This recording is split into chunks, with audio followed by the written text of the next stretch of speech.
Mr. Griffith is present with both of his lawyers. Mr. Levine is here for the state. Anything we need to take up? No, Your Honor. Ms. Thornhill? Judge, Mr. Levine and I discussed yesterday some of the exhibits that I think might be coming in today, and I have objections to just two of them. I don't know when would be appropriate to address it. Is it something that's going to be lengthy argument? I don't think so. Okay. Well, let's go ahead and take care of it. Oh, okay. I don't know what exhibit numbers they are. It's going to be a couple of videos, Your Honor, that are relatively short. I can pull those out, Your Honor. They're going to be witnesses for later today. Okay. And before I see them, what's the issue I'm looking for?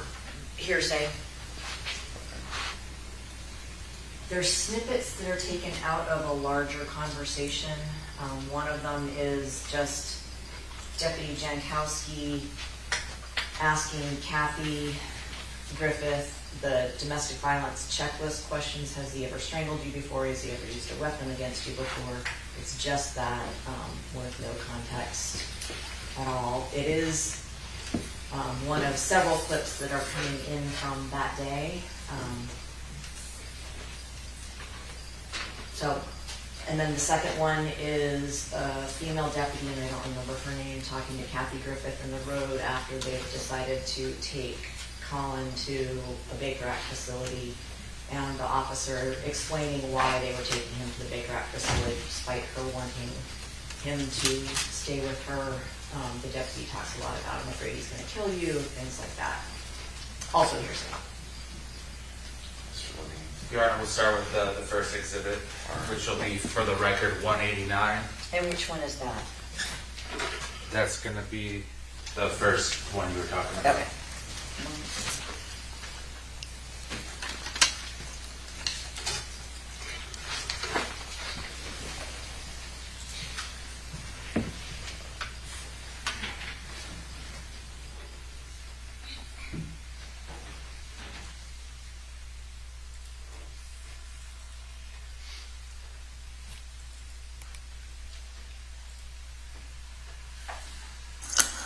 A couple quick yes or no questions I almost forgot before we go.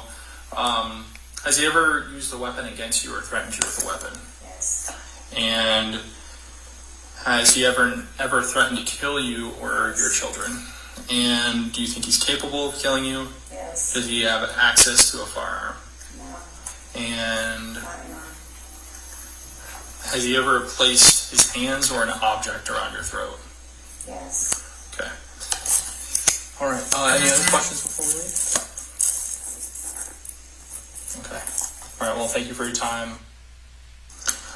A couple quick yes or no questions. Mr. Levine, as to the admissibility of that video?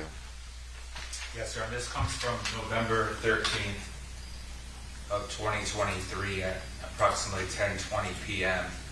It's related to the domestic violence battery case that took place the same time. This is part of that subject matter, and this would be admissible, Your Honor, under the state of mind exception to the hearsay rule, because it goes directly to the victim's state of mind as it pertains to the defendant.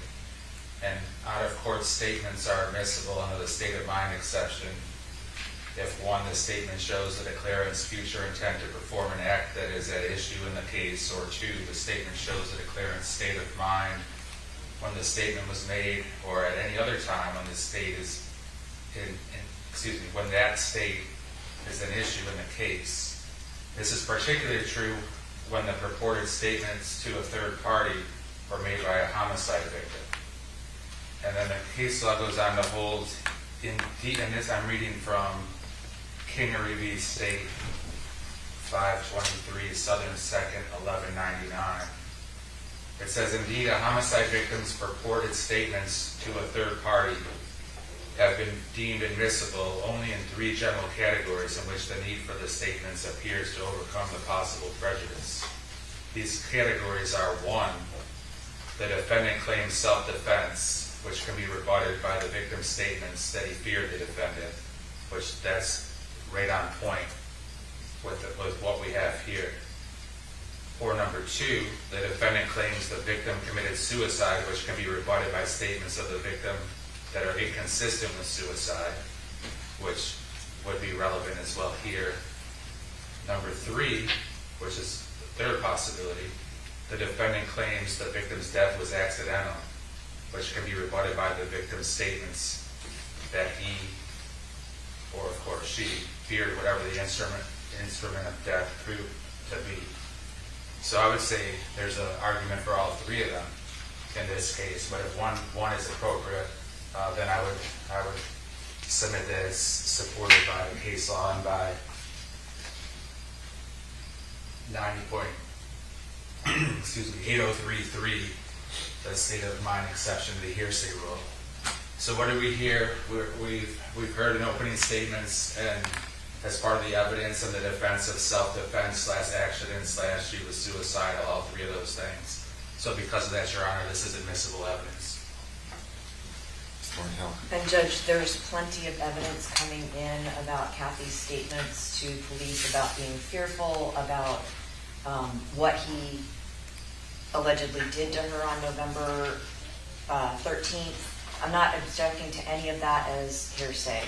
I think it does provide context, but this is different for 2 reasons.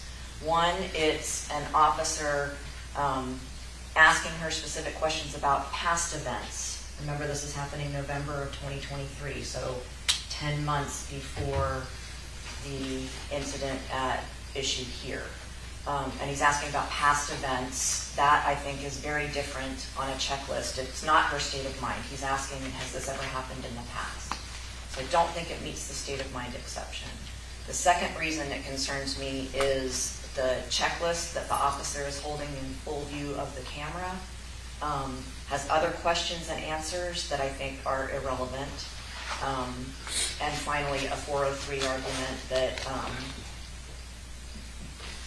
these specific questions regarding past incidences, when there's plenty of other admissible evidence about their interactions, her fear of Collin, that I'm not objecting to. Your Honor, I would point out it's not just past incidents. One of the most telling things, and the reason it would be admissible pursuant to the case law and the hearsay exception, is the deputy asked about the future, which is exactly what the case law and the state of mind exception is made for. Not the past, but the future. And of course, in order to predict or think about the future, there has to be some discussion of the past or some reason to have that fear. And there's specific questions about has he threatened to kill you, and do you think he has the ability to kill you or will kill you? And she says yes. So that goes to the future, which is why it should be admissible. So Ms. Thornhill, as to those particular statements that talk about, and I agree with you that the statements about has this happened in the past, etc., that should be excluded. I also agree that the video portion that shows the checklist should be excluded, so I'm inclined to perhaps allow some of the audio. So what is your response to the questions that relate to her present state of mind? And I don't have any further argument as to her statements about her fear of the future. So I will grant your oral motion in limine in part. Mr. Levine, any statements that relate to present or future state of mind will be admissible, but only by audio. Any questions and answers related to past occurred events are excluded. So I don't know if you'll be able to get that editing done before you have the witness call, but if you need a moment to talk to your IT person, I can give that to you. But let's handle the other piece of evidence. Well, Judge, I will say that because I don't think this was going to be admitted this morning, and the reason I brought it up now is so we could deal with it. I think that there's time for it to be edited. At least that's my understanding of the procedure we're following today. What's the next piece? Oh, the second one is the Kathy talking to the deputy. Your Honor, that's going to be State Exhibit 194.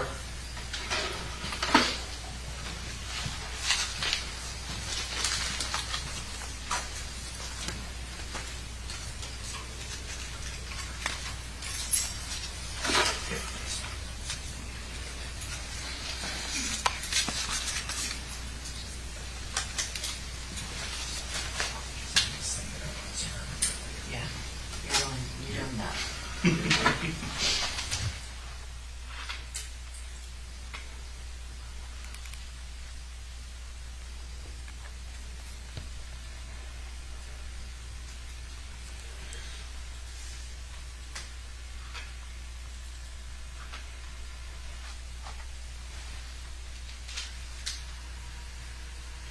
What So they're gonna white testimony before the forward from Catherine and Griffith. what date is this exhibit from? Your Honor, yeah, and that it's I can't read it. 195. This is one that I have no objection to. Oh, That one, the one that I was just playing, right? Correct. That's the one where they go inside and, Here's 195. Your Honor, I said 194, but it's 195. and what date was 195 from? I can tell you that. November 14th, 2023. It's going to be from 8:20 in the morning.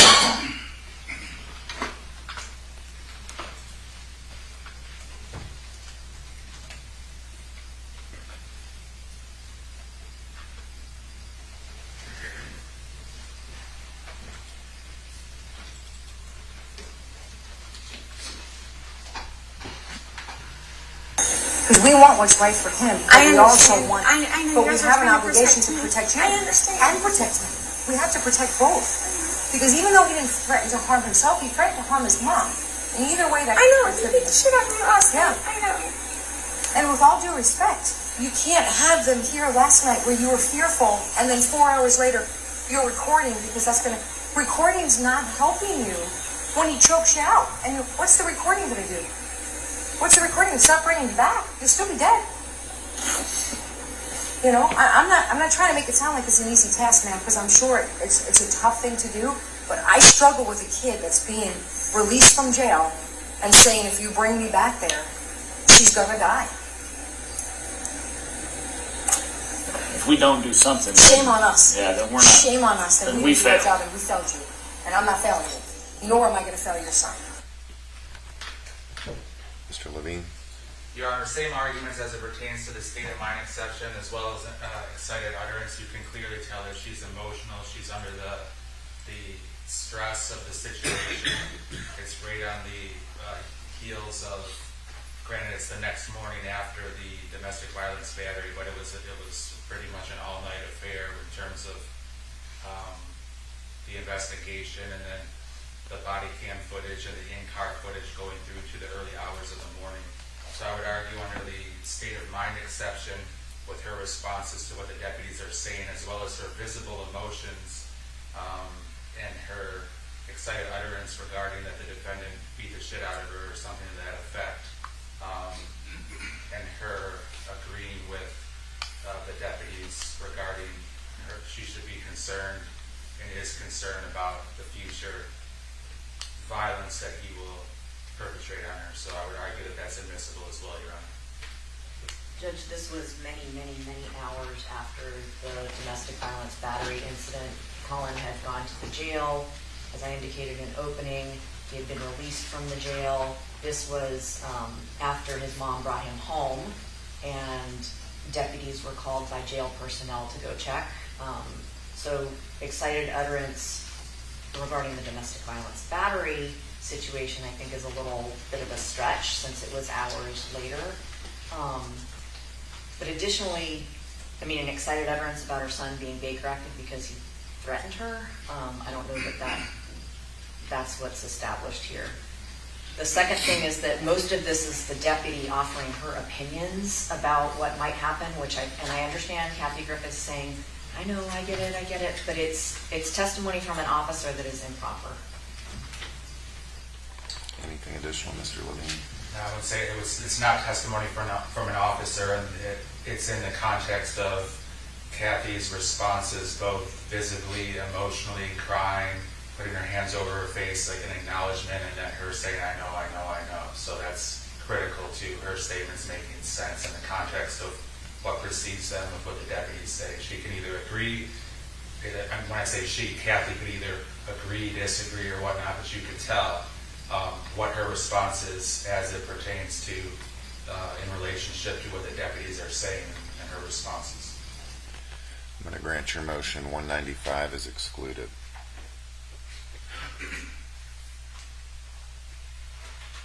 Any other evidentiary issues we need to take up right now? Mr. Levine? No. All right, we're ready. Could I have just 1 minute to put this back in order, Your Honor? Yes. Thank you.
You may be seated.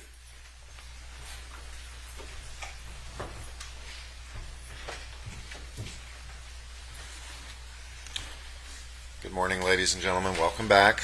Again, thank you for your continued service in this case. Mr. Levine? Thank you, Your Honor. State calls forensic investigator Brandy Bainge.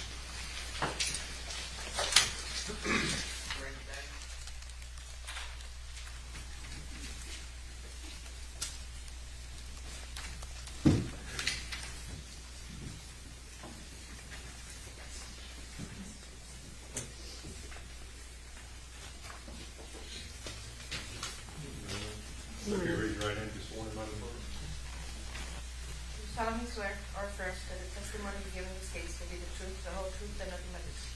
Yes.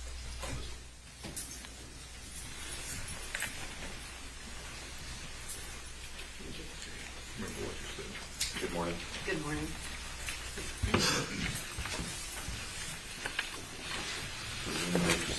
All right, thank you, Your Honor. Good morning, Investigator Bainge. May you please introduce yourself to the jury and spell your names for the record?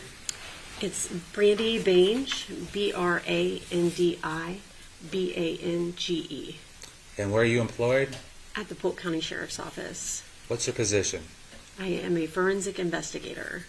Tell the jury about what that means. We respond to different types of calls for service, and we generally just document the scene, collect evidence, and write reports. How many years have you been employed with the Sheriff's Office? 11 years. And tell the jury about your education and training and experience. I have a bachelor's degree from USF. I have a certificate in crime scene from Hillsborough Community College. And then we have 800 hours of on-the-job training, as well as continuing education. Do you have any estimation about how many scenes you've been to during your career? I don't know. Is it in the hundreds? Probably, yes. Or 100 or more? Yes, yes. Now, during your career, have you responded to countless homicide scenes? Yes. And scenes of violent crimes? Yes. All right, now, Investigator Baines, directing your attention to Sunday, September 8, 2024, around 7:22 in the evening. Did you respond to the crime scene in this case? I did. And tell the jury about when you got there, what was your focus on? So when we first get to a crime scene, we want to document it the way it is when we get there. So we generally take video and photographs at that time. Are you one of the more senior forensic investigators that responded to the scene? Yes. Earlier, the jury heard from Investigator Ellis. Was she also there performing multiple things along with you? Yes, she was. Now, did you have an opportunity to see the outside of the scene as well as the inside of the scene? Yes. And what caught your attention about, as you proceeded into the house and made it back to the kitchen, what caught your attention at the crime scene that was of note? So on the outside of the house, there was an air pod that was on the ground, like in the mulch area in front of the house. And then there was some blood on one of the steps. And then going into the house, there was another AirPod, or earbud, I should say, on the floor. And then an AirPod case, and then a knife. So it kind of was in a line from outside to inside. As if something started outside and continued inside? Yes. Now, did you have an opportunity to walk further into the kitchen and see the victim? Yes. And were you able to see firsthand the wound that she suffered? Yes. Tell the jury about what you saw and what that meant to you. She had an apparent stab wound on her neck. It was a very deep wound. Have you been to multiple scenes where people have been stabbed? Yes.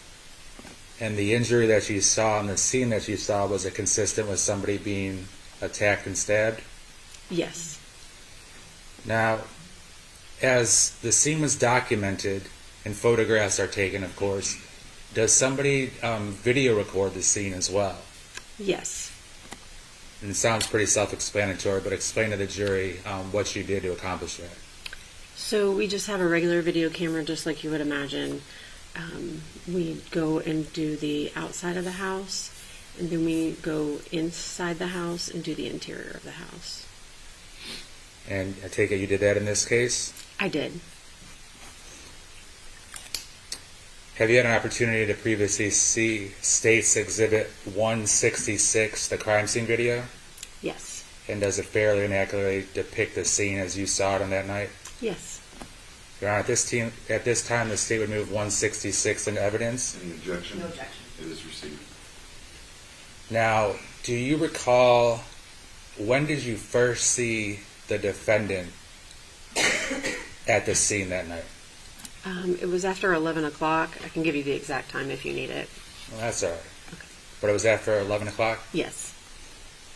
Now, as to what the defendant was doing before that, do you know or do you not know? I don't know.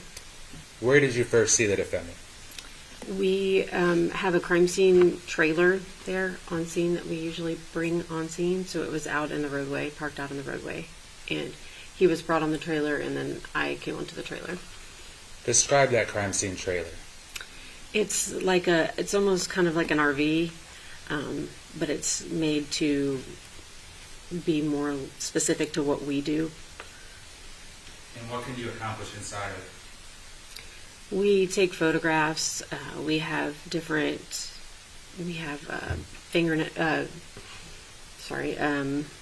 We have processing, fuming processing for fingerprints. We have all different kinds of stuff, supplies. We have that kind of thing on the trailer. So is it fairly common to bring a suspect into that in order to photograph them and accomplish those other tasks you mentioned? Yes.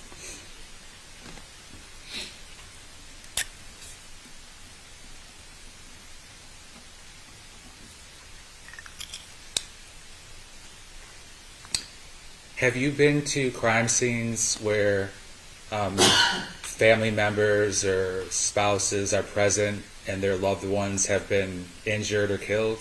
Yes. And how do they usually act? Judge, I'm going to object to relevance. When you came into contact with the defendant, how would you describe his demeanor? He was emotionless. Emotionless? Yes. Did that change at all while you interacted with him? No.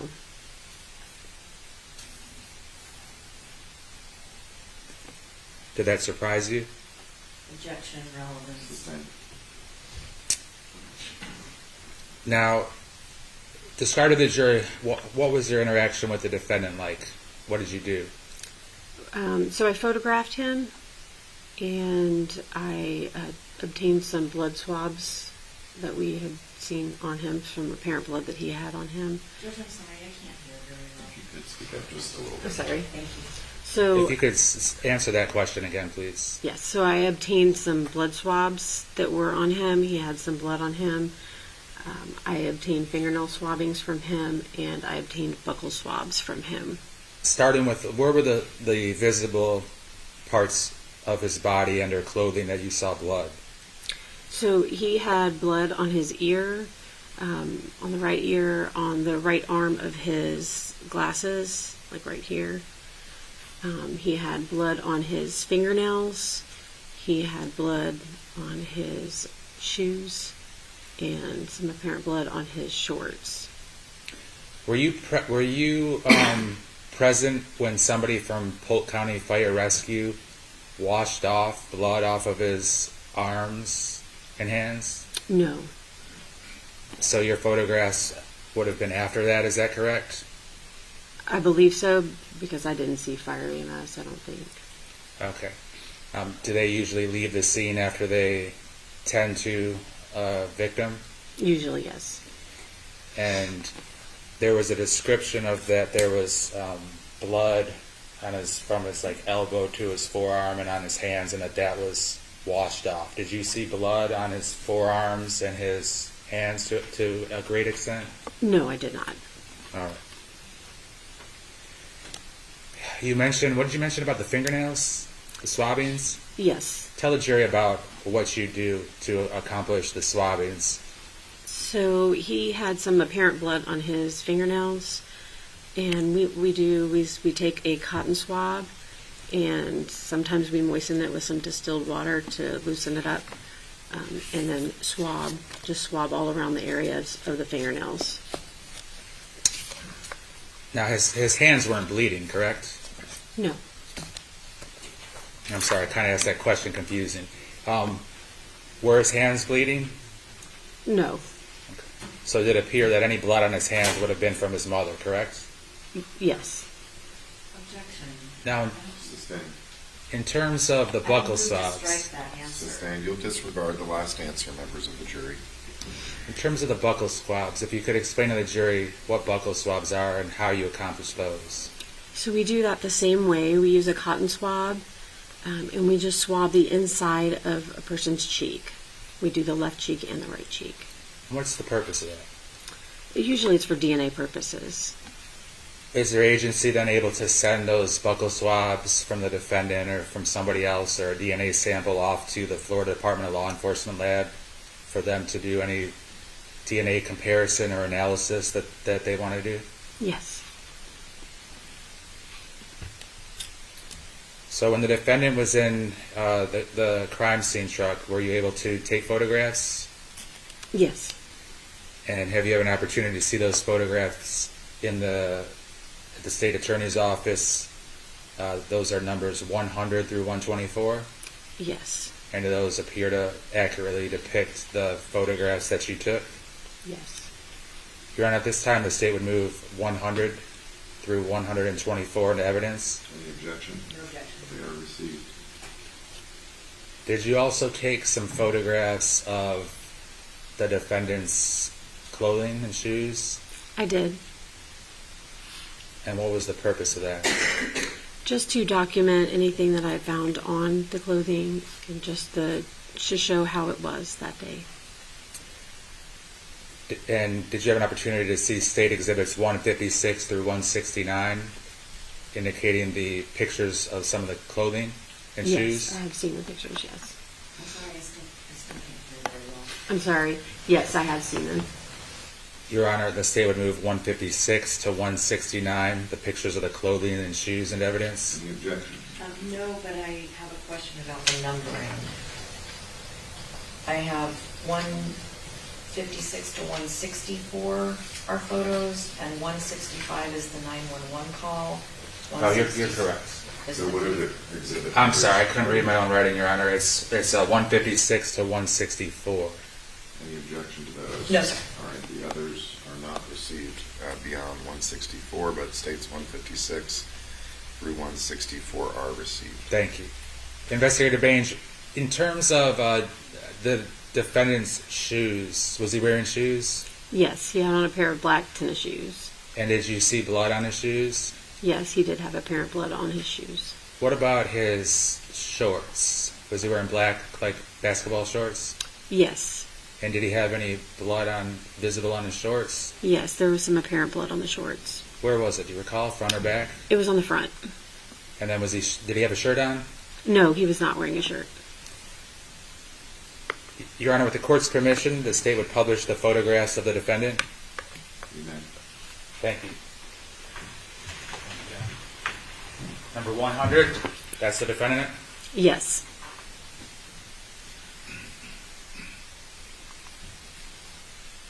.101.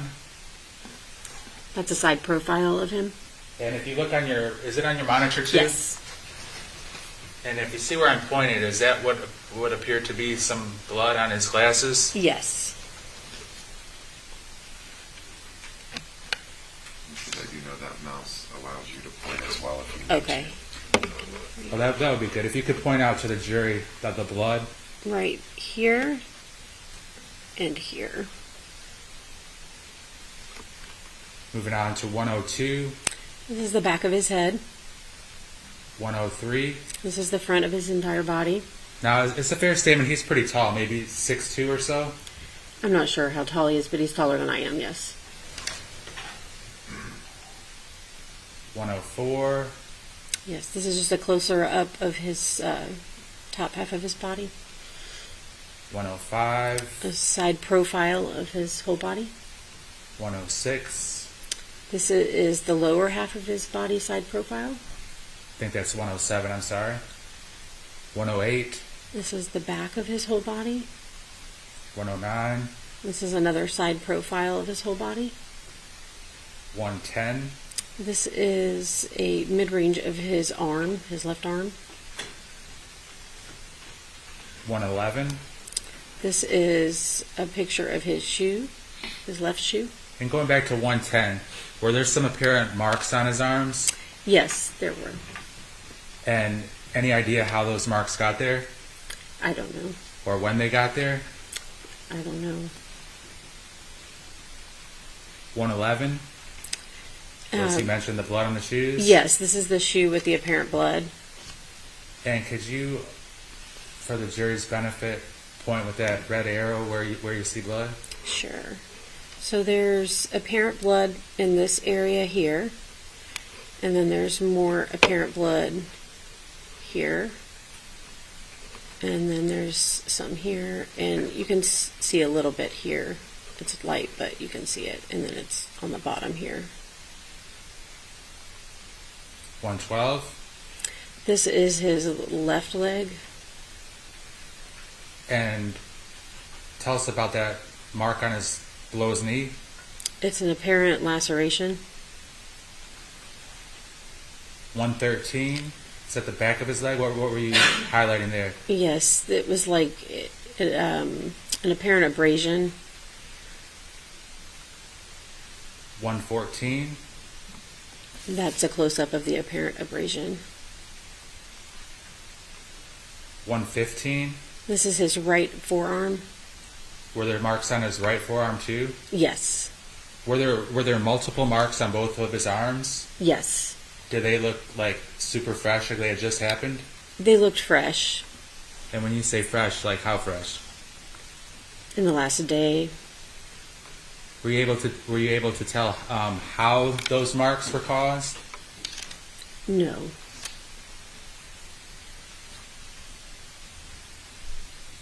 $116. This is his right forearm, and there's some apparent lacerations on the top of his forearm. 117. That's his left forearm, and you can see the abrasion or the apparent lacerations. Have you been at scenes where you've seen people that have cut themselves or marked themselves? Objection. 118. This is the palm of his hand. This is his other palm. And is it a fair statement he has no defensive wounds on his hands? Objection is to the characterization of Sustained. Is it a fair statement that he has no wounds on his hands at all? Right, I did not see any wounds on his hands. Going back to 118. So that's 118 and 119. Yes.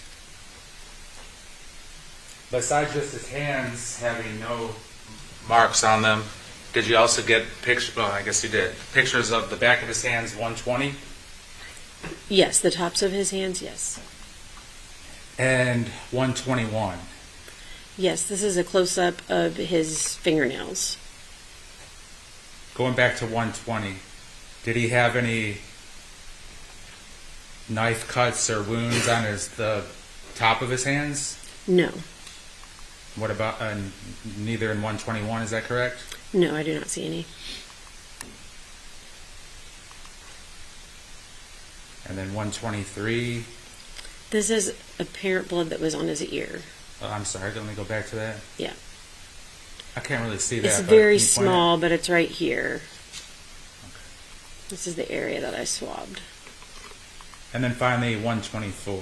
This is a close-up of the apparent blood on the glasses, the right arm of the glasses. And you can see a little bit better now in this picture. There's apparent blood here, here, and I think right here. All right, now we're going to go to 156, please.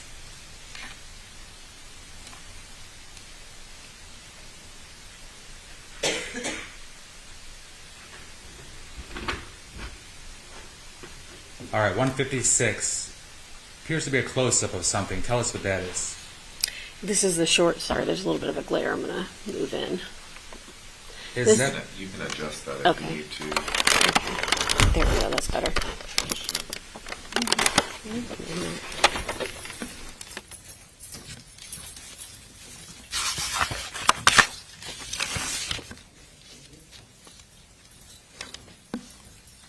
This is the shorts that he was wearing.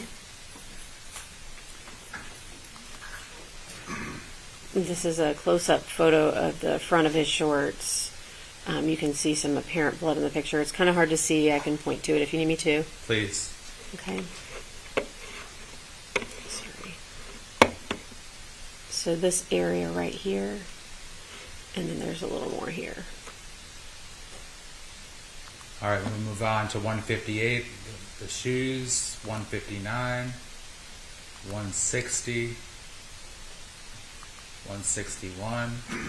Could you point to the blood in 161? Yes, there's apparent blood here, apparent blood here, here, and then all down here on the bottoms of the shoes here, and this whole area right here. 162. Is there any blood there? Yes, right here, here, here, and then this area here. 163. There's apparent blood right here by the laces, this area. And 164. There's apparent blood right there.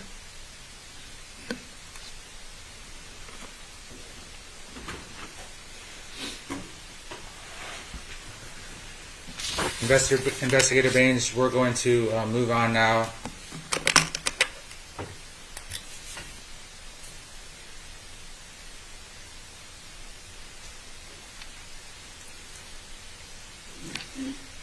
Approximately how many minutes do you think that you were with the defendant? Probably about 20 to 30 minutes. During those 20 to 30 minutes, did his demeanor change from being emotionless at all? No, he remained the same.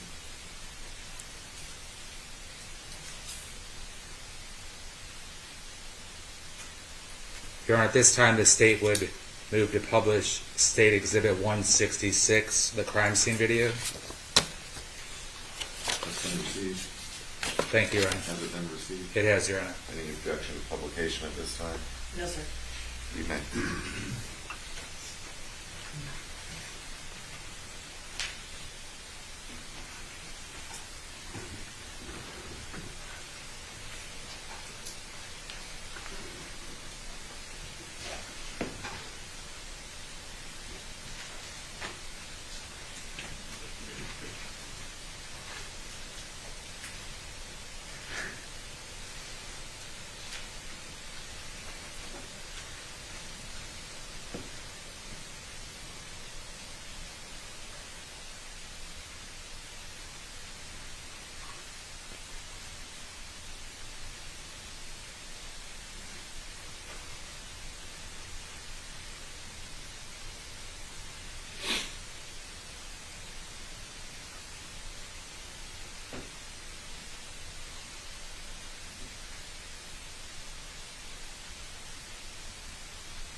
I have no further questions. Cross?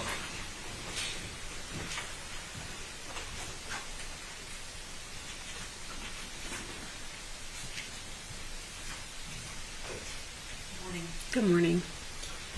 Investigator Bange, the blood on the step that you pointed out to the jury, that was never tested, correct? I don't know.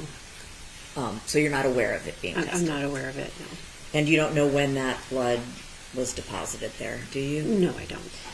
In fact, you said you didn't arrive until many hours after the incident, correct? That's correct, yes. Okay, because the 911 call came in at about 6:10 p.m.? Right. We arrived on scene, but I didn't go into the residence until much later, yes. When you arrived on scene, do you remember what time it was? You may have already said. I'm sorry if I don't. I can look at my report. I believe it was around. I got there at 7:22. So over an hour after the 911 call came in. Yes.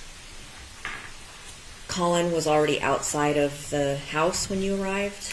He was not inside the house. I don't know where he was. And EMS had already, or Polk County Fire Rescue had already been to the house, been inside the house, stomped around, did life-saving actions, and then left, correct? Yes, I believe they went into the house, from my knowledge, yes.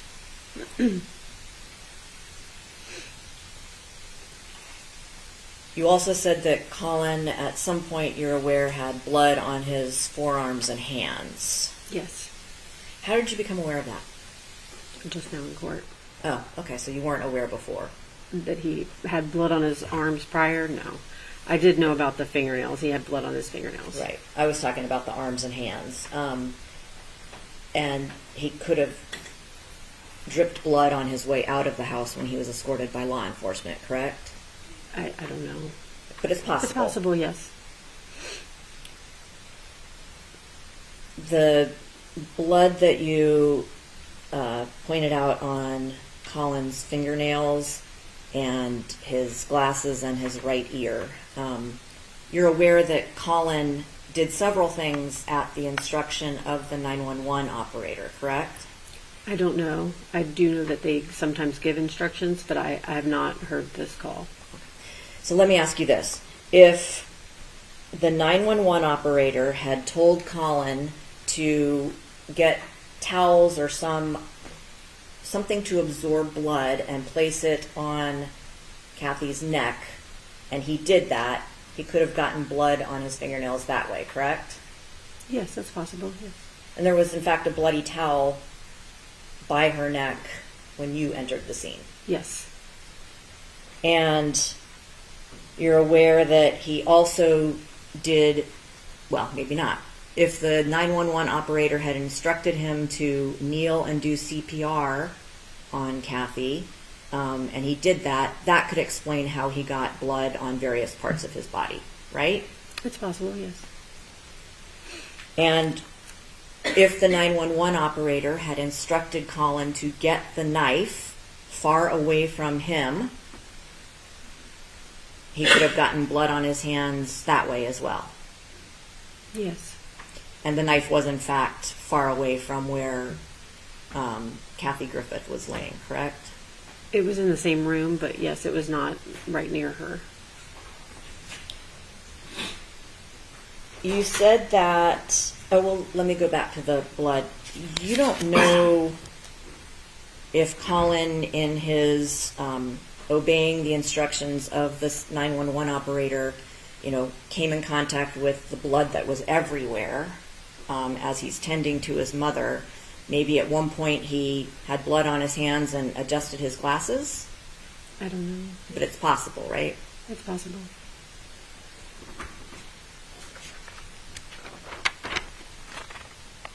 The blood on the bottom of the flip-flop, you didn't really talk about that. You talked mostly about the blood on the shoes that were collected from Collin. But there was, in fact, blood on the bottom of one of the flip-flops that was laying in the kitchen. Yes, I believe there was. And finally, you said that Collin was emotionless when you dealt with him. You're aware that people can go into shock sometimes from a traumatic event? Sure. So that's one possibility here too. Of course, I'm not a doctor. Thank you. Redirect. Nothing, Your Honor. Is the witness released? Yes, Your Honor. Ms. Thornhill? Yes. Thank you. Thank you. Oh, I forgot I do have one other question. You may. I'm really sorry. It's okay. The photo of Collin from inside the trailer, there's a mark on his torso about midway between chest and hip. Yes. Remember that? Yes. That corresponds with a slit in his shirt, doesn't it? There was a slit in the shirt. In the torso area. I believe so, yes. Thank you. Any redirect now, Mr. Levine? No, thank you. Still free to go. Yes. Thank you.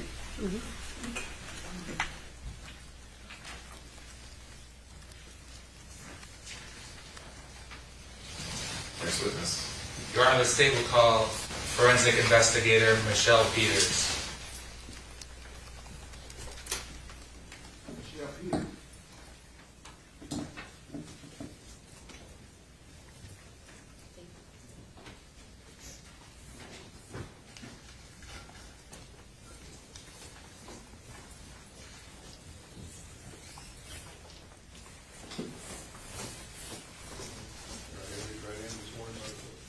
Do you solemnly swear or affirm that the testimony you give in this case will be the truth, the whole truth, and nothing but the truth? Yes, ma'am.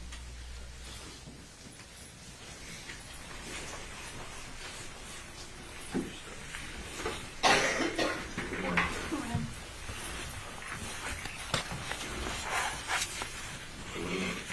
All right, thank you, Your Honor. Investigator Peters, may you please introduce yourself to the jury? Yes, sir. My name is Michelle Peters. I work with the Polk County Sheriff's Office in the Forensics Unit. How long have you been employed with the Sheriff's Office? Approximately 20 years. Now, let's talk about specifically in this case, did you have an opportunity to go to the medical examiner's office? I did. And what takes place at the medical examiner's office as it pertains to the homicide cases?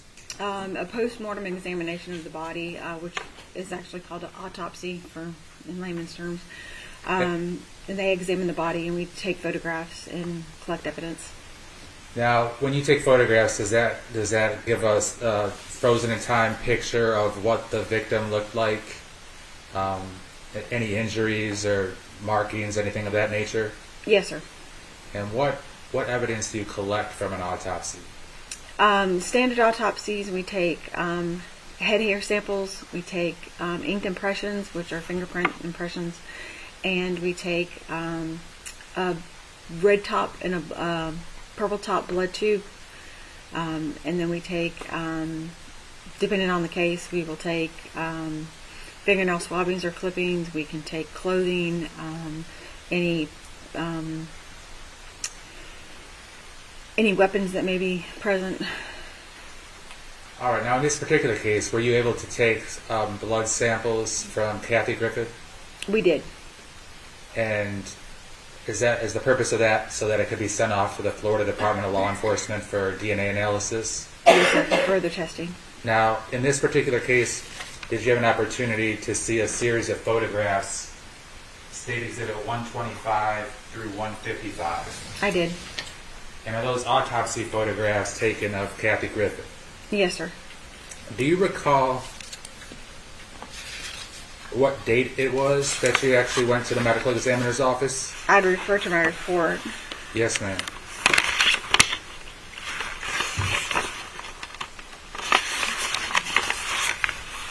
It was September 9th of 2024.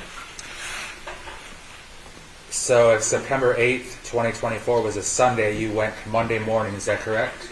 Yes, sir. I'll go by your word.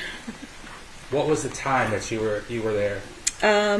I arrived at the medical examiner's office at 7 in the morning. And is that common for an autopsy to be performed the day after a homicide? Yes, sir.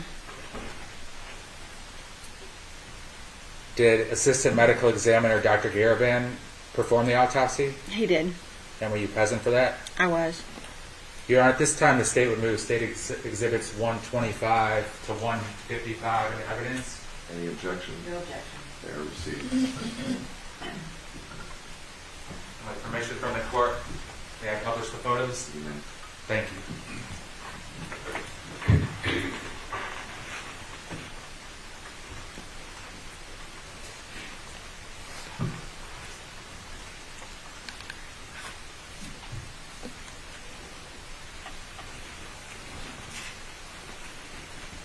All right, that talks about the time and the date and where you are. Moving on with the autopsy photographs.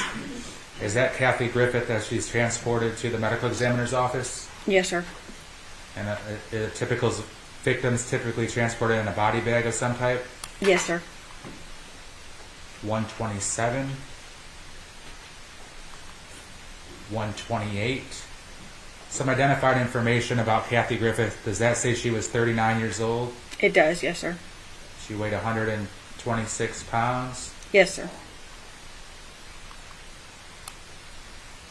Did you have an opportunity to personally see the stab wound? I did.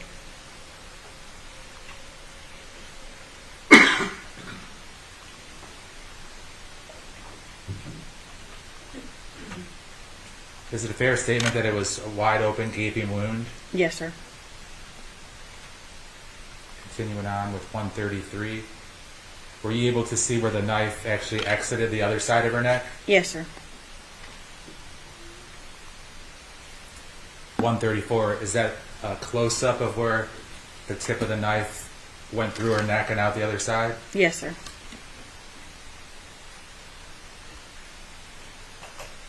And that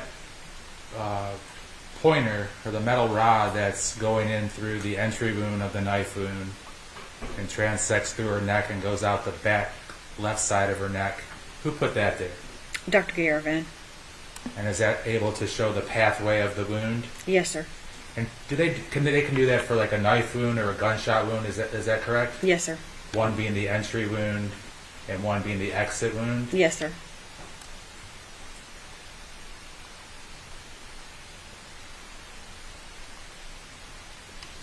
Now, 137, as part of the autopsy, does the doctor sometimes remove parts of the internal organs that he or she feels is important? Yes, sir. And does this the metal pipe that goes through the esophagus and or trachea, was that done by the associate medical examiner, Dr. Garavan? It was. And does that also show the pathway of the wound? Yes, sir. Next we have 138. Did you notice a wound on Kathy's right hand in the webbing of her fingers between her thumb and pointer finger? I did. 138. 139. And is it a fair statement that's not like a little paper cut or a little straight line, but it was an open wound? Yes, sir.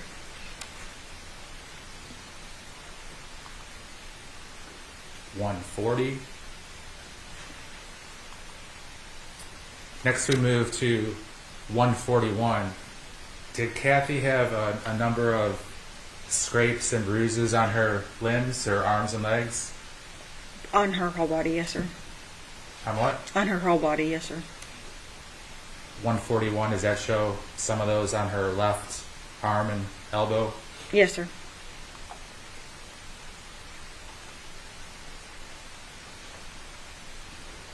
142, is that a close-up of some of the bruising and scrapes and whatnot? Yes, sir.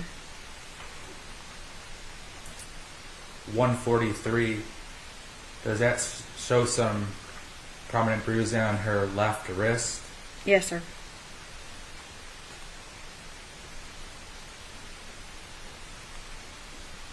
So some marks or bruising on the inside of her forearm as well? Yes, sir. Now moving to her right arm, did there appear to be some bruising on her right arm? Yes, sir.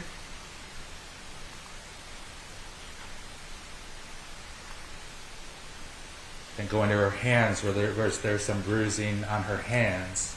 Yes, sir. And to her fingers? Yes, sir. That's 148. Were there some marks or cuts or bruises on her legs? Yes, sir. 149. Is that a close-up of one of those? Yes, sir. 150. Some bruising apparent on her shins or the front of her legs as well. Yes, sir.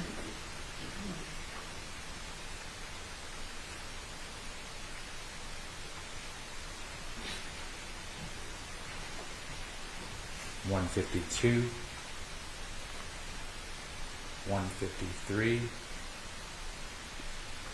$154,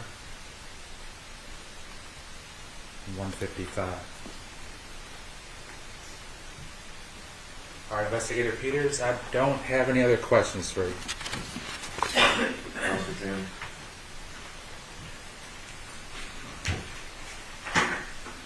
Investigator Peters,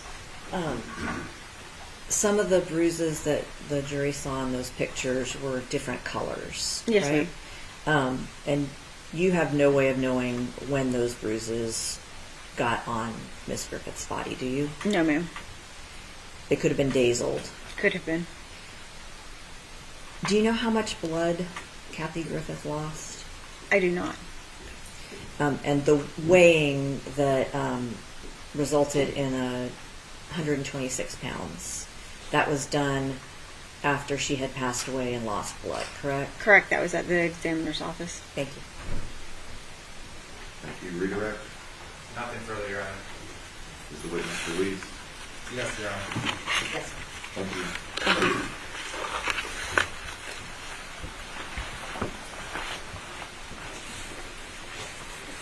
Next witness. Your Honor, the state calls Sergeant Michael Schneider.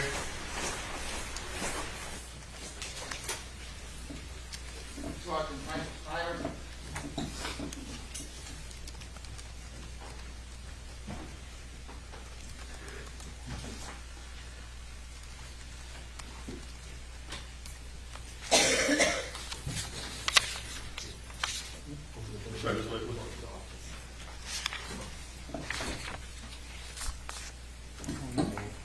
Stand right here, raise your right hand for the public story. Do you solemnly swear or affirm that the testimony you give in this case will be the truth, the whole truth, and nothing but the truth? Thank you.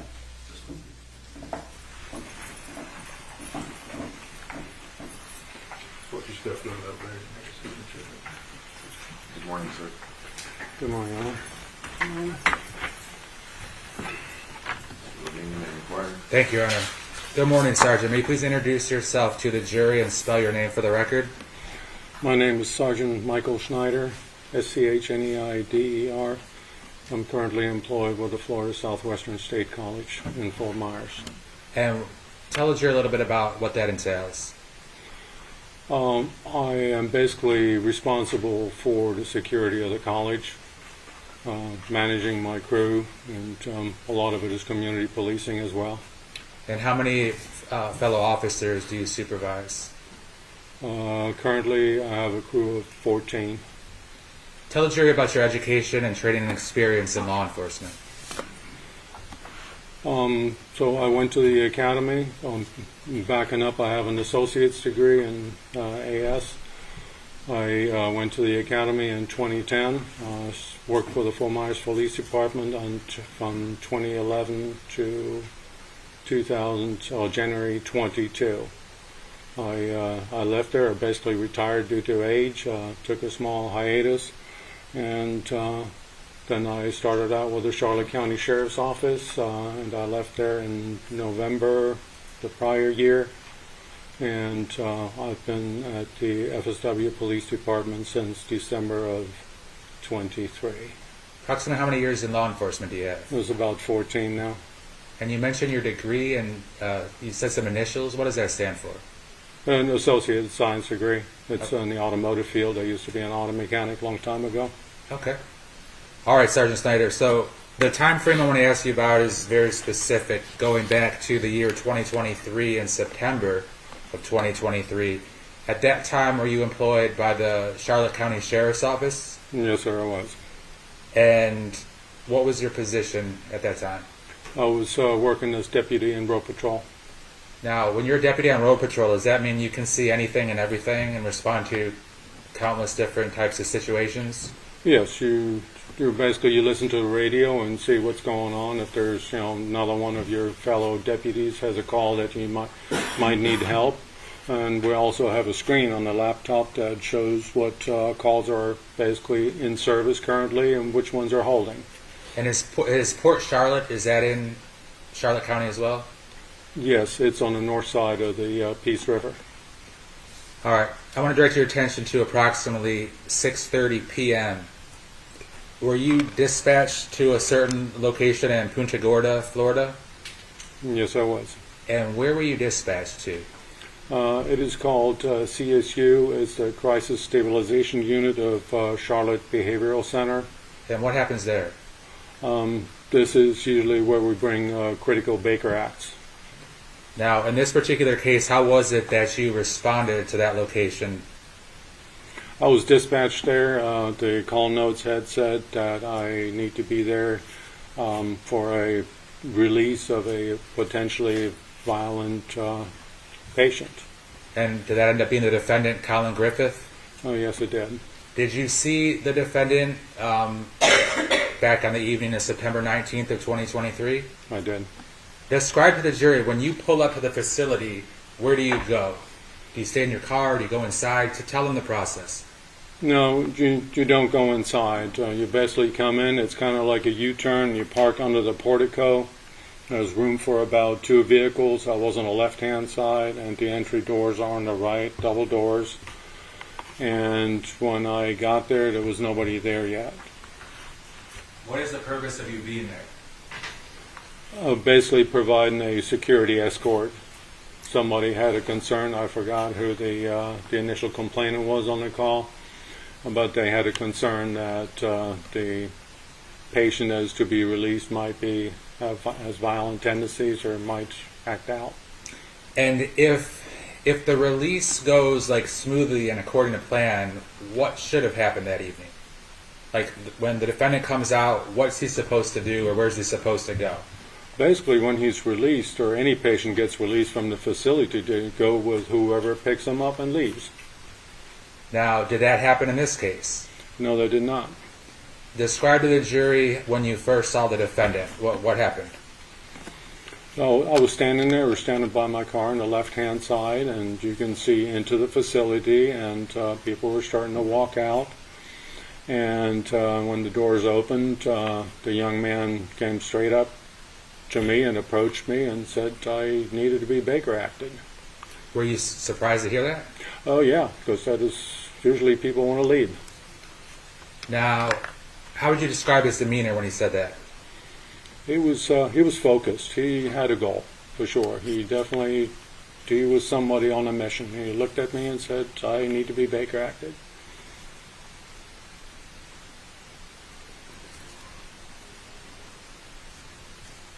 Were you in a marked vehicle? Yes, sir. And take it you had your marked uniform on? Yes, sir. Did you ask him why he said that? Yes, I did, because it's unusual. He said, I need to be Baker acted because I'm either going to go kill myself and he said his mother. What did he say about his mother? He said he was going to either kill himself or his mother. He didn't name her by name, but he said it's either his mom or his mother.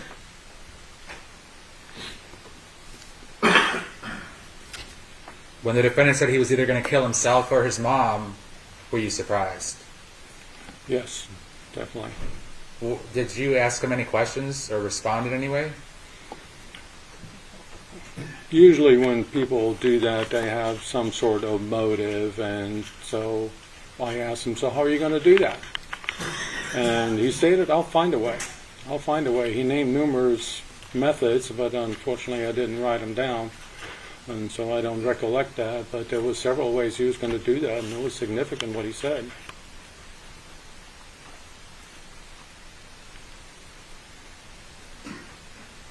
Now, when he named the different manners in which he could kill his mom, was it like direct things that he could do to kill her? Kill a person? Yes, I don't remember quite exactly specifically what it was, but each one of those methods that he mentioned would definitely lead to death, for sure. After he said these things, what did you do? We stood by the door with him, just kind of keeping an eye on him while other people were conferring what to do with him. I believe Deputy Welch was with me. They're from the Irish team. And I believe that she took over the secondary Baker Act, because this is definitely a liability at this point. So, At that point, when the defendant says the direct things that he's going to do, is he a danger to himself and to his mom and perhaps anyone else he wants to kill? yes, You mentioned Deputy Welch. Is that Deputy Kerry Welch, also with the Sheriff's Office? Yes, sir. And you mentioned the term, the Irish team. Mm-hmm. What does that mean? They are called for critical care or anybody who's a mental crisis. They're specially trained. I don't know exactly what the Irish stands for anymore. And was the defendant insistent that he needed to be Baker acted because he would hurt himself or his mom or kill himself or his mom? Yeah, he did not want to go. He basically stated that so he wouldn't have to leave. So after you were concerned about his own safety and his mom's safety, what was the end result with what happened to the defendant? He was readmitted to the facility as a Baker Act. Did that conclude your involvement with the defendant that evening? Yes, sir. All right, Sergeant Snyder, I don't have any further questions. Thornhill?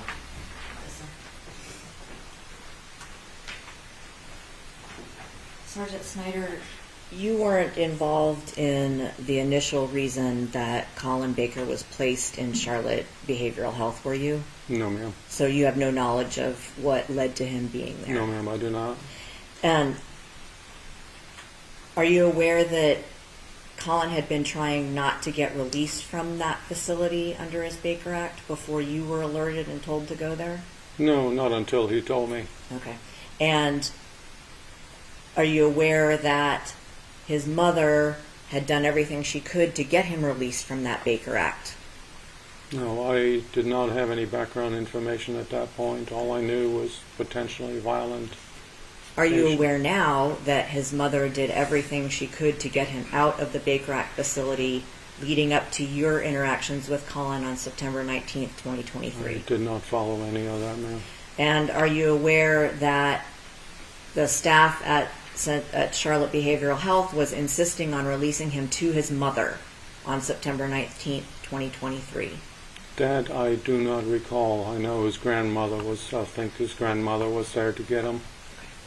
And you don't know what Collin had said to any of the people who were trying to make him go home before you got there, correct?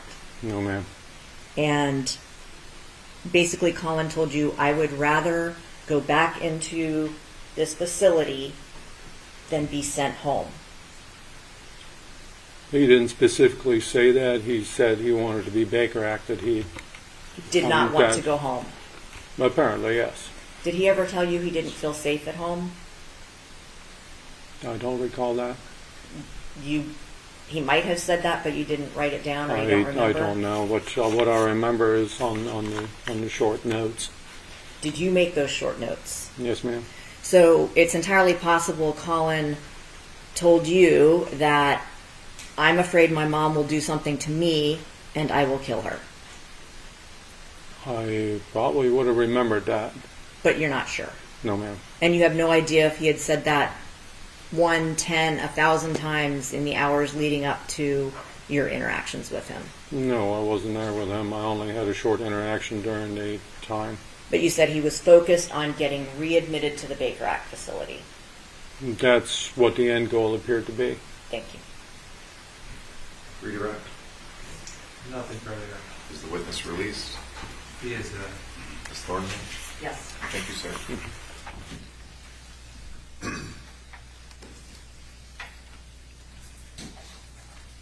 Next witness. State will call Deputy Alexander Sharp.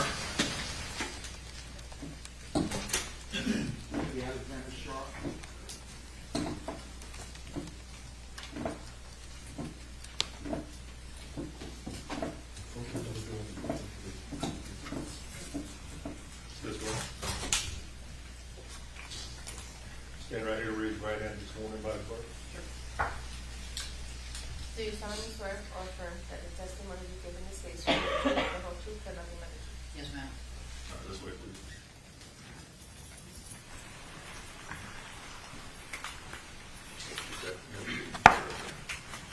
Good morning.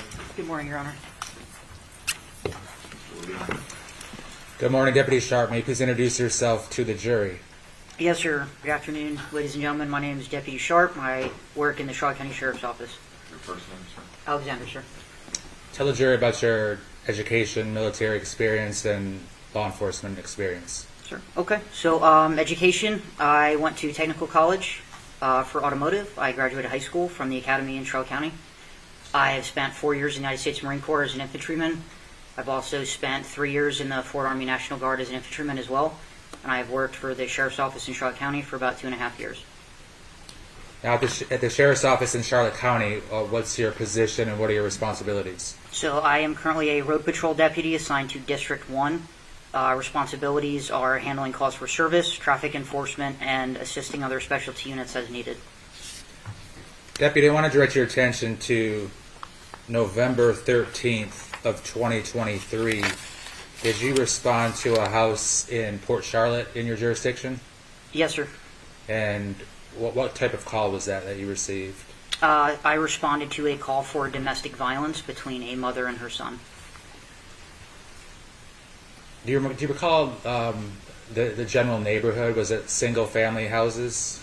Yes, sir. It was a neighborhood of single-family houses in a residential zone of Port Charlotte. When you arrived, what did you do first?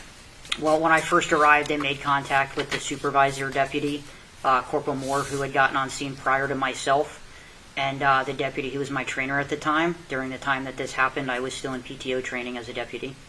And who was your field training officer? My field training officer was Deputy First Class Jankowski. And you mentioned Corporal Moore. Is that Corporal Joella Moore? Yes, sir, it is. Was she aware of the defendant and his mom? In what regard, sir? Like, did she give, without telling us anything she might have said, did she give you any background of the family dynamics or the parties? No, sir. I was just aware that this was a domestic incident between a mother and her son. There was no other context given. So you had no prior opinions about any of the parties involved, is that correct? Correct, sir. I had never met either one of them before, nor did I know anything about them or their any other history. What did you do next, Deputy? The next thing that I did is I went to go and make contact, I believe, with the individual and his mother to try and start gathering information, and his grandmother, who was there as well. And what was the defendant's demeanor like? I would say calm and collected. And when you made contact with him, were you inside the house or outside the house? I believe I was outside the house when I made contact with him, as he had left the residence initially when we had gotten there, and then ended up coming back.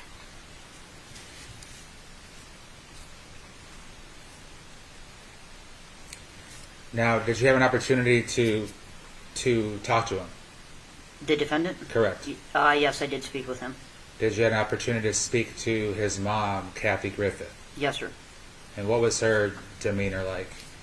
She seemed nervous, quiet, scared. From what I could tell, just her whole demeanor, she was still kind of just processing what was going on. Definitely seemed teary-eyed, if you will. When you say scared, did she appear to be scared of you or scared of what her son had just done to her? She appeared to be scared of her son, as she had some injuries that were documented and photographed. And what were those injuries that she suffered from her son? She's had some redness and what appears to be the beginning of bruising and swelling on her stomach and abdomen area, as she had stated that he had kneed her in the stomach. And then she also had a small scrape with some dirt on it on her hand, as she said that he had taken his foot and kicked or stomped her hand. Did she tell you why he did that to his own mom? So, speaking with both the mother and the son, what we were able to gather was that she had told him that she was unhappy with his behavior at the time as a juvenile and was going to do some new parenting and wanted to take away his Xbox gaming system and his cell phone. And at the time, he did not like those consequences, so he grabbed his mom and threw her on the ground after kneeing her and then stepping on her hand when she went to get her cell phone.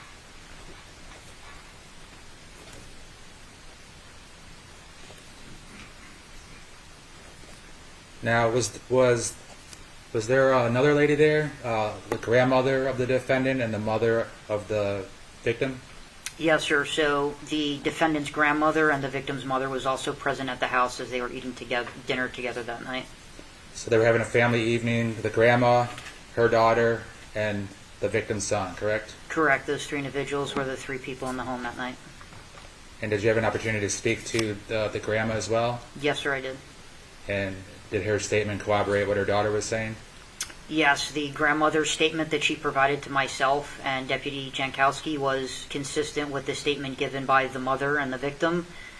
Basically, they stated the exact same thing, that they were having dinner, and she told him that she was going to take some things away for disciplinary reasons, and pretty much gave the exact course of events the same.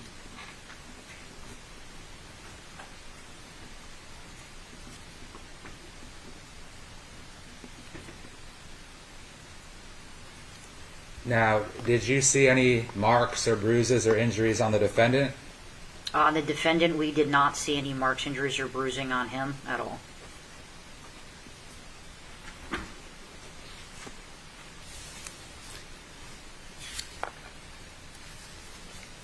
Now, did EMS respond, or something like EMS, whether it was the fire department or EMS, respond to treat the mother?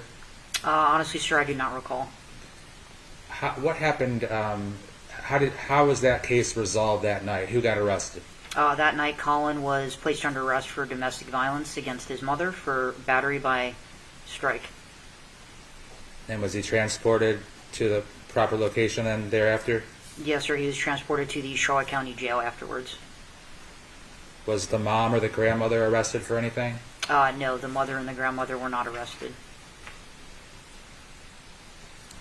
Now, in addition to you and Deputy Jankowski, you mentioned Corporal Moore. Were there any additional law enforcement there you can recall? I cannot recall.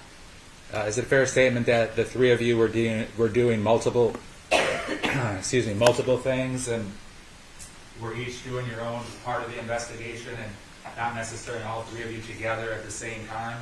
Correct. We were all doing different things together. I was going and getting paperwork at different times to provide the victim, such as Marcy's Law paperwork, as well as victims' rights forms and things like that, while other deputies were doing other tasks on the scene at the same time. Now, when you went to get that paperwork, you mentioned victims' rights and Marcy's Law. Did you or one of your fellow deputies provide that to the victim, Kathy Griffith? Yes, sir. Yes, what does that mean? What type of paperwork is that when you say Marcy's Law and victim rights pamphlet? So Marcy's Law is paperwork that advises victims of what their rights are in the state of Florida as a victim, so that way that they know that they have the right to go to different types of trials and hearings, and then different paperwork to let them know if they want to know when the person that was arrested for battering them or whatever crime may be is released from the jail and things of that nature. Without, okay. And then whether it's you or Deputy Jankowski or someone else, is that explained to the victim, Kathy Griffith, and certain questions asked and answers given? Yes, sir.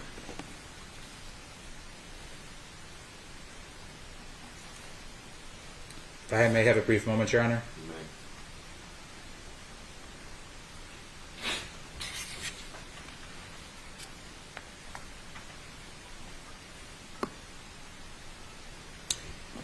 When the victim, Miss Kathy, was sitting on the couch, how would you describe her demeanor?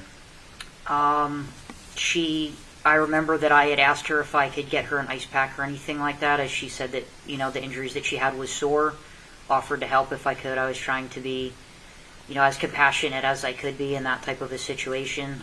She just was very kind of closed off, if you will, and scared. She had advised me at one point that she no longer wanted Collin living with her or her mother, as she was honestly afraid of him. Deputy Sharp, I have no further questions. Cross? Deputy Sharp, in your direct testimony, you made it sound like Collin fled the scene of what happened at his mother's house. But that's not really true, is it? He was the one who called 911. Okay. You don't remember that? I don't recall exactly who the caller was. I know that I responded to the scene, though, ma'am. Were you aware, are you aware now, that Collin was actually on the phone with Corporal Rentis, one of your supervisors, when you arrived on scene? Yes, he was on the phone with Corporal Rentis, and then also I recall that once he was placed into a patrol vehicle, he was also on the phone with Corporal Rentis as well, as they had had previous interactions. Right. So Collin is reaching out to describe to a law enforcement officer what just happened. I don't know what his conversation with Corporal Rentis was, ma'am. Did you interview Collin? When you say interview, do you mean did I get a sworn statement from him? Did you just ask him about what happened? I had briefly talked to him, yes, initially. And he told you that his mom punched him before he threw her off of him, correct? Yes, ma'am. Okay. And you and the other deputies who responded, it wasn't like you just went there, said, talk to you, talk to you, talk to you, everything matches, so we're arresting him. You were there for hours, right? I don't recall exactly how long we were there, but it was not an in-and-out situation. Right. And do you remember your supervisor on scene, Joella Moore, saying she never knows how to read Collin Griffith? I do not recall that statement. But it's on body camera, right? Okay. Speaking of body camera footage, you had one on your person that night, correct? Correct. And it was running the whole time you were there? Correct. Have you reviewed it since you found out you were going to have to testify? I reviewed it when I initially spoke with someone from the state's attorney's office. Okay. So you interviewed Susan Detman, the grandmother, right? Yes, ma'am. Okay. So you know that her statement did not exactly match what Kathy Griffith told you, right? Their statements seem to coincide with each other and align. That's what your opinion was, right? That is basically what I wrote in my report, ma'am, yes. Right, but what about what's on body camera footage? That she had told me that they were having a conversation at the dinner table, and that Catherine told her son that she wanted to take away his Xbox and his cell phone so that she could only send and receive text messages and make phone calls, and that they had pretty much both decided that he wasn't going to go on their family vacation. And then Susan also told you that as Kathy was reading him the riot act, that Collin stood up and said, let's do this. Correct. Right? They both told me that. Okay. But then Susan says she didn't see what happened next because she was going for her phone to call Corporal Rentis herself, right? So Susan had pretty much told me that once he stood up and said, let's do this, that she stepped away to go and get her phone. And by the time she came back, they were on the floor. And the only thing that I have between that time period is both what Collin had told me he advised happened and then also what his mother had said. Right, and Collin told you that his mother punched him in the face. Correct. Collin had told me his mother had punched him in the face, but when we were on scene, I did not see any bruisings, marking, or swelling, or any indication that he had been struck in the face by any object. It is possible to get punched and not have redness, swelling, bruising, correct? I guess anything's possible, ma'am. Right, you're not a doctor. I am not, no. So Susan did not tell you the same thing that Kathy did, because Kathy said, I never touched him. He's just being a brat because I took away his stuff, right?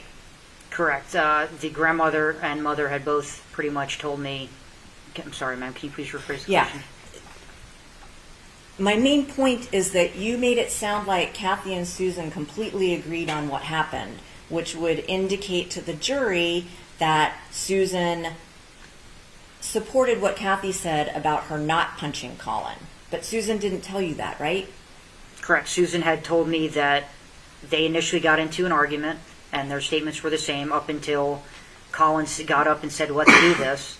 At that point in time, the grandmother advised she was not present and did not see what happened from the time frame that he got up and said, let's do this, until she came back and they were already both on the floor. Both on the floor. Now, Collin was quite forthcoming with you, right? When you talked to him, your interaction? So I had talked to him initially, briefly, and then when I went to go and get a sworn statement from him, he advised that he wanted to speak I'm going to to me. stop you right there. He was talking on the phone to Corporal Rentis the whole time he was sitting in the car, correct? Correct. He was sitting in the back of the car. And any time an officer walked up to him, they could capture his face and his voice and whatever he was saying on camera, right? We had our body cameras on. Right, so that's a yes? Yes. So Collin says his mom punched him and he defended himself by kneeing her and throwing her to the ground, right? That is what he had stated, yes. And that's on body cam? Yes. Okay, and then Kathy says, I never punched him, right? Correct. And Susan says, I don't know what happened. She may have punched him because I wasn't there when that happened. Correct. Okay. You all chose to believe Kathy over Collin, correct? Based on the evidence that we had seen, to coincide with the two different stories and with what the grandmother had told us from the different points in time that she was there, it appeared that the mother and the grandmother had similar stories, or from what time periods they were both there together, that matched. And like I said, based on the physical evidence of injuries that the mother had and the son's lack thereof, that was where the evidence led us to go. So your body cam would also show the alleged injuries to Kathy, right? Yes.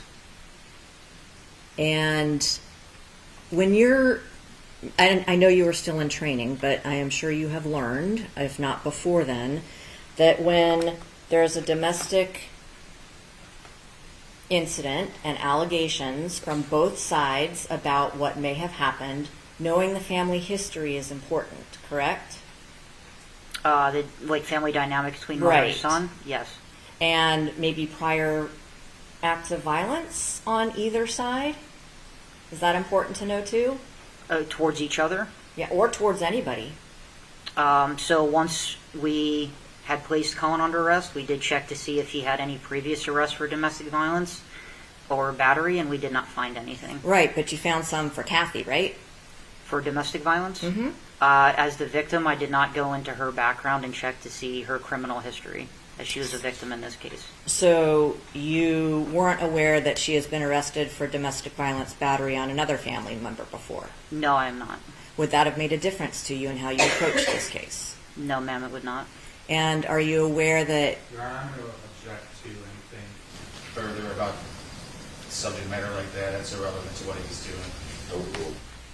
So are you aware that Kathy Griffith had been arrested before for stabbing her then husband? No, I am not. Are you aware that she was also alleged to have burned him with a terrarium heat lamp in that same incident? No, I am not. Are you aware that Kathy Griffith was on videotape shown to law enforcement and a DCF investigator driving her car and pinning her then husband to the house, between the car and the house, in front of her children? I am not aware of that, no. So you're not aware that the incident where she stabbed her then husband and burned him with a lamp was also in front of her children? No, I'm not. As I had said earlier, I have no previous interaction with either one of those individuals or knowledge about their previous history. Are you aware that Kathy Griffith had threatened to kill multiple members of her then ex-husband's girlfriend?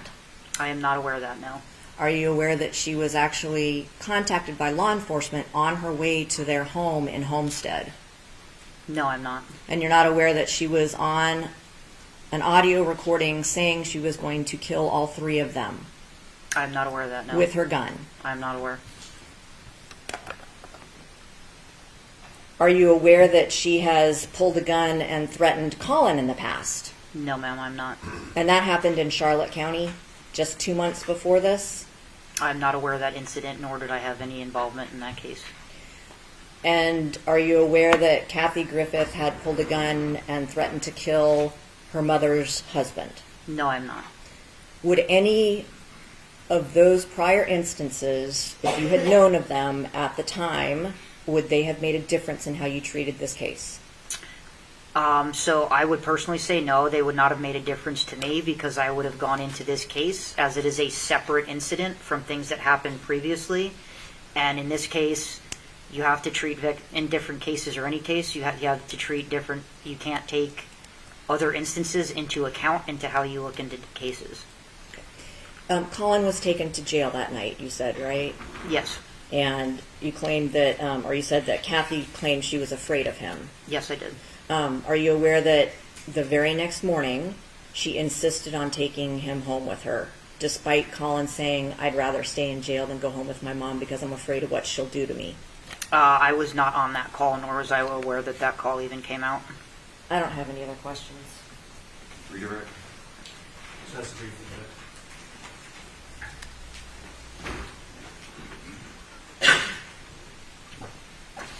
Deputy, are you aware that victims of domestic violence often want their abuser back in their lives?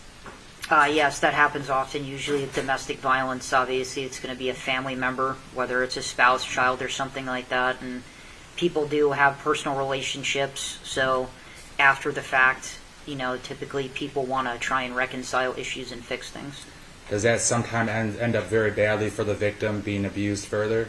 It can, especially when it is situations where it's parents and children or husbands and wives. You'll see situations where you'll have multiple issues of domestic violence, but because it's a family member and someone that they love, it continues to happen and they stay with that person. Does it also unfortunately end in family members murdering each other? It can end in violence in that nature. Now, the defense attorney was asking you a lot of the questions. Were you aware of things? Were you aware of things? Were you aware of things? Do you know if all or any of the information she was asking about is true or accurate, or what source it's from? I have no idea of anything that she was asking me because I've had no other involvement with Collin or his mother. And as I had said, I treat that case as its own individual case, as it has no reference to other cases or instances that we've dealt with. Now, the defense attorney was inquiring about you a lot about when she talked about Susan Detman, the grandmother, about the content of her statement. Mm-hmm.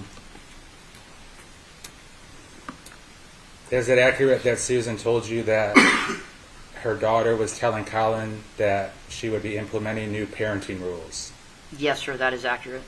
And the grandma told you that Collin would be having his Xbox gaming system and cell phone and other items taken away as a disciplinary action due to his behavior. Yes, that is an accurate statement. And these are things that Susan said the mother was saying to her son, correct? Correct. These are things that the grandmother and both the mother had told me in their statements, that she was going to take items away due to his behavior for parenting. And they were so fed up with the defendant that they told him that the Thanksgiving cruise vacation he would no longer be going on. Is that correct? That is correct. And at that time, according to the grandmother and Miss Kathy, the defendant's response was, Collin stood up and said, let's just do it. Correct. So did you take that to mean he was challenging his mom to a physical fight? From both the statements that the grandmother and the mother had told me, yes, it sounded like he stood up and basically tried to show body language and intimidate his mother and say, okay, if you're going to try and take away my Xbox and my cell phone, then he wanted to have a physical interaction. So because the mom was trying to discipline and parent her child, the defendant physically did what to his own mom? So at that point, from basically what the mother had told me, is that he had kneed her in the stomach and thrown her to the ground, and when she went to go and get her cell phone, he stomped on her hand. I have no further questions. Thank you. Is the witness released? He is, Your Honor. Ms. Thornhill? Yes. Thank you, sir. Thank you, Your Honor.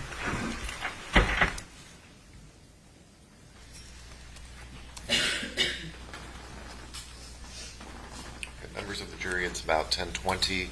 We'll take our mid-morning recess of 15 minutes. All rise, please.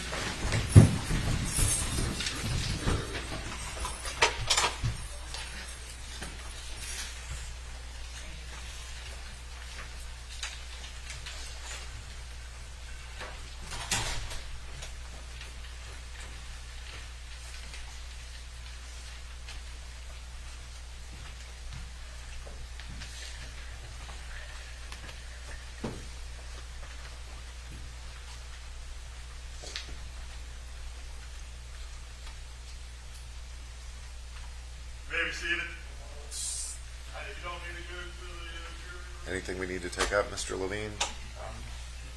No, Your Honor. Ms. Thornhill or Mr. Hendry? No, Your Honor. All right. 15 minutes.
lawyers are present. State's counsel is present. Are we ready for the jury? We just need a couple of minutes, Your Honor. There'll be one quick thing to litigate. Okay.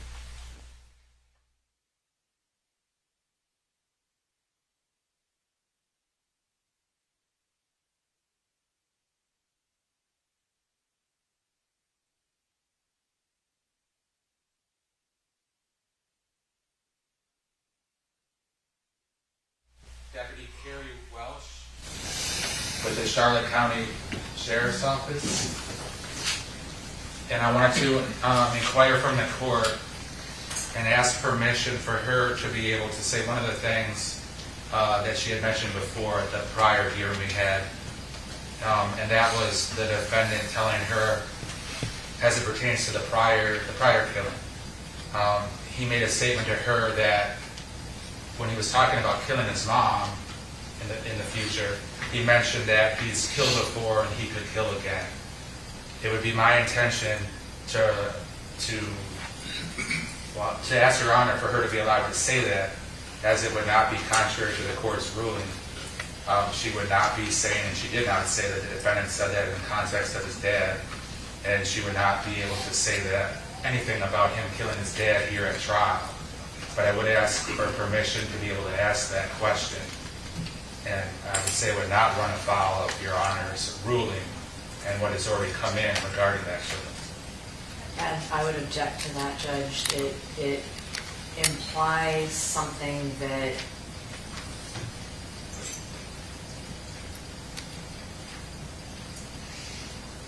it's a true statement if he acted in self-defense, right? But the statement alone, without getting into details such as it was self-defense, make it extremely prejudicial, and I think that the prejudicial effect of it would substantially outweigh any probative value. So it's a 403 argument. Remind me what the context of this conversation was in which the statement was made. What was going on?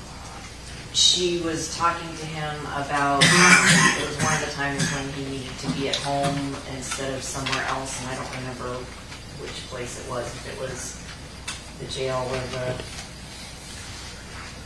psychiatric facility or foster care.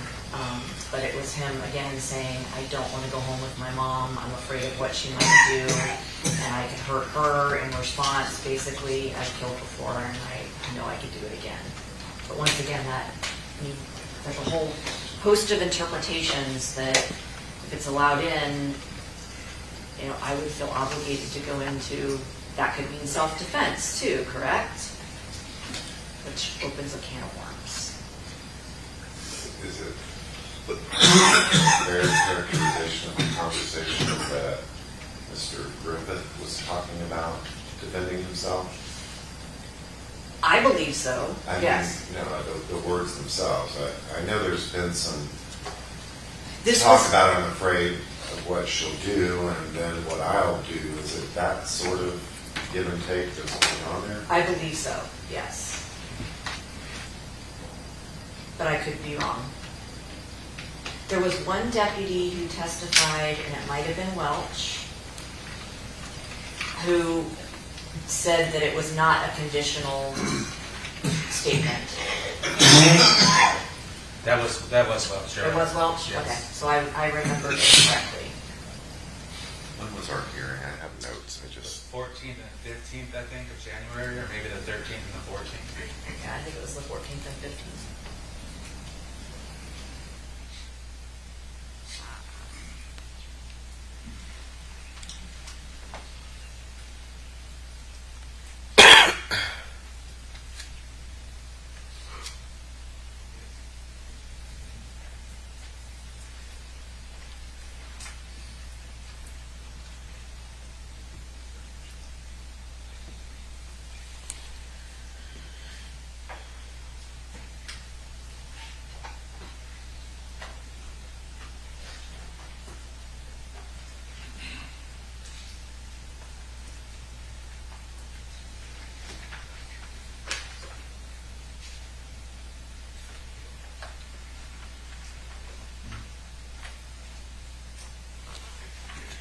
All right, so my notes reflect this was the incident at Charlotte Behavioral Health when he was being released. And I don't have verbatim notes, but she testified that the CAD notes said that he didn't feel safe to go home. When the witness got to the facility, Mr. Griffith approached, said he didn't feel safe to go home or how he'd handle it. She said initially he didn't seem to meet criteria. She asked him why he didn't feel safe or how he didn't feel safe, and he said he would do something to his mother or grandmother. She asked him what he meant, and he said he would throw them out of the car or shoot or stab them. He said he's done it before and would do it again. Asked what he meant. He said he shot his dad, and he didn't want to go with either one of them. And then he was Baker acted again. So the deputy knows that if Your Honor rules it admissible, she knows and understands that she will not mention that he killed his dad. I would ask Your Honor to allow me to ask that question, for her to answer that question, as it would be consistent with your ruling, and that's all I have to say. Ms. Thornhill, anything additional? Nothing additional.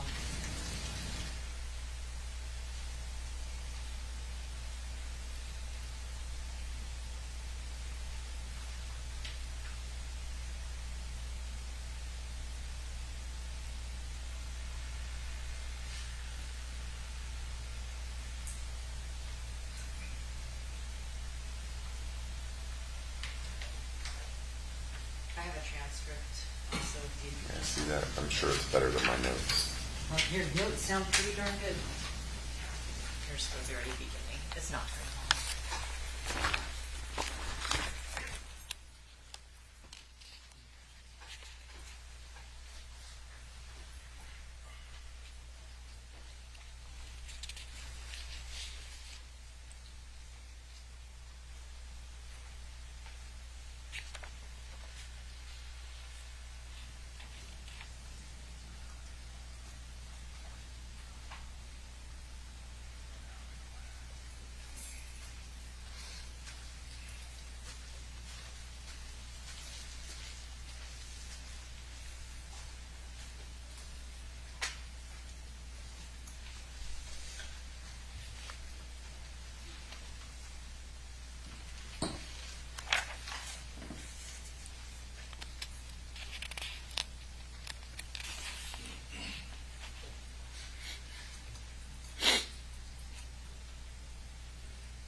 All right, so Ms. Thornhill, I recognize the statement can be interpreted multiple ways, but isn't that the point? I mean, it is a statement of future potential intent, action. that I think can be interpreted as self-defense, but it can be interpreted as not self-defense. Because nothing in there says anything directly about being afraid of his mother or his grandmother, because he speaks about his grandmother. It just says and specifically his statement is, I'm afraid of how I'll handle the situation. Not, I'm afraid of my mother, I'm afraid I'll be attacked and what I'll do in response. It's, I'm afraid of how I'll handle the situation if you send me home, which is probative on the issue of premeditation, intent, and so forth. So I am going to allow it. And it is out there that he's killed in the past. Right, So. right. I understand. And let me ask you this then. Would I be running afoul or opening the door if I asked Deputy Welch about one possible interpretation of that is I've acted in self-defense before and I know I could do it again? Opening the door to what? To any of the Oklahoma stuff. Mr. Levine, what's your position on that? I think it would be opening door, Your Honor. I don't know why you would. I mean, I don't think that's a it is. question I think you would ask the jury during your closing argument. What does that mean? The witness's opinion of what that could mean is neither here nor there, is it? I mean, we've had lots of opinions from officers about how they handle investigations and what's usual and things like that. And the ones I've heard objected to have, Yes. if you notice, have been sustained. Yes. So, That's fine. I won't go any further. right. I'm not saying it opens the door or what it might open the door to, but I just don't think it's relevant what they think that could mean. Okay. So. And noted for future objections as well. Now, sometimes those opinions might be admissible I understand. if it's within their area of expertise and it's relevant to an issue in the case, but much of what I've heard, well, all of what you've objected to, I've sustained. Yes, sir. Your Honor, if I may have just a So, brief moment to... Let me ask a question, though. Yes. Well, you're going to tell her not to say anything about that it was the father or a relative. I mean, Yes. that was part of my order. Yes, I've told her, and I'm going to tell her again, based upon the court's ruling, will be updated. All right. All right, thank you. That'll just take a minute because she's outside.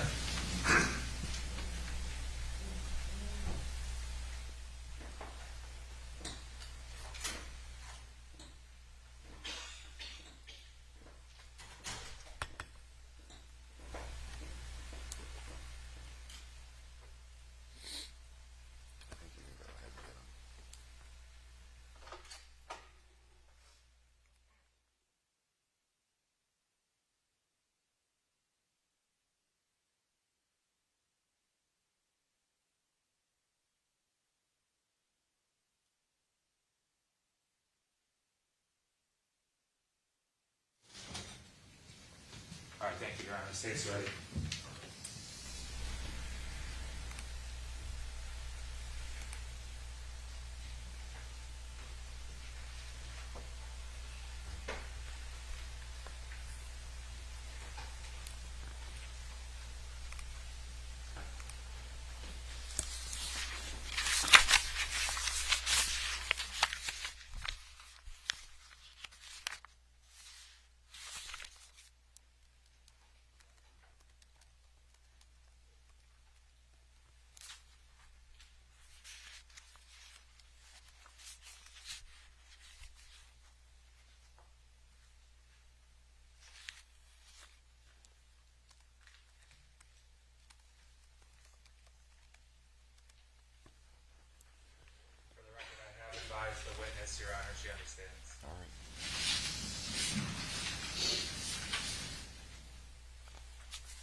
seated, please.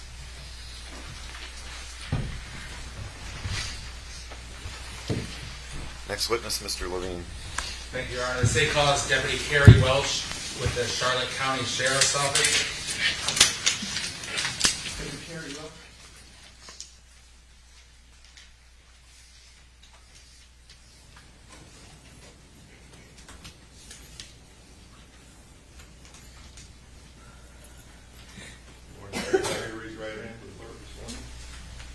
Do you solemnly swear or affirm that the testimony you give in this case will be the truth, the whole truth, and nothing but the truth?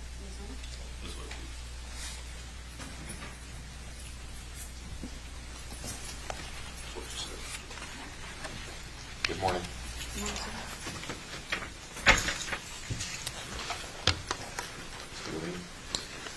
Good morning, Deputy Welch. May you please introduce yourself to the jury and spell your name? Yep, I'm Deputy Carrie Welch, Keriwelch. And where do you work? The Charlotte County Sheriff's Office. Tell the jury about your education, training, and experience. So I've been with the Sheriff's Office for 6 years. In that time, I do annual training with the Sheriff's Office, but I was also part of the mental health unit. So I did some crisis intervention training and extra training for de-escalation and things of that nature. Now, I want to direct your attention to the defendant in this case. Did you have an opportunity to come in contact with the defendant, Collin Griffith, around September 19th of 2023? Yes. Describe to the jury how that came about.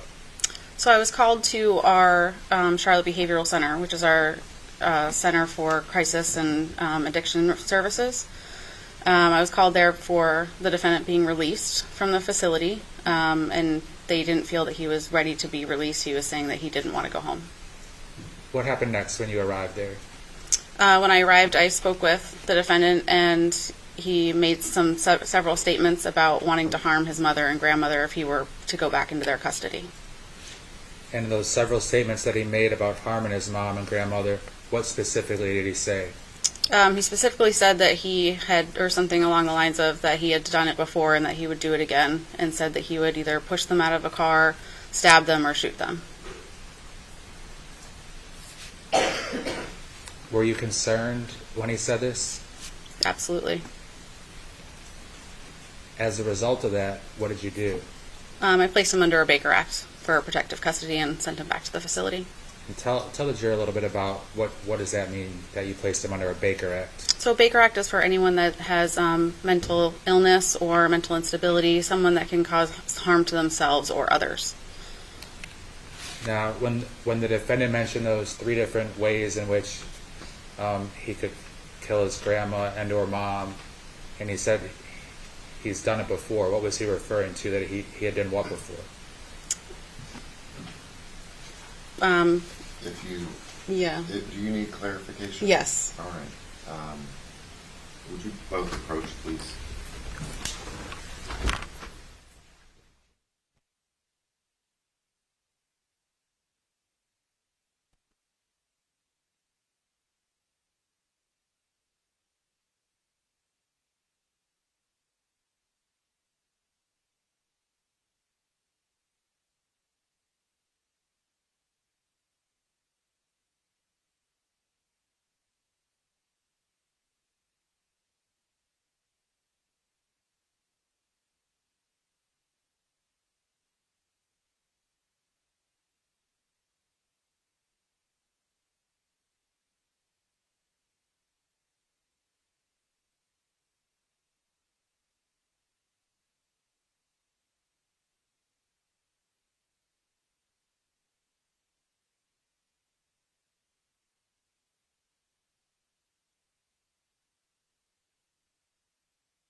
Mr. Levine, rephrase your question. Thank you. Deputy Welch, when you said that the defendant said he had done it again, he had done it before and could do it again, Was he specifically referring to he had killed before and could kill again? Yes. All right, I have no further questions. Cross-exam? Yes, sir.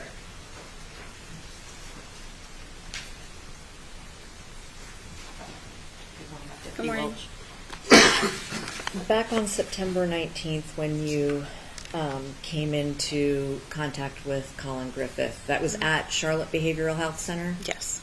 And were you aware he had been in that facility under a Baker Act hold for several days leading up to your encounter with him? I don't know how long, but he was in the facility prior, yes. And are you aware of what caused him to be placed in that facility initially? No. Collin told you multiple times that he didn't feel safe going home, correct? Correct. And when he said, I don't feel safe at home, you all kept saying, well, if you don't give me something specific, you're going to go home. I mean, he wanted to stay in the Baker Act facility, right? Yes, he didn't feel safe. Correct. And Sergeant Schneider was there with you? No. At some point? No? This is separate from Sergeant Schneider? What time, if you know, was Collin supposed to be released from the Baker Act facility to go home with his mom? I don't recall. Okay. Is it safe to say that you responded to the facility hours after his release was supposed to happen? I don't recall. Do you remember going there at one point, finding that he didn't meet criteria to be re-Baker Acted, and then having to go back at another point? No. No? Okay. It just, there's some times on your reports that indicates you responded at both 6 and at midnight. Did I misread that? Yeah, I don't recall going twice, just once. Do you have your report in front of you? I do not. Is it possible you went more than once? Not to my knowledge, no. So Collin is saying, I want to stay here, I don't want to go home, I don't feel safe at home, I don't feel safe at home, I don't feel safe at home, because he said it multiple times, right? Correct. And y'all kept saying, you got to go home, because you didn't think he met the criteria to be re-Baker Acted, right? Correct. And then finally he said the magic words that got him re-Baker Acted, right? I'm not sure what you're referring to. Well, once he said, I'm afraid I'll hurt or kill my mom or my grandma, you guys immediately put him back in the facility, right? Absolutely, it's a homicidal statement. Right, and that appeared to be his goal the whole time, was to get put back in the facility rather than going home with mom or grandma. I don't know what his intention was. 1 second.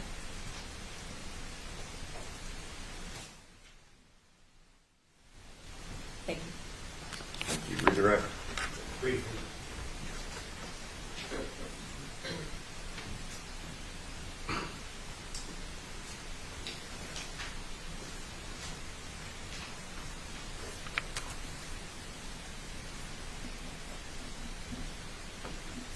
Deputy Welch, is it a fair statement that the defendant, in reference to killing his mom or his grandma, said, I will kill my mom? Yes.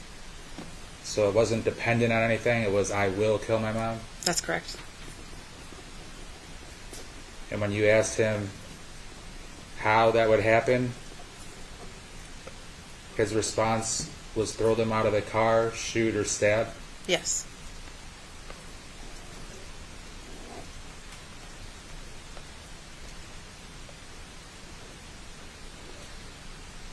And is that when he said that he killed before and could kill again? Yes. All right, I have nothing further. Is this witness released? Yes, sir. Ms. Thornhill? Yes, sir. Thank you. Thank you.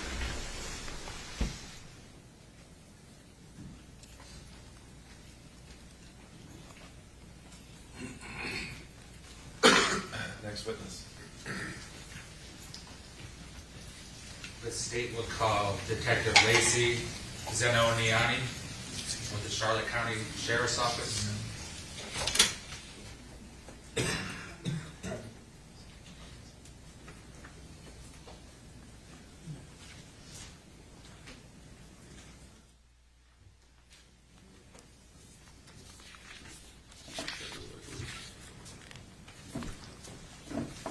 Go ahead, raise your right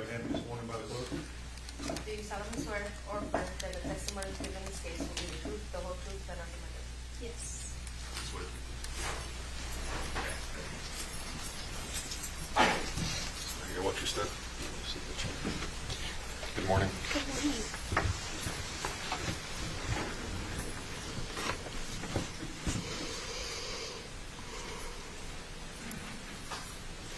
Detective, if you could introduce yourself to the jury. Good morning. My name is Lacey Ziniani, juvenile detective with Charlotte County Sheriff's Office. Could you spell your name for the record? Zenioniani. And how long have you been employed in law enforcement? I've been employed in law enforcement for 5 years. Tell the jury about your training and experience. My training and experience started on road patrol for my first 3 years, and I have currently been in this position for 2. And the position you're in as a juvenile detective, what does that mean? So my position focuses on juvenile intervention and working with the youth within our county. My unit focuses on working with juveniles who are at risk. I also monitor our juveniles who are on probation and try to lead them into a successful pathway, as well as working with our runaways and just any juvenile who is experiencing issues or trouble at home. How did you come into contact with the defendant, Collin Griffith? I came into contact with the defendant after the initial incident that occurred. It was forwarded to me for intervention purposes. And what were your goals then when you got involved in the defendant's life? Our goals were to implement intervention and work with the family to assist them with resources and guide them to a successful pathway. Would you have interaction with not only the defendant but also his mom, Kathy Griffith? Yes. Did you have any interaction with the defendant's grandmother, Susan Detman? Yes. And was that both in person and on the phone? Yes. Describe to the jury the accessibility part of your relationship to the mom and the defendant. So I spoke with the mom and the defendant very often. My role was to be available to them, again, for resources, so we would sometimes speak daily, sometimes speak multiple times a day. Whenever they needed to call, I was there to answer and assist with whatever they needed. On the day that Kathy Griffith died, did she contact you or try to contact you? Yes, prior to she contacted me via phone. And was that a text message or a phone call, do you recall? It would have been both. And you responded to her at some point on that same day? Yes. Was she alive to answer that phone call? Yes. Did she answer that phone call? Yes. Towards the end of the day, did you ever call or text her and she didn't respond to you? Yes. All right. Now, can you give us kind of like a time frame, the general month and year to the general month and year of when you would have been in the defendant and his mom's life? Roughly, we began intervention back in September of 23, and that would have ended September of 24, I believe.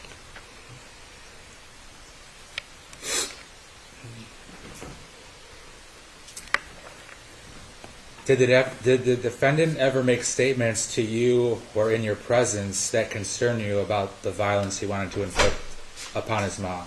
Yes. And what do you remember him saying?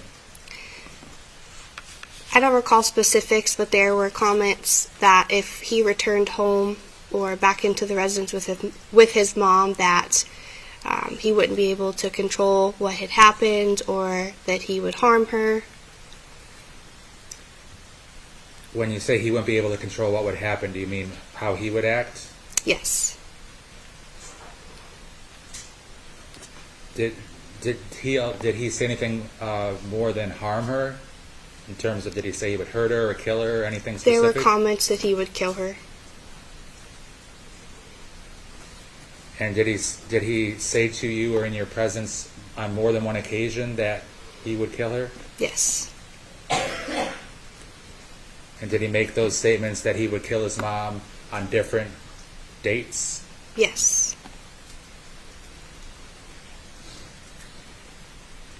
What type of time period do you think he made those statements in terms of how many days, weeks, or months of a time period did he repeatedly say he would kill his mom? I don't know any specifics, but it was often that the comments were made. It was the defendant made those statements often? Yes. And when he would make those statements, what would be your response? We would just try to work through with him and mentor him about the opportunities that he had for his future and how to work through the situations at hand and the consequences that would result from those comments. Did it appear that he would get angry when Mom would try to take away his video games and cell phone and things of that nature? Yes. Was that a reoccurring source of discontent on the defendant's part? Yes.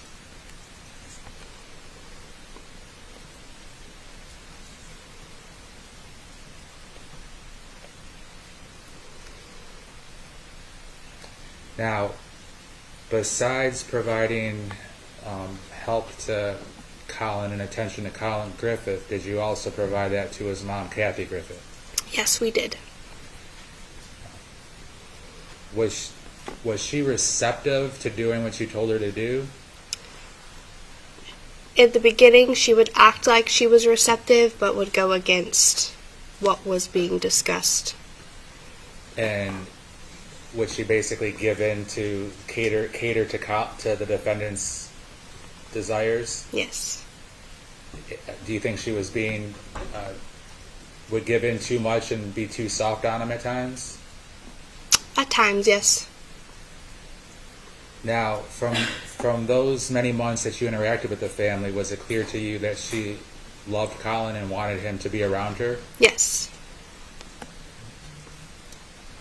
Did she understand the danger to her life having the defendant around her?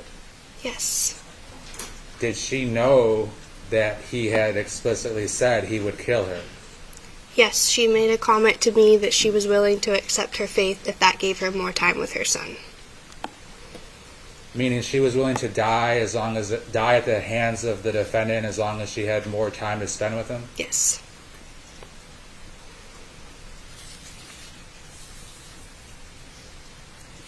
Now, getting to know the family a little bit, did you become aware that there were also good times between the defendant and his mom? Yes, the family frequently went on vacations such as Disney cruises. They went on multiple cruises together and other family trips. Would they both tell you about going to the movies or having movie passes to be able to go to the movies together? They thoroughly enjoyed going to the movies together.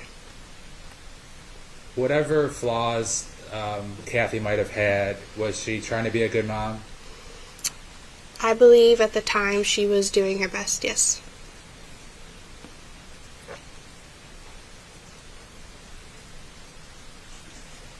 From your observations over that many-month period, did the defendant have respect for his mom and her rules? No.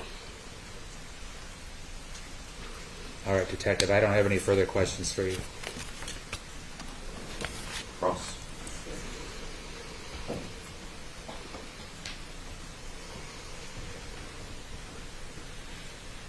Good morning. Good morning. Detective Zanoniani, you talked a little bit about your role in the juvenile division. It's sort of a special role in the sheriff's office, isn't it? Yes. Because you're doing your best to intervene to help families make it through a difficult adolescent period often. Yes. And the resources that you provide, which is your job, right, is for both parents and the kids. Yes. So it's not limited to just the kids or just the parents. Well, it mainly focuses on the juvenile itself, but taking it an extra step further to make sure the parents have what they need to follow through thoroughly, yes. And sometimes problems that children appear to have are related to their parents or how they were parented. Yes. Is that fair? Obviously, you got to know Kathy and Collin Griffith pretty well here over the year that you were involved, right? Yes. Sorry, you need to answer out loud so the court reporter Yes. can take it down. Did you also get to know Susan Detman? Yes. And as part of your job in getting to know the family and the dynamics, because that's important too, right? Yes. You came to learn quite a bit about everyone's background, right? Yes. Okay, especially Kathy. Yes. And did you actually seek out information about Kathy's past in your efforts to provide resources to both her and to Collin? In the beginning, yes.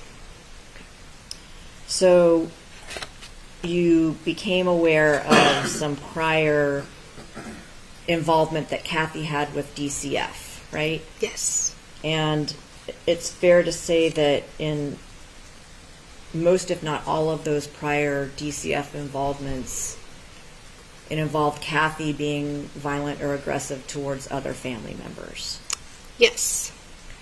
And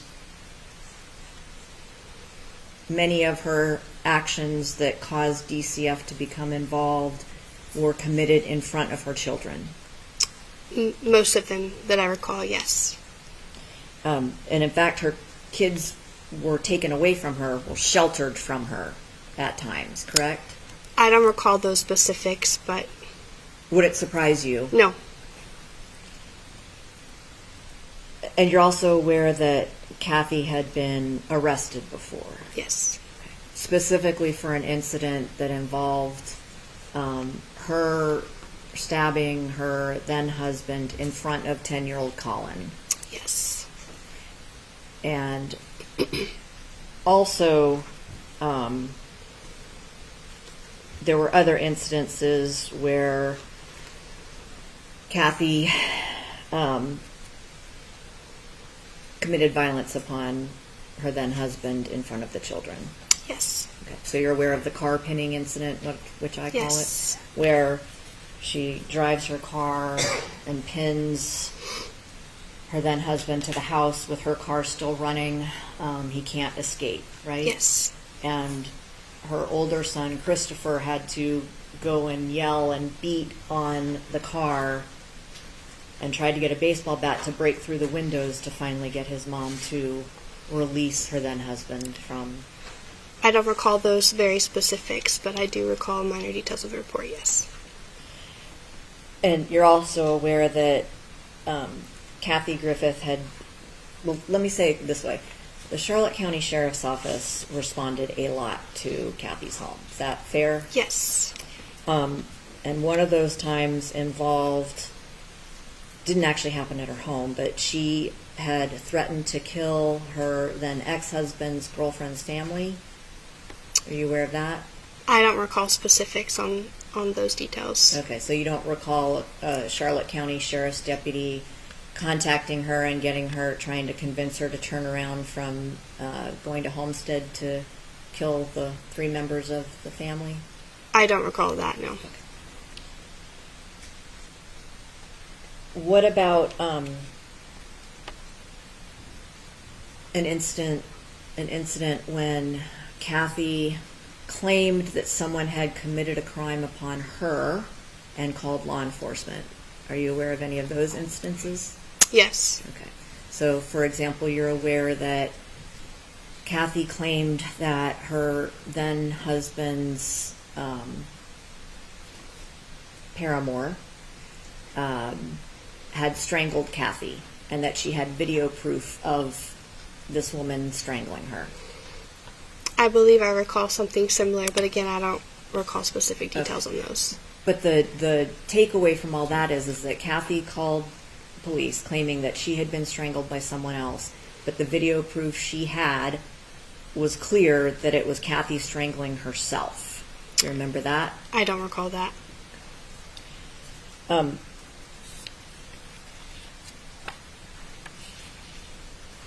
Would you say that Kathy, in your interactions with her, definitely wanted her things to go her way, or she was not going to have it? Yes. Okay, so sort of her way or the highway? Yes. It's also fair to say that she really, really, really wanted Collin to stay with her.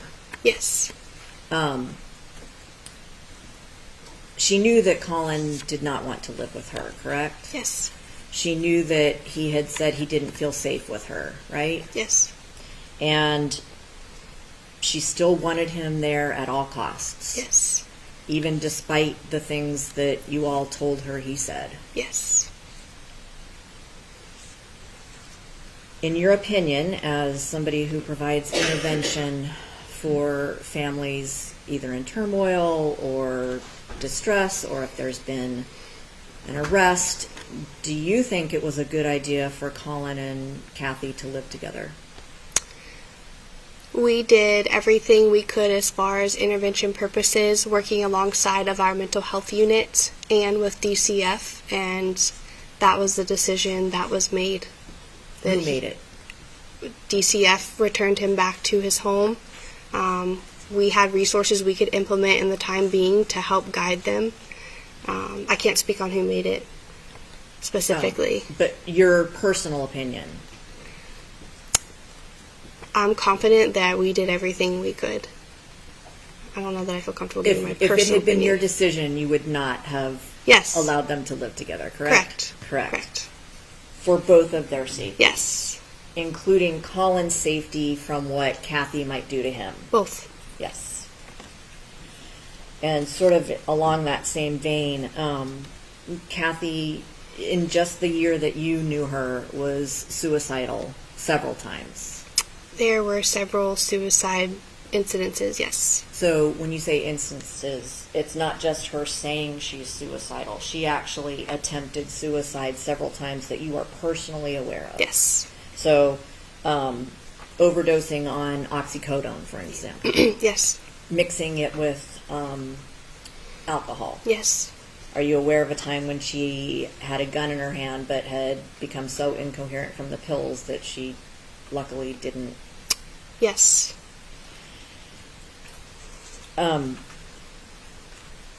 She even posted things sometimes about wanting to kill herself. Are you aware of that? I never had access and or viewed her social media accounts to answer that.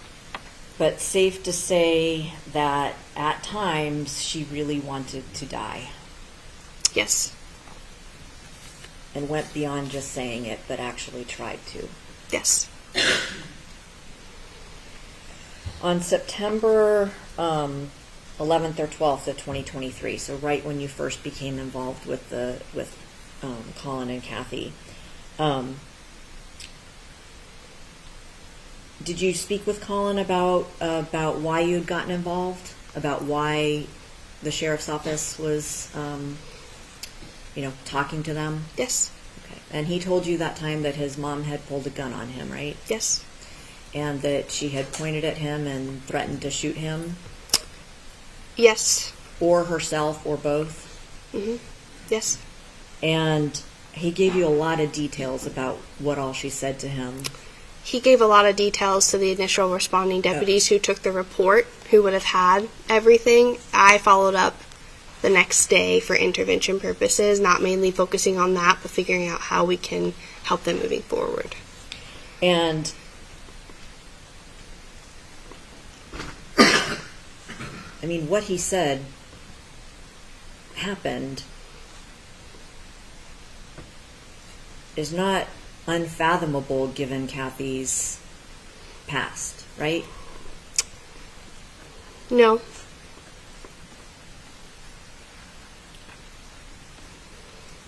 And you're aware that Kathy actually had a gun in her home at that time?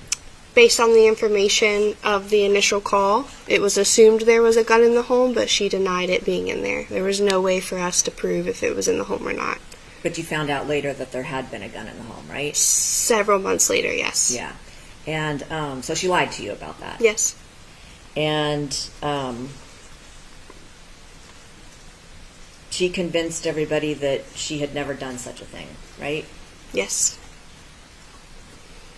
Are you aware that she actually admitted to her own mother that she had pulled a gun on Collin? No.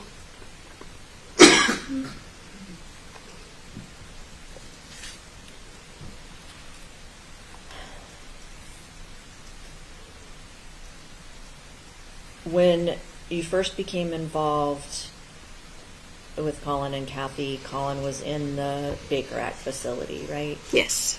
And Kathy was not being cooperative with the efforts that everybody was making to make sure that she was safe, that Collin was safe, that things were being done to make sure nothing bad happened to either one of them, right? Yes.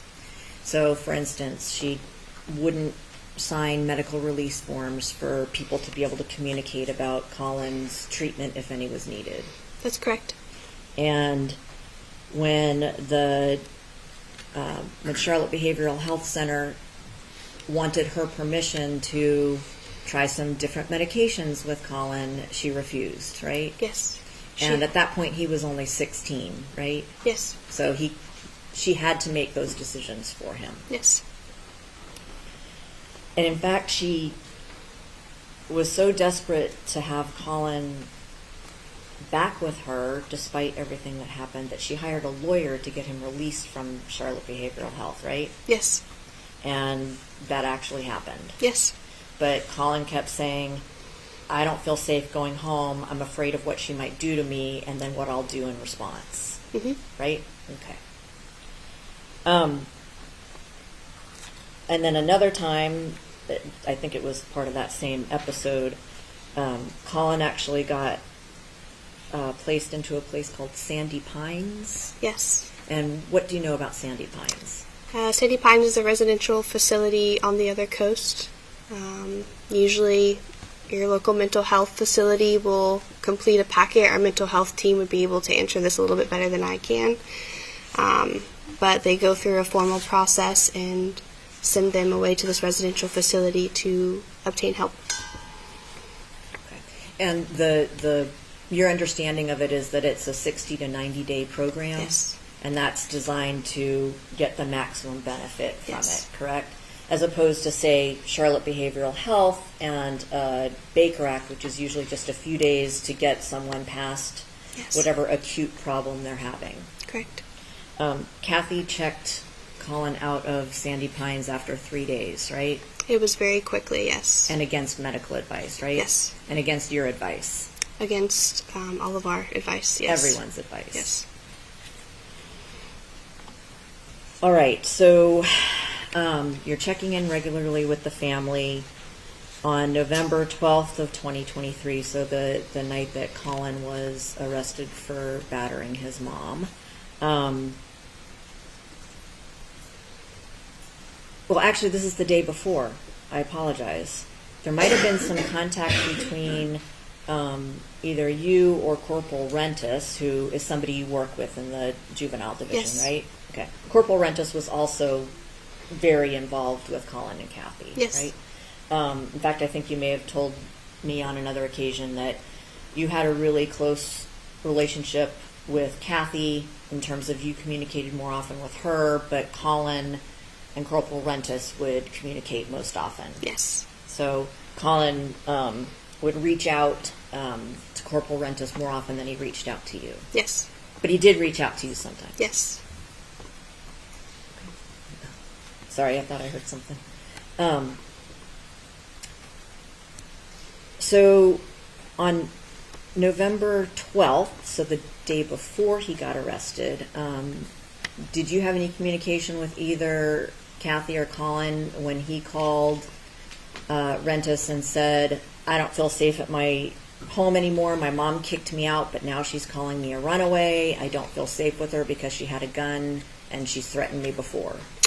I don't recall specifics of our phone call because, again, we spoke almost daily, if not every other day, but they would reach out when things would escalate so that we could try to guide them through the process. Okay, but that particular, you do remember an incident shortly before Collin was arrested for domestic violence battery where his mom kicked him out. Yes. And he said then when she started calling him a runaway, he didn't feel safe going back home because of the gun incident, and law enforcement got involved that day as well. Yes. And nobody checked for a gun that day either, right? I can't speak for who was there. Okay. But you are aware that Collin actually went with Susan that night. Yes. To her house in, I think Yes. to her Auburndale house. Yes. Okay. And was the recommendation at that point for Collin to stay with Susan for some length of time, or was it kind of up in the air? He had a good relationship with his grandma, so she was a good divider between the two to keep them separated. So we were just trying to keep them separate for a couple days until things de-escalated. Are you aware that Kathy demanded that Susan bring Collin home immediately the next day? Yes. On the 13th. Yeah. And were you involved in any of the discussions about that? I recall speaking with Catherine and advising her to let them stay separate for a couple of days. But she insisted that Collin Yes. be brought back to her home. Yes. Are you also aware that she punished Collin for not coming home quickly enough? I don't recall specific punishment other than taking his gaming equipment away, if that's what you're referring to. What about corporal punishment? Are you aware of any corporal punishment she inflicted on him? No. Really? So not a belt whipping incident? I don't recall a belt whipping incident. And speaking of that, if Kathy claimed to Susan, who witnessed the belt whipping, that when Susan said, "Hey, don't do that," and Kathy said, "No, it's okay, Rentis told me I could do it," would that be something you would expect Corporal That's not Rentis something to... Corporal Rentes would say. It's not something No. he would say? No. Okay, so if Kathy said that to Susan, she would have been making it up. Yes. Then on the 13th, we know Collin is arrested for the domestic violence battery. And he said that his mom had punched him, and in response to that he kneed her and threw her off of him. Yes. Yep. And given Kathy's history, that's not, once again, unfathomable, is it? No.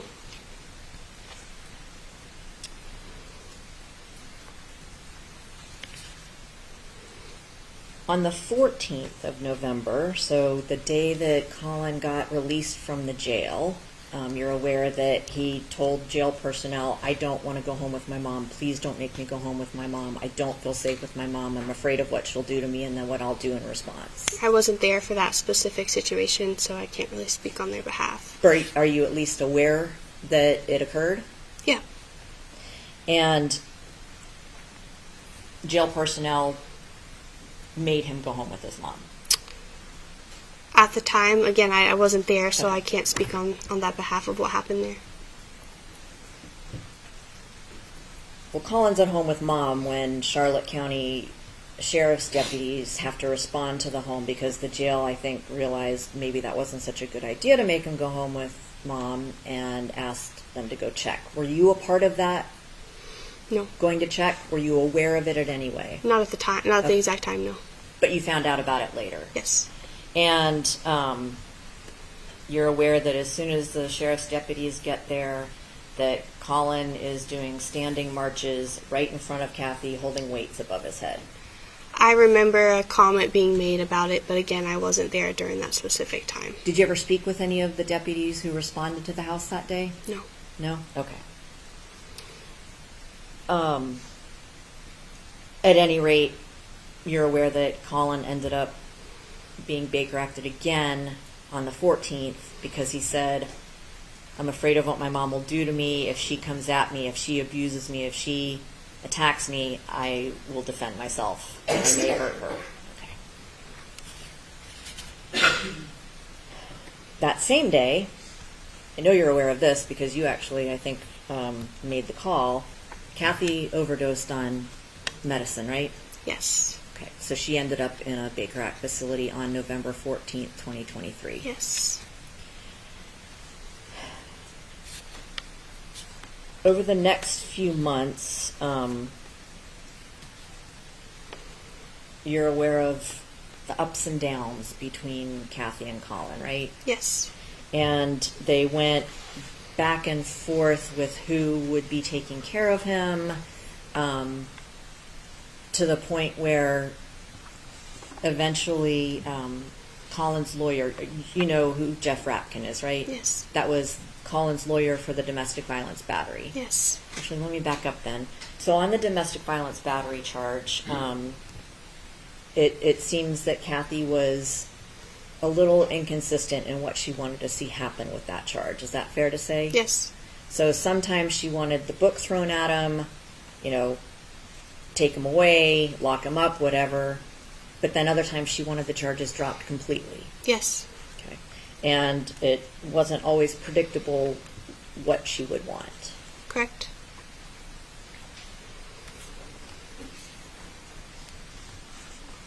More suicide attempts throughout the next few months on Kathy's behalf, right? Mm-hmm. Yep, she got Baker acted several times, overdosed more than once. More than once, yes. Okay. So during this time, Mr. Rapkin is representing Collin in the domestic violence battery case, and eventually Collin gets put on probation. But that's not until several months later, right? Yes. Okay. But in the meantime, as Kathy's not sure what she wants to happen, you're aware that both Kathy and Susan signed an agreement to have concurrent custody of Collin, right? Yes. And that's called the 751 plan? Yes. So both people who are taking on the responsibility or the duty of caring for a child have to sign in front of a notary for that to happen, right? Yes. And they have to file the paperwork with the court system. Yes. And then eventually a judge either agrees with it and signs an order or says, no, I don't agree with the concurrent custody plan. Yes. In this particular case, you're aware that a judge did sign off on the concurrent custody agreement. Yes. So that meant that both Susan and Kathy at any time could be caring for Collin, and it would be legal. Yes. They could each make medical decisions for him at any time. Yes. And enroll him in school, things like Yes. that. And neither one needed the permission of the other to do any of those things. Correct. So DCF got involved again in February of 2024. You know what incident I'm talking about? Can you specify? Well, it's the time when they actually found a gun in the home, the gun that Kathy claimed wasn't there, and DCF got called out, and Kathy actually claimed that Collin had attacked her and battered her again. Does that incident sound familiar? I don't recall very specifics. She may have told DCF that, or admitted to DCF at the time that she had a gun in the home, but I wasn't there, so I don't remember specifics. Actually, I thought maybe you were there. Didn't you find a gun at her home one time? After the fact, yes. After what fact? After working with him for a while, she admitted and willingly gave us the gun to hold into our evidence for everybody's safety. And when was that? I don't recall. Okay. Specifics. But after she had told you that she didn't have a gun in the home, you Yes. went and actually retrieved one? Yes, yes. Okay. And you have no idea if she bought another gun or had another gun or... No, I mean, I can't speak on what she did. Okay. Behind closed doors. So I'm talking about the incident where Kathy claimed that Collin had battered her. She called law enforcement and tried to get him arrested. Okay. And the deputies looked at ring video from the home and determined that that did not happen. Are you aware of that? Briefly, yes. Okay. And that DCF thought that Collin should stay with Susan or someone else for a while. Yes. But Kathy wouldn't allow it. Correct. Once again. Correct. Okay.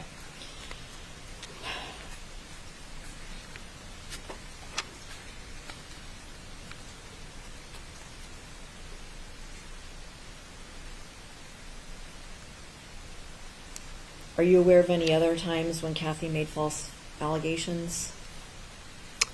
I mean, she made false allegations on multiple occasions, but unless you ask specifically, I don't recall. Okay. Like, what are you referring No, to? it's okay. I think you've given the jury a good idea of how trustworthy she was, which is not very, correct? At times, no.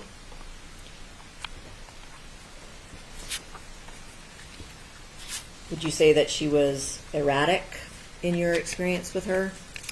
I would say she was very undecisive. So erratic is not a word you'd use.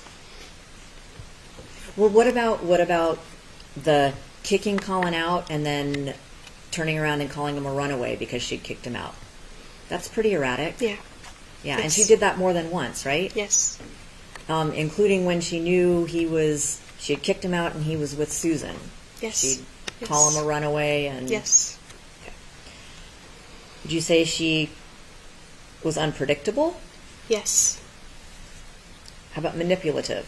Yes. She manipulated you or tried to manipulate you and other law enforcement officers, right? I believe they both were, yes. Yeah.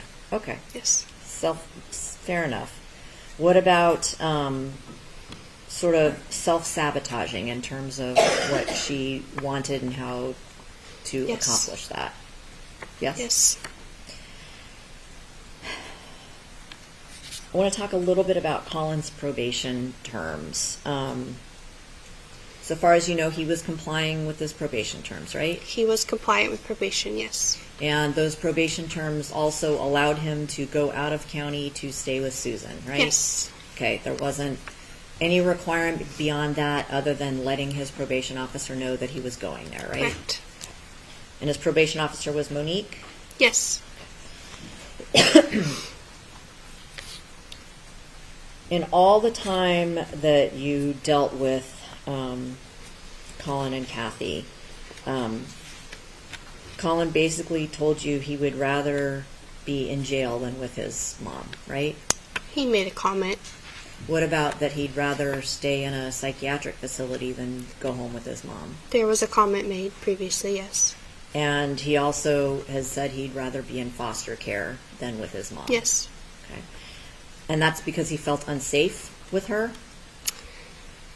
That is because he felt unsafe and they just did not get along. They Right. didn't agree or respect each other. Okay.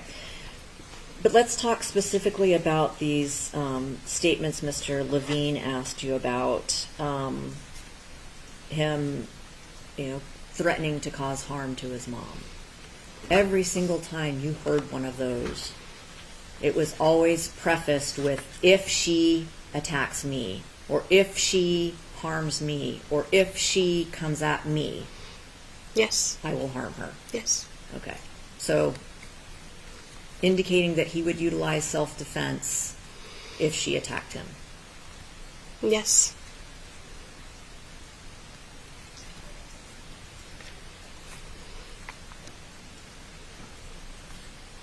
On September 8th of 2024, so the day that Kathy died, you were communicating, let's say on September 7th into the early morning of the 8th. You were communicating with both Collin and with Kathy, right? I was spending time with my family during the day, so I did not have my phone until several hours after this had initially started. But weren't you talking with Collin via text?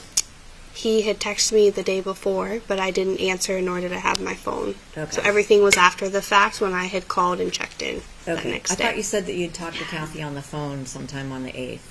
I talked to her the day that it happened Yeah. prior to, but I Right. wasn't available the date it started leading Okay. up to it. I'm sorry. So on the 8th, you actually did communicate with Kathy. Yes. And you told her that she should let Collin stay with Susan. Yes. Which was perfectly acceptable both legally under the 751 plan and under his probation conditions. Yes. And she just wasn't having it, was she? No. She was going to make him come home. She was gonna do whatever she wanted to do at the time. You told her there was no need to go up there herself. I told her to just give it a couple days and let everything de-escalate. Okay, but she didn't listen, right? Right.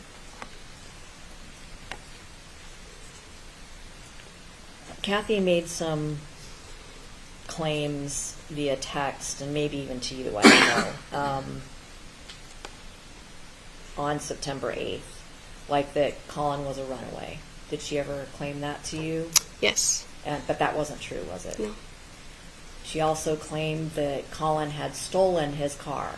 Yes. And that she was going to get him arrested for stealing the car. Yes. But that wasn't true either, was it? No. She made claims that she had sold the car. You aware of those claims? Not specifics, Okay. but I'll move on.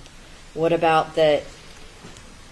She specifically made a claim that law enforcement, meaning your sheriff's office, had told her that if Collin was not back at her house by 10 a.m. on the 8th, that she could be arrested and that you all were going to get involved because Collin was a runaway, and it would have been 24 hours then. I don't recall those specific details that she would get arrested. Okay. So safe to say you never told her that if Collin wasn't at her house by 10 a.m. on Sunday, September 8th, she would be arrested? No. Okay. No. And that law enforcement gave her until 10 a.m. to get him back? No, that's incorrect.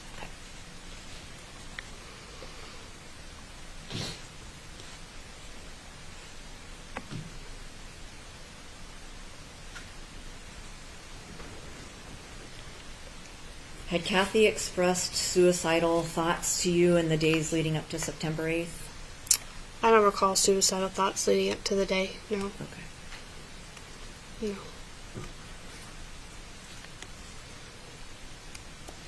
One second.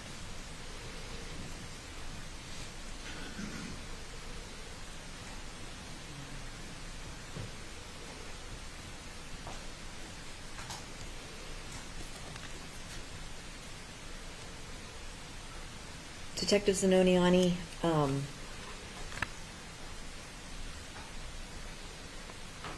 actually, I don't have any other questions. Thank you. Redirect. I do have some now.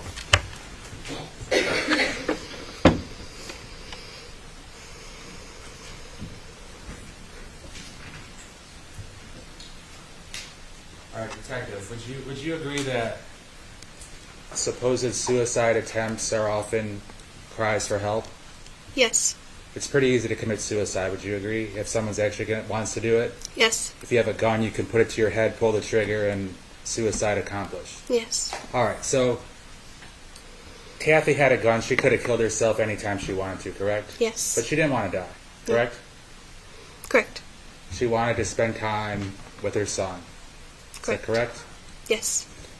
Now, there was some mention about some prior allegations between Kathy and the defendant's father, her ex-husband. Yes. And you were asked if you were aware of a bunch of different things. Were you aware that the defendant's father / Kathy's ex-husband was very abusive to Kathy? Yes. Were you aware that he impregnated her when she was a mere child? Yes. Were you aware that he was physically and mentally and emotionally abusive to her? Yes. And were you aware that there was some incident or some allegation where she did something with a corkscrew to him? Yes. Now, violence, of course, is not acceptable, but would you agree that Kathy was the relationship with her ex-husband and what she put up with at his hands was atrocious? Yes. So that probably certainly didn't help her being a child, being impregnated, and then, living however long she lived until she died, correct? Correct. So the defense described her as unpredictable. Is that correct? Yes. But what was predictable was her love for her son and her wanting her son to be with her, correct? Yes. And she was cognizant of the fact that probably as soon as he turned 18, he was going to say, see you later, and basically ignore her? Yes.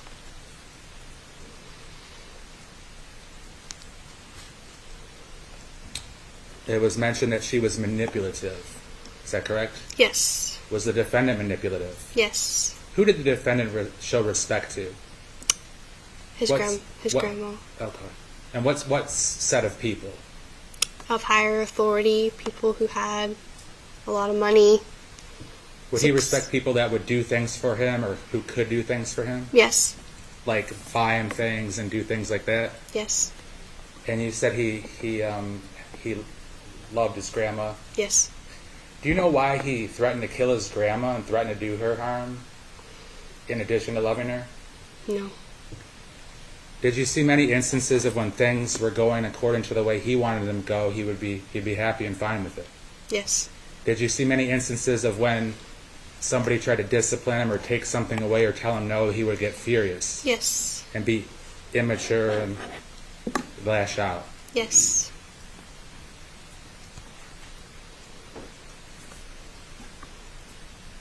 Is it a fair statement that he sure loved going on cruises with his mom? Yes. He sure loved going to Washington, D.C. and Philadelphia and the Caribbean and all these different places with his mom? Yes.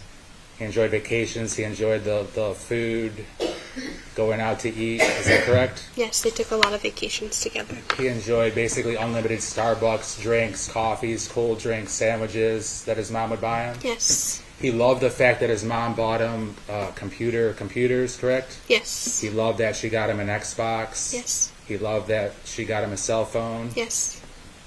He loved the video games and all that stuff, correct? Yes. But he didn't like chores, right? Correct. And he didn't like weed eating the backyard or taking out the trash or keeping his room clean, correct? Correct. So God forbid he had to do any of those things. That would anger him, correct? Yes. So he would prefer to not have anyone telling him what to do. Is that correct? Yes.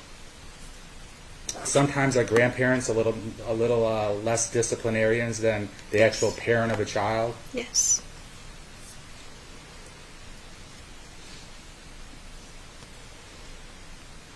And despite knowing that she might be signing her own death certificate, she still wanted to spend every moment with her son until he killed her. Yes. All right, nothing further. Is the witness released? Yes, sir. Ms. Thornhill? As long as she's on standby, just in case. You're not released from your subpoena, but you're free to go for now. You'll get a call if you're needed back. Okay, thanks.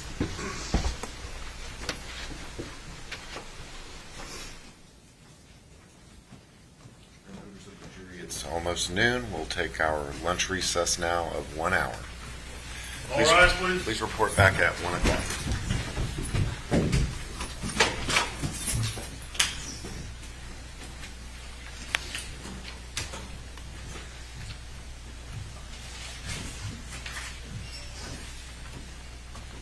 You don't need to go to the jury room.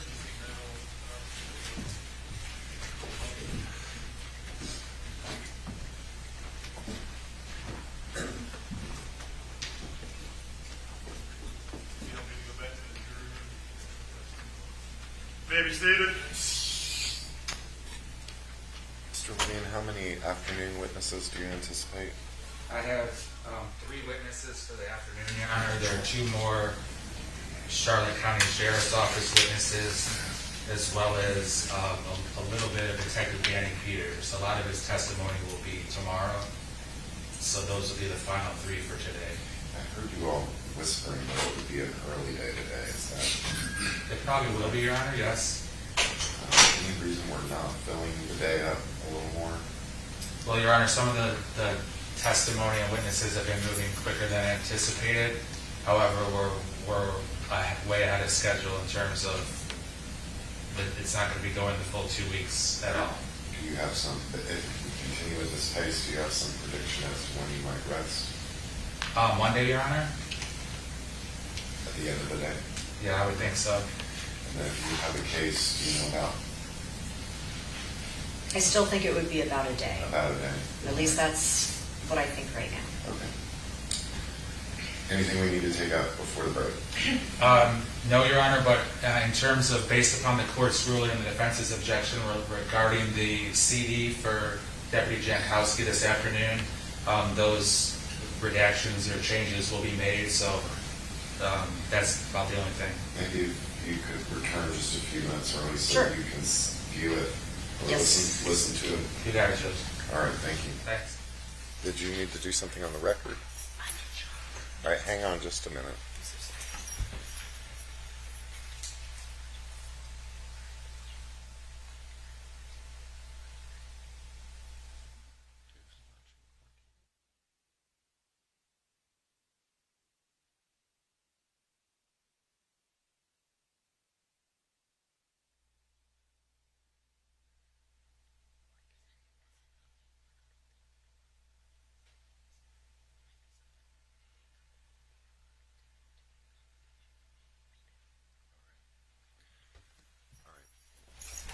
be in a recess, but would you remain for just a few minutes off the record?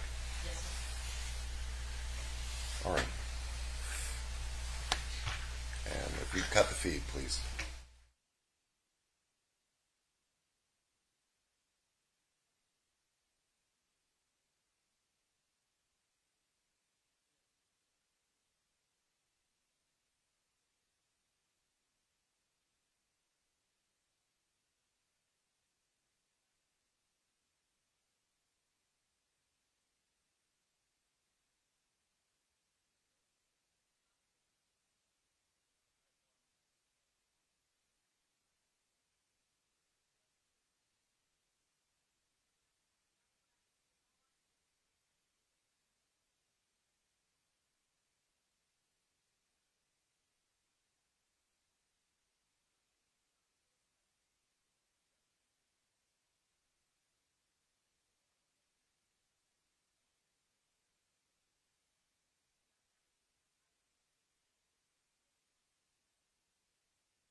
You may be seated.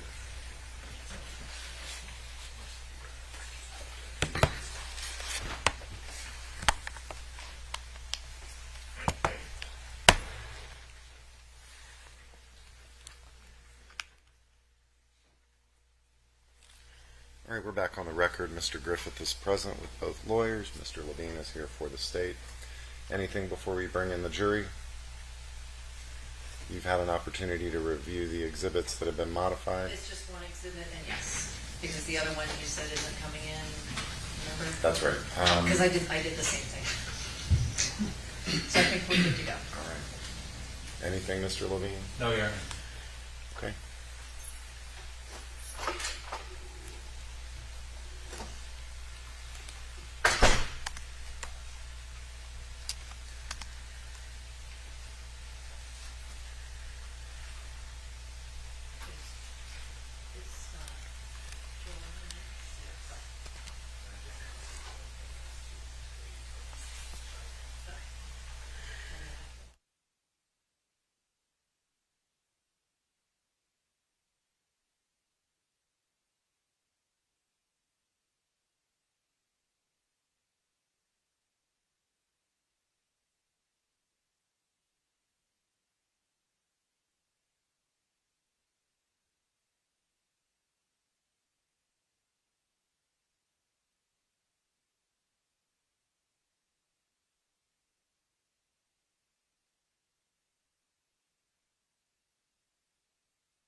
You may be seated.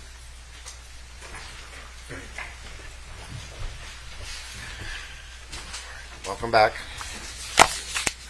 Mr. Levine.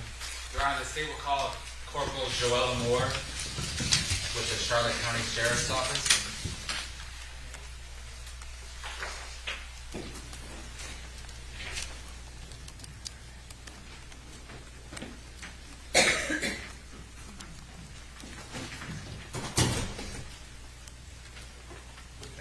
Step right here, raise your right hand, we'll vote for you.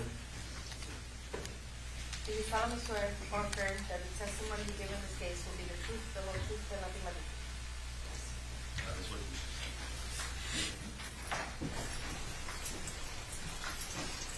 Go up the step and have a signature. Thank you. Good afternoon. Good afternoon.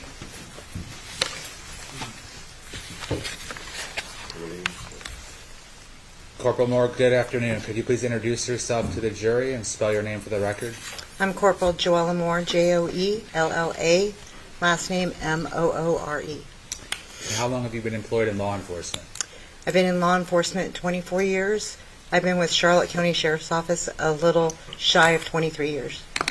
And what are some of the different units that you've worked in law enforcement? I worked in corrections as a correction deputy. I worked road patrol. I was a school resource officer.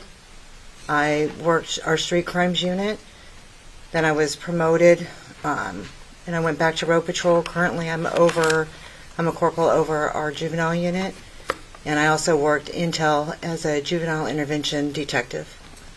So tell the jury a little bit about your kind of specialty or specialized knowledge about interacting with juveniles as it pertains to criminal justice system and in life in general. So the majority of my adult life has been working with at-risk kids. Prior to law enforcement, I worked in Oregon under the Special Education Department, working with at-risk kids, severely emotionally disturbed, ages 13 to 18. I moved here to Florida to take care of my grandparents and came into law enforcement. Quickly ended up as a school resource officer, like I had said. Did that for the majority of my career at Charlotte County.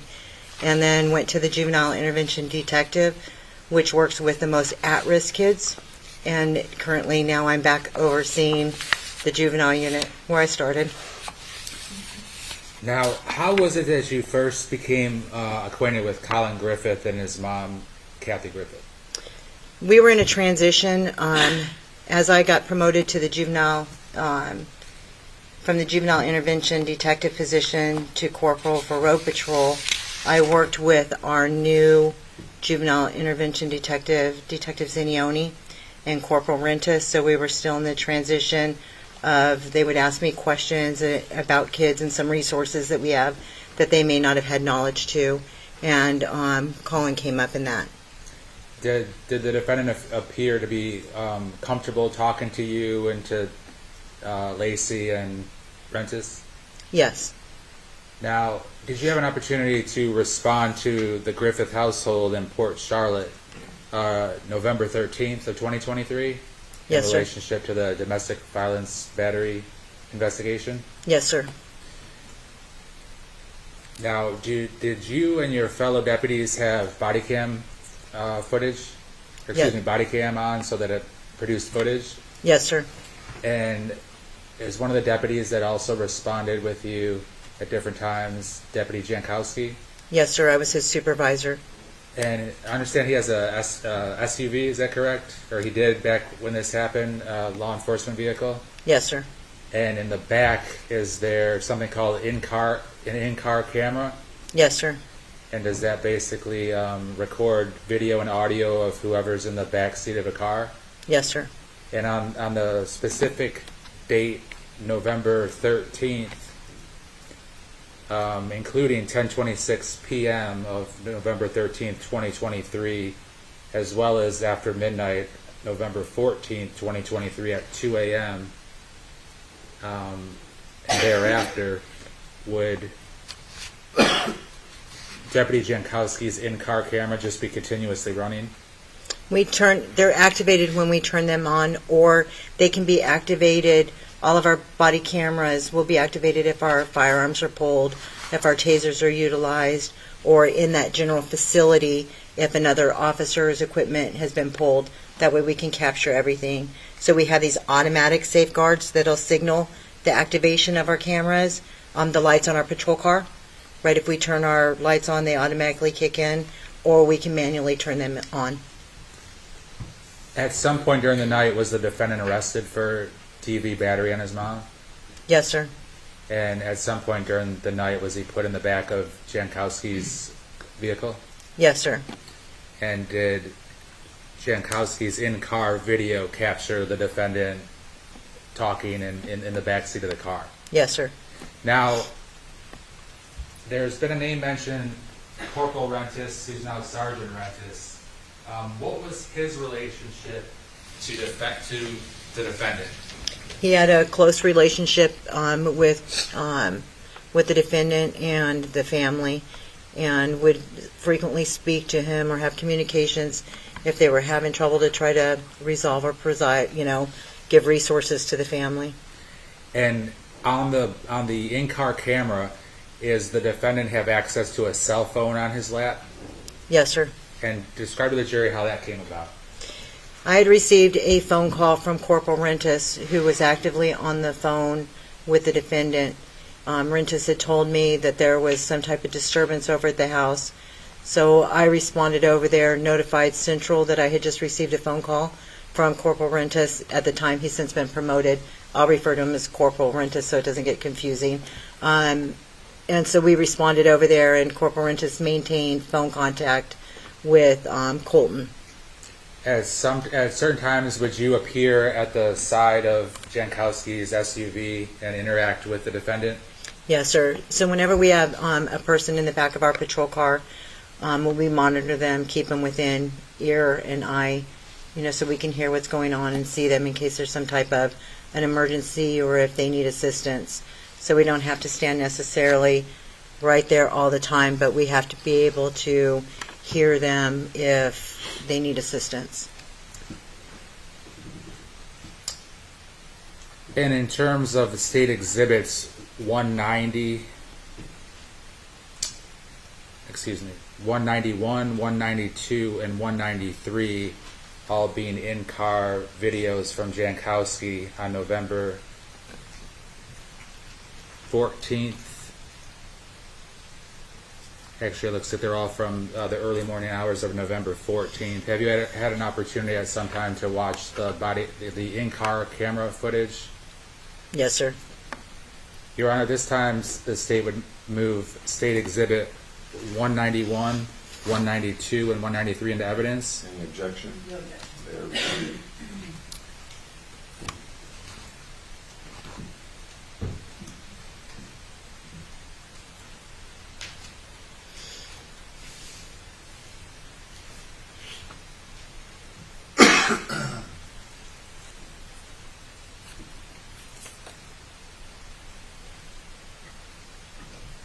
We'll start with 191.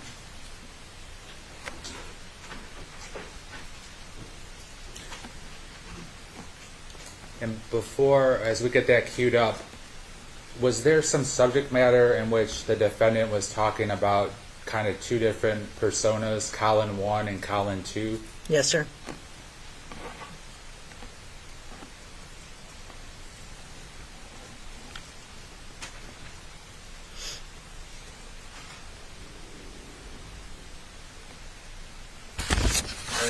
I'll say it to you like this, if you want to know.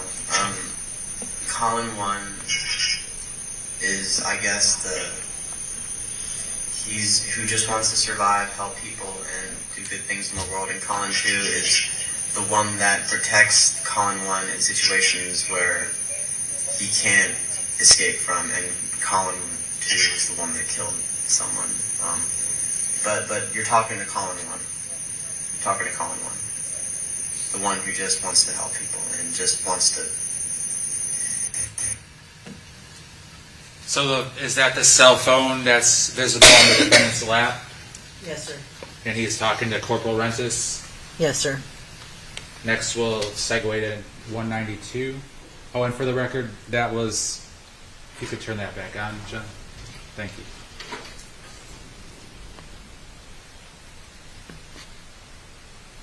So we can see the time and the date.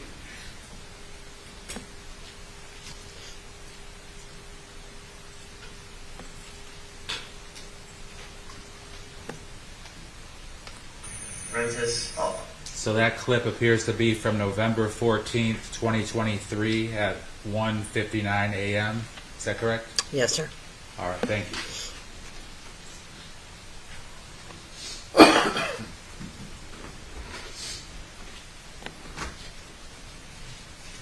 The state will next publish 192.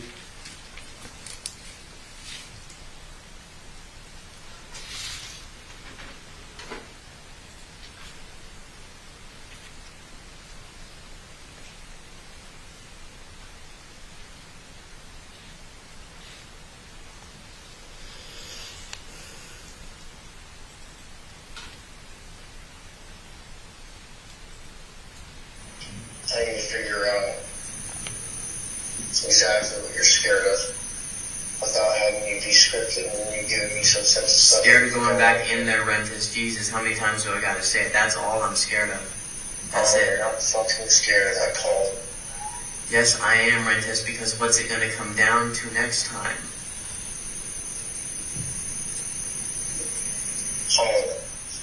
I don't think you're a pussy. I think that you are capable of killing your mother, but I don't think that you will. No, why would I? I will let you get to that.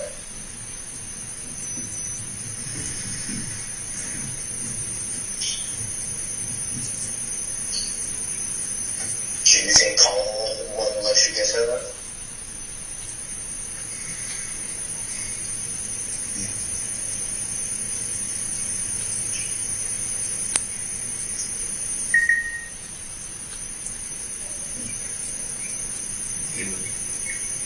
I can't hear you, sorry.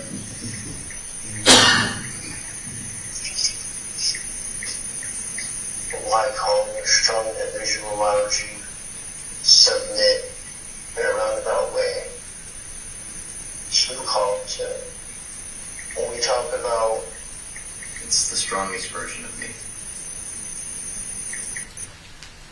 Did you hear Corporal Moore, the defendant, saying, yeah, he would, as it pertains to Collin 1, allowing him to kill his mom? I did, sir. And that is on November 14th, 2023, at about 2:21 in the morning. Yes, sir.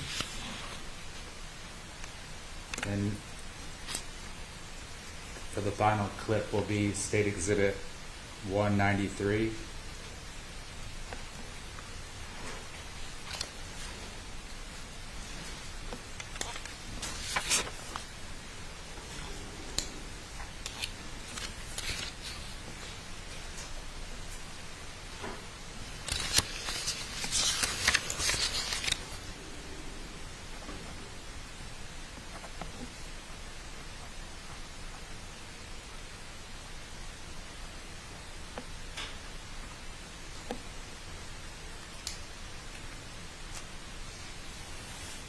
I don't know how I'm going to react if she does, when she does that again. If I can control myself, or how that's going to happen. What do you think you might do to her If she tries to hit me again, I might hit her back really, really hardly and badly. You're gonna hurt? Yeah. For the record, that was not November 14th, 2023 at 3:22 a.m. Yes, sir.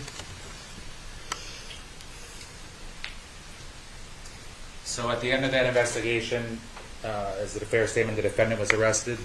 Yes, sir.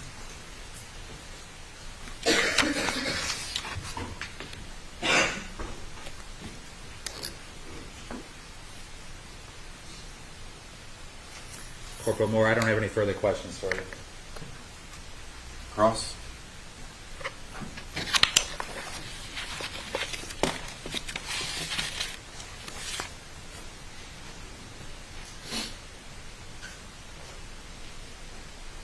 Good afternoon.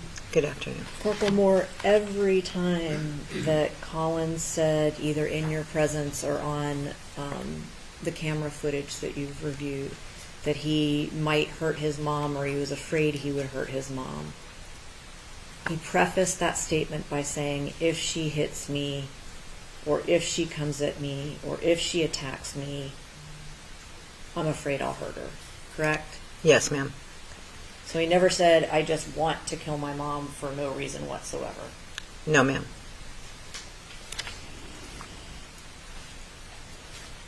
Don't think I have any other questions. Oh, Collin told you that night that his mom had punched him before he threw her on the ground, right? Yes, ma'am. Thank you. Redirect. I have nothing further. Is the witness released? Yes, sir. Yes, sir. Thank you. Thank you, Your Honor.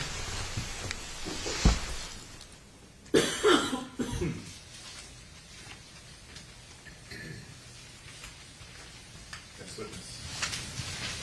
Your Honor, the state calls Deputy Joseph Jankowski of the Charlotte County Sheriff's Office.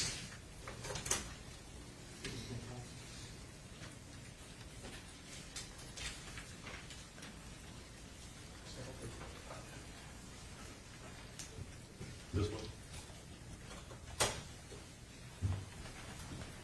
Step right here, raise your right hand if you want anybody to.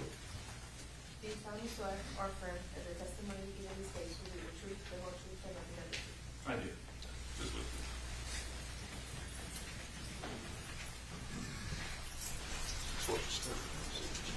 Thank you. Good afternoon. Good afternoon.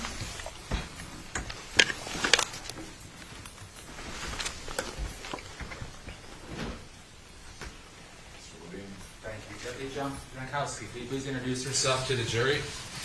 I'm Deputy Jankowski with the Charlotte County Sheriff's Office.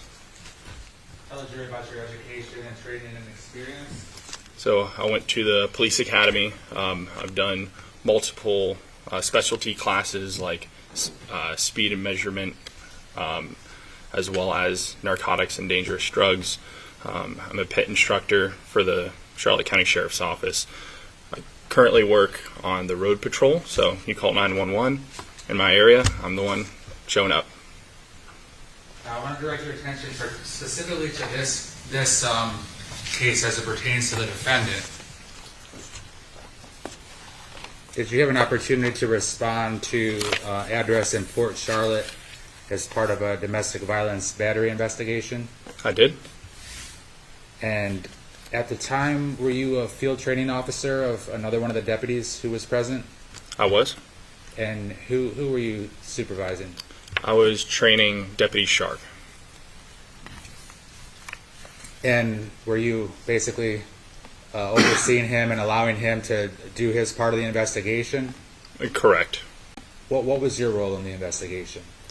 So I was overseeing, so he was in his final phases of training, so I let him do his investigation. I'm there to guide him if he has questions or to help him along if he gets stuck in a certain situation. Now, while you were doing that, did you have your body cam going? I did.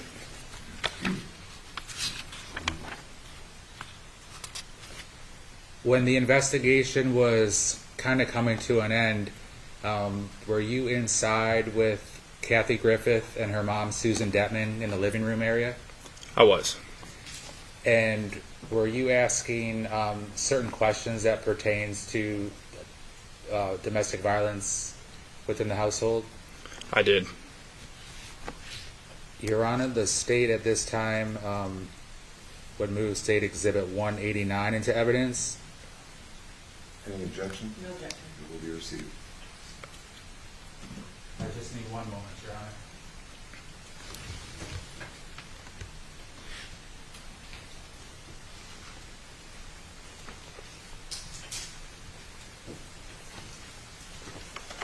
Thanks, John.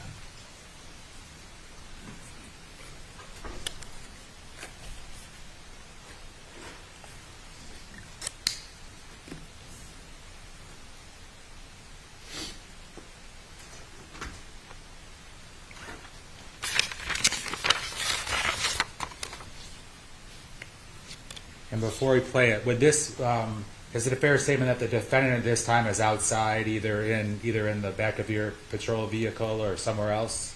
That is correct. So the only two people present, civilian-wise, would be the victim, Kathy Griffith, and her mother? That's correct.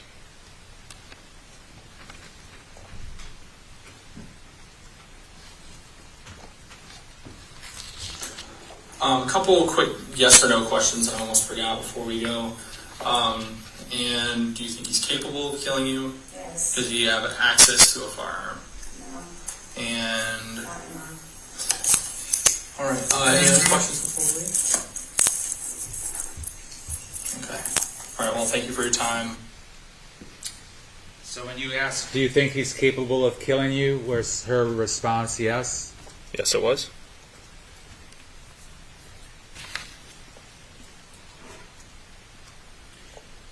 And then in the back of your patrol vehicle,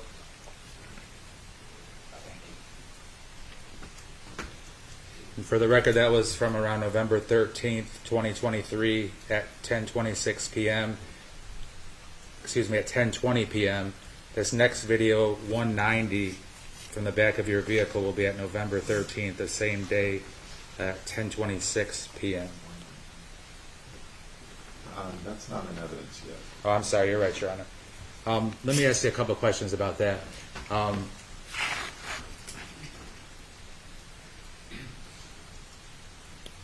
Now, as you return to your vehicle, did your body cam capture a little bit of a conversation between Susan Detman, who was standing outside of your patrol vehicle as she spoke with her grandson, the defendant? It did. Your Honor, at this time, the state would move State Exhibit 190 into evidence. Thornhill? No objection. It will be received.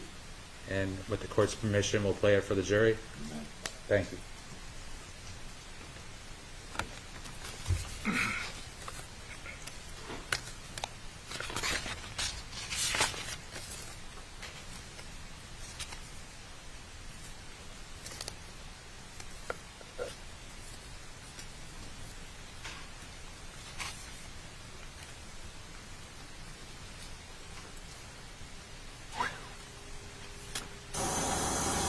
Why did you stand up? And why did you say? I was showing her a face-to-face conversation. No, you didn't. You stood up and said, okay, let's do it. Let's do it. Yes, you did. I was there. I was saying, Mom, I'm not a psychopath. I'm not this murderer. I'm just trying to peacefully coexist and just figure something out. She kept telling me to shut up and shut up, and when I wouldn't shut up, she hit me. No, that's not what happened, Colin. That's not what happened. You never said you wanted to peacefully coexist. I've been saying that. You said that in the car, but not there with her. Deputy, towards the beginning of that clip, did you hear the defendant say, I'm not a psychopath? Mom, I'm not a psychopath. I'm not this murderer. I did. Deputy Jankowski, I have no further questions for you. Ross?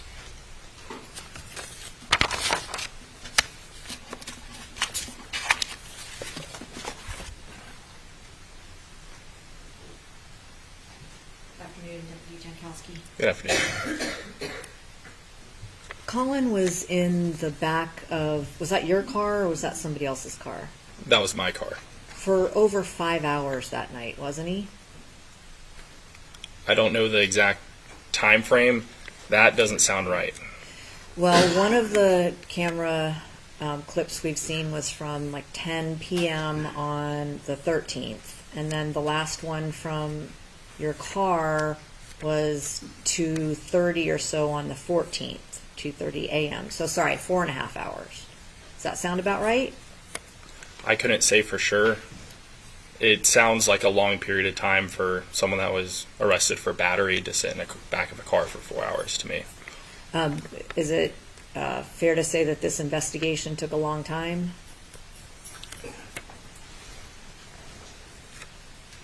It did take a reasonable amount of time. I'm not saying that anybody Yeah. delayed anything. I'm just Yeah. saying that it wasn't a quick, we can determine exactly what happened right away kind of thing, was it? No, because people had conflicting stories. Right. That last little bit, that clip that showed part of a conversation between Susan Detman and Colin, Colin said that his mom had called him a psychopath and a murderer, right? I know Collin stated in that clip, I'm not a psychopath, I'm not this murderer, if I'm quoting it correctly. But he said that I told my mom that I'm not that, correct? Implying that she had called him those things. I know he said the word mom before he made that statement. Did you ever ask Kathy whether she called him those names? No. Thank you. Redirect. Nothing further, Your Honor. Is the witness released? Yes. Mrs. Thornhill? Yes. Thank you. Thank you.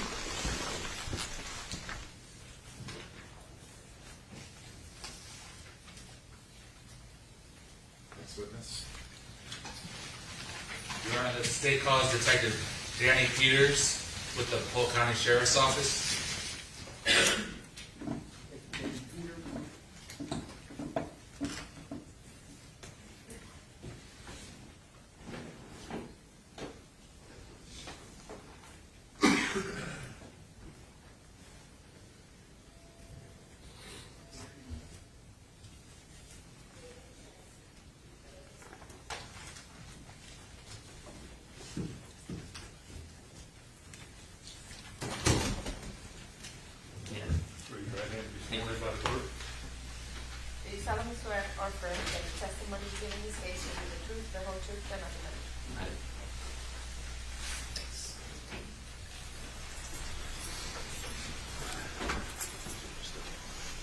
you.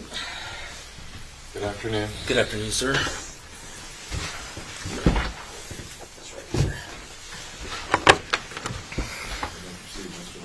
All right, thank you. Could you please introduce yourself to the jury? Yes, Danny Peters, D-A-N-N-Y, P-E-T-E-R-S, detective with the Polk County Sheriff's Office. And what division do you work in? I'm with the Homicide Division. In this case, are you the case agent, the lead detective? I am. Tell the jury about your education, training, and experience. In 2010, I went to the Basic Law Enforcement Academy. Upon graduation, I was hired by the Polk County Sheriff's Office, where I've spent 14 years, most of them in investigations, and led me to this point. Now, when you investigated this case, had you been in the homicide division for a certain period of time? Just several years.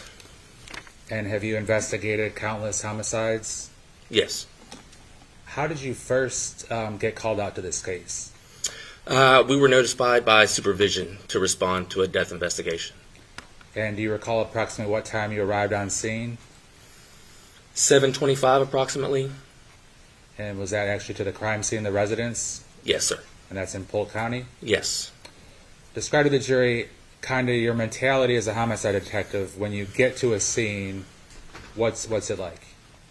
Well, initially when you get to a scene, it's a little chaotic. You make contact with deputies on scene, and you learn what they responded to and what they heard upon their arrival. Now, about how many detectives might be working a case, like this case in particular? How many detectives were working at the same time you were? Or was it multiple detectives? Multiple detectives. We had more than 5. And do each one of you kind of have multiple things that you're investigating? Yes. We have different tasks when we're on scene. And then how do you get updates from each other to see where the investigation is at or where it's headed? So through the course of the investigation, we tend to come together and brief each other in reference to what we've learned, any evidence we've obtained. We call each other on our cell phones and explain where we're at and what we're doing. What's the crime scene / forensic investigator's role at a scene? They're to arrive and preserve evidence for us, document evidence. And I take it they were present the night of? Yes, sir. And do they kind of work on their own, or are you as the lead detective telling them what to do or what to look for? How does that work? No, so as a detective, I give them direction in reference to stuff that I'm looking for or things that I need, as well as the other detectives on scene also give them instructions. So when you show up on scene, do you know where the defendant was? From what I was told, the defendant was in the back of a patrol car. So is it a fair statement you were not interacting with him at that time, but rather were then surveying the scene? Correct. Describe to the jury what you did. So upon arriving, I made contact with the initial deputy who briefed me of what he encountered upon arriving. And then once I learned that information, we made contact with the medical examiner to explain exactly what it was that we had on scene. And the grandmother arrived on scene, and then we began to do our interviews. Did you have an opportunity to actually speak and interview the grandmother, Susan Detman, that evening? I did. And was that a one-time thing, or did you interview her any additional times after the night of September 8th? Yeah, I interviewed her again after the initial night we were on scene, yes. Now, and she was / is the owner of that house, correct? Yes. Did you have an opportunity to go inside the house to see what was going on inside? I did. And was Kathy's body still there when you were there? It was. Now, you mentioned that you spoke to the medical examiner. In this case, did you speak to Dr. Garavan? Yes, it was Dr. Garavan that was the on-call medical examiner, yes. And explain to the jury about why you called him and what you were hoping to learn from. So I explained to him the manner in which we found the decedent and the severity of her injuries. And he was giving me an explanation of the probability of what may or may not have happened. would the medical examiner then the next day do an autopsy? Yes, he did. What did you notice that caught your attention about the crime scene, both outside and inside? Well, I noticed it was well organized. It was clean. Outside, the victim and the defendant's vehicles were parked at the residence, and then inside was very organized. Did it appear that there had been a long, drawn-out fight of any type? No. Now, as part of any homicide investigation, do you obtain evidence from cell phones? We do, yes. Now, when there's a cell phone of interest or that may be relevant for a certain investigation, do you have professionals who are able to do forensic downloads? We do. We have detectives that work for the Polk County Sheriff's Office that handle the downloads for us, yes. Tell us a little bit about what they do to accomplish that. So they use programs such as Cellbrite to hook the phones or devices up that we take into our possession, and then once they hook these devices up, it starts to download the data off of those devices, and then they are able to attach it to like a USB or a CD and provide it to us, and then we are able to see what's on that device. Sometimes are there limitations to what can be obtained from a cell phone? Yes. Sometimes are you guys able to get basically a full copy for copy, meaning whatever was on the cell phone, you can get all the information off the cell phone? Yes. Sometimes are you able to only get partial information from a cell phone? Yes. And does that basically just have to do with technology or some type of impediment to getting further information from a cell phone? Yes. It depends on whether or not the program has downloaded or has reached a certain spec for that phone or computer. Now, can a similar logistics be taken care of on a computer as well, downloading information off of a computer? Yes. Now, in this particular case, did you obtain cell phones from a cell phone from the defendant? Yes. You or somebody from your agency, of course? Yes. I had another detective on scene with me that was able to get that cell phone. And the defendant's cell phone came from his car, is that correct? His car, yes. And were you able to obtain the victim's cell phone, Kathy's cell phone? Yes, we were. And was that from the island in the kitchen? It was in the kitchen, yes. And then were you able to obtain the grandmother, Susan Detman's cell phone? Yes. And did she basically consent or allow that to happen? Yes, she provided full consent to search her cell phone, written permission as well. Now, were you able to get information / the downloads from Susan's phone? Yes. What about from the defendant's phone? Yes, I was. And what about from Kathy's phone?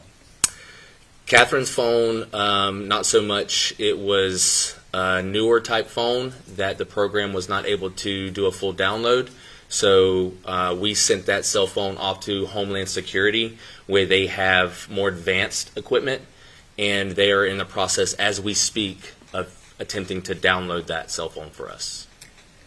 At some time during your investigation, did somebody bring you Kathy's computer, Yes. personal computer? Yes. And who brought you that? That was her oldest son, Christopher. And is that also the defendant's older brother? Yes. Do you recall approximately how many years older Christopher is than his brother, the defendant? A couple, maybe 4, I believe. Now, as it pertains to this case, it was Christopher Griffith, not totally irrelevant, but was he kind of had nothing to do with this case? Yeah, he didn't have anything to do up to that point. Now, when you obtained the computer through him bringing his mom's computer in, did you have your people attempt to get a download from the computer? Yes. And what happened? We were not able to access the computer. Do you know why? Based upon the passwords or the protection it had on the computer, wouldn't allow us to do a full download. sometimes are computers and/or cell phones difficult or impossible to get into? Yes. Sometimes does it have to do with whether you have a password or what make of the technology it is? Yes. So even though you weren't able to get into Kathy's phone, is it a fair statement that you were able to see a lot of her activity through the defendant's phone and Susan's phone? Yeah, I was able to see all activity that she had through the defendant's phone and her mother's phone, yes. So for instance, if Kathy texted her son or texted her mom, you'd be able to read those text messages as if you had Kathy's phone, correct? Correct. And any photographs sent back and forth or call logs or things of that nature, you'd be able to see on other people's phones that communicated with her? Yes. So was that helpful? Yes, it was.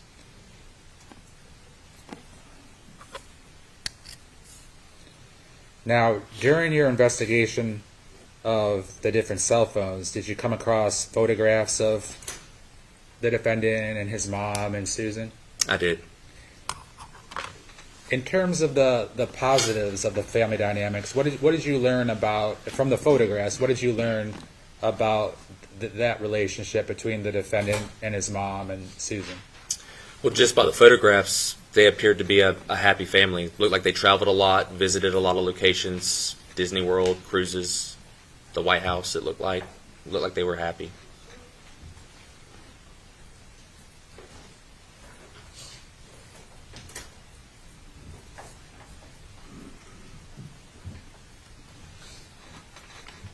Detective Peters, did you have an opportunity to see a series of photographs in the form of, we'll start with 171, 171A, and 171B?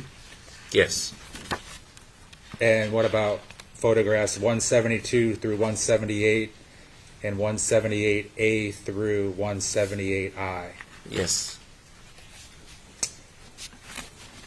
Your Honor, at this time, the state would move those mentioned exhibits into evidence. No objection. And with the court's permission, we'll publish those photographs. We could go first to 171.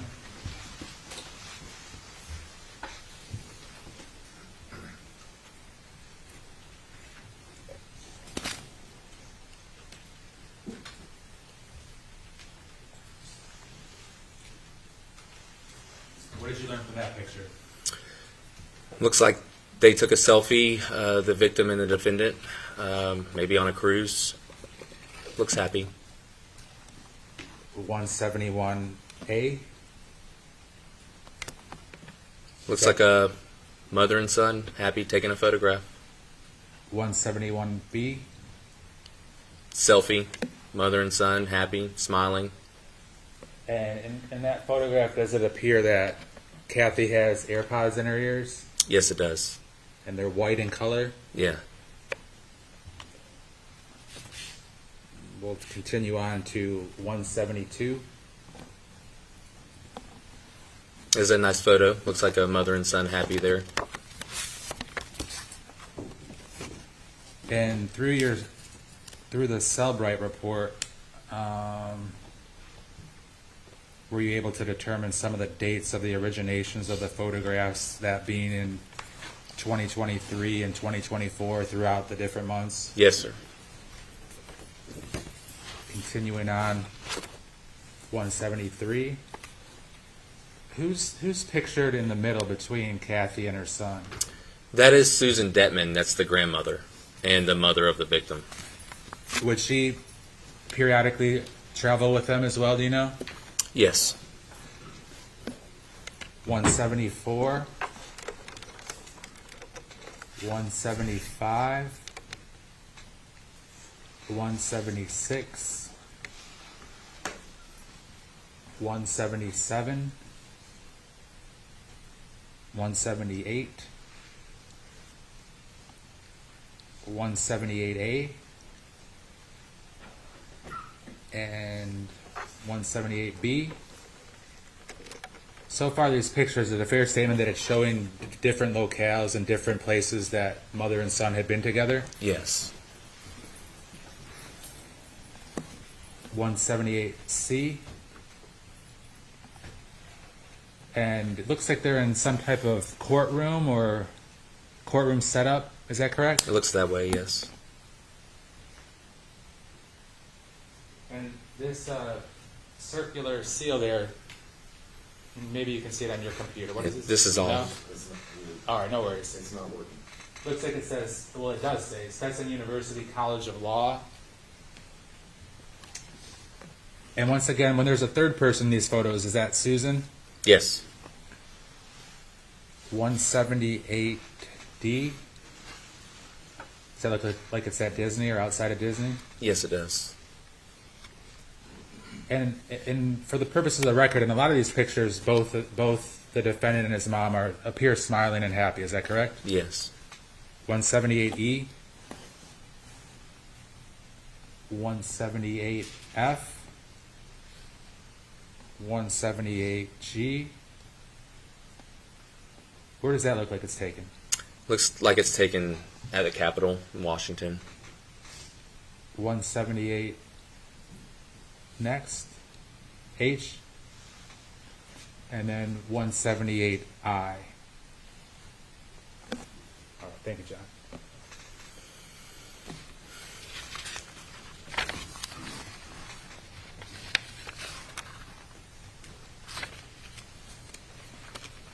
So some of those photos were from, according to the Cellbrite report, correct me if I'm wrong, were from as early as April of 2023, looking like it went until June of 2024. Yes.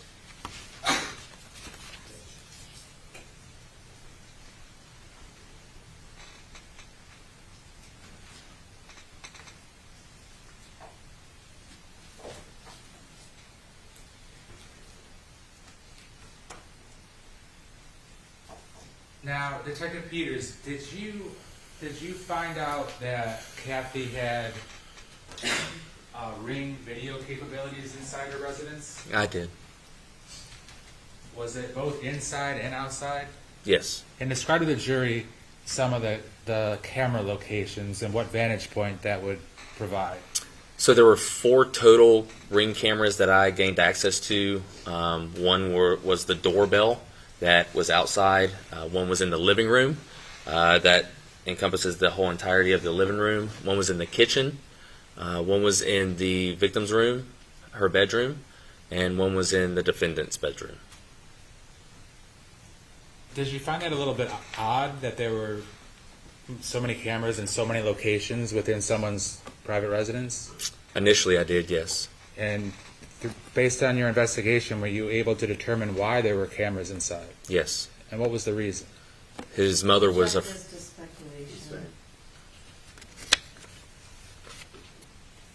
Are you, without answering the question, but are you speculating or do you know from your investigation? Judge, I'm going to object. I think I know where this is going. Approach sidebar.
All right, thank you, Your Honor.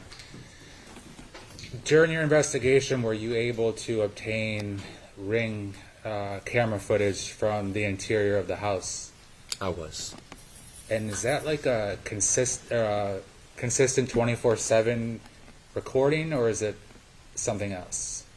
It looked like it was based on movement, and a lot of the times and the stamps were based upon movement.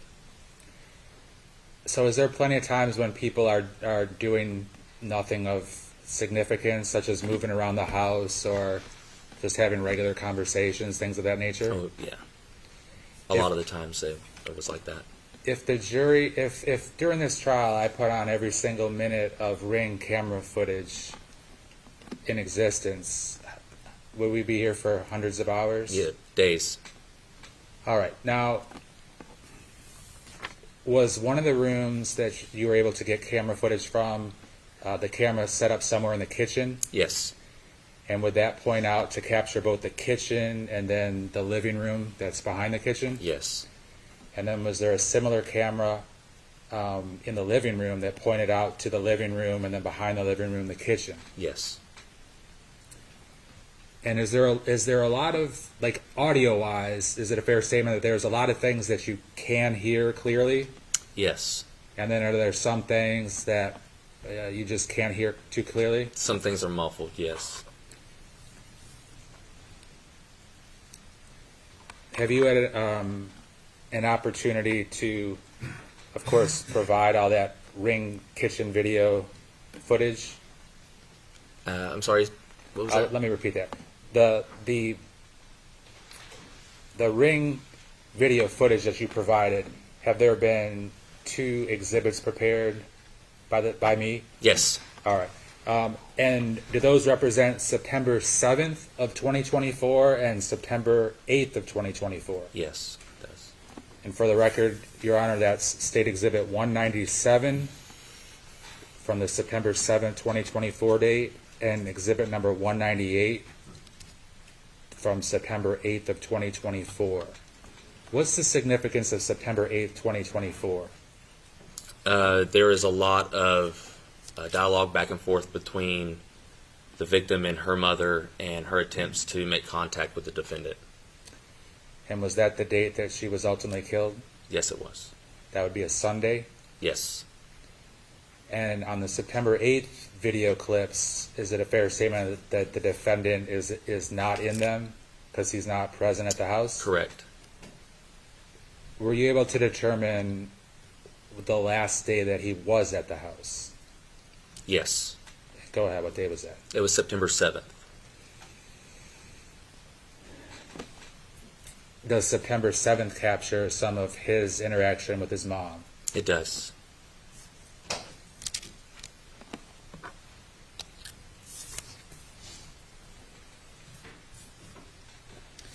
Now, during your investigation, did you come into contact with the name Jeffrey Rapkin? I did, yes. And who was that? He is the attorney for Collin. As it pertained to the DV battery case and maybe some family law logistics? Correct. I learned that he was appointed his attorney. They hired him for the domestic violence case from November of the previous year. And was there many conversations in text format between the defendant and Jeffrey Rapkin? Yes.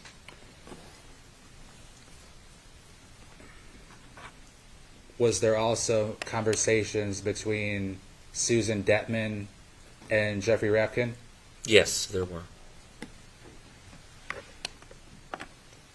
Now, at some point, did you come across what was basically kind of like a photo icon of a business card of Jeffrey Rapkin? I did. And do you recall how the surrounding circumstances of how that came to your attention? Yeah, looking through the grandmother's phone download, I observed it in her photographs.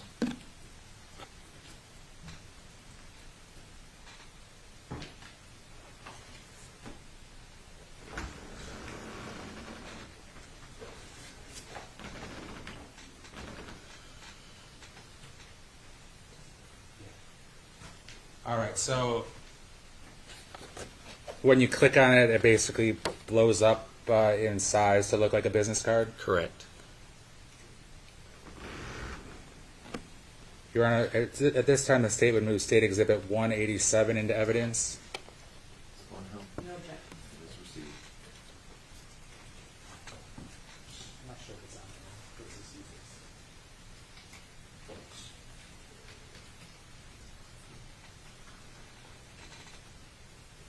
Now, based upon that, were you able to determine that the attorney was based out of Port Charlotte? Yes. And also Port Charlotte is the city where Kathy resided with her son? Yes. Also, were you able to figure out that the phone number 941-916-4096 was the cell phone number of Jeffrey Rapkin? Yes. And was that number the number that the defendant would communicate with via text message? Yes, it was.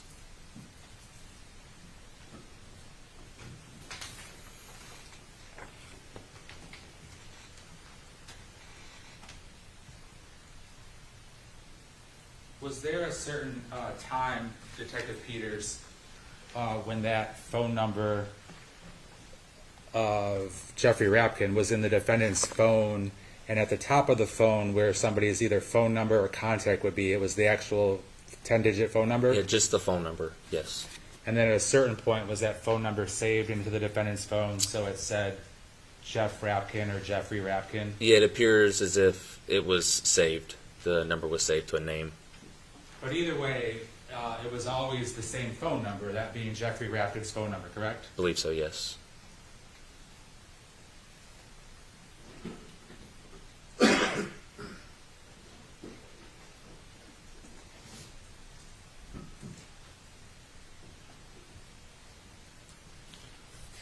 And were you able to determine that through the many, many conversations that there would be points when Jeffrey Rapkin would address the defendant as like, Collin, blah, blah, blah, blah, blah, or he would make comments and then say Collin to make it explicitly clear who the two people communicating were? Yes.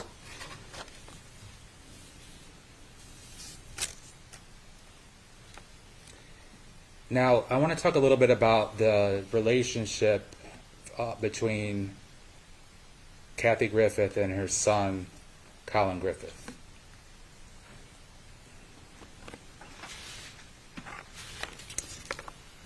With a yes or no response, if possible. Was there an extended period of time, like approximately 3 years or so, where the defendant was living with his dad out of state? Yes. And at that point, did Kathy have limited or basically not much at all contact with her son? Limited contact with her son, yes. And did it appear from your investigation that she wanted to have a lot more? Yes. But that the defendant's father was difficult, to say the least? I don't have proof that the defendant's father was difficult. I have conversations between Collin and his mother while he lived in Oklahoma, and it did not appear as if it was a difficult situation to communicate with him, no. All right. Now, at a certain point, did the defendant come to live with his mom? Yes. Now, at that point, had she basically missed out, and the defendant had missed out on about 3 years of relationship, mother-son relationship? Yes. Did they live in the Port Charlotte house basically up until this incident happened? Yes. Now, were you able to determine that, did the defendant have his own bedroom at his house? He did. And did it appear that he knew the defendant, that there were Ring cameras in the household? It did appear that way, yes.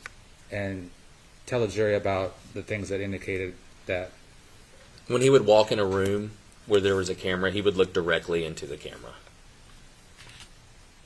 And the cameras themselves, are they like hidden in something? No, they're in plain view. What cell phone service did Kathy and Collin have? They had AT&T. And in order to have AT&T cell phone service, how old do you have to be? 18 years or older to purchase your own line or plan through AT&T. Judge, I'm going to object to the foundation. I'm not sure how he has this information. Just assume that you lay the appropriate predicate. Now, how were you able to determine that Kathy had AT&T? We have analysts that work with us through the course of our investigation that are able to determine through their programs that they utilize, phone numbers that we give them that provide them with that information. And during the phone forensic investigation, are there various screenshots that Kathy sent to, at least to Susan, maybe to the defendant as well, that basically said AT&T.com phone records with call history? Yes. Yes. Now, in the Ring video footage, is it apparent sometimes that the defendant is walking around with his cell phone that his mom provided? Yes. And then that Back cell... to the statement about that his mom provided, there's been no evidence. Did his mom provide him a cell phone? Object as to knowledge, foundation. Well, he either knows or doesn't know. You're going to lay the predicate. Okay.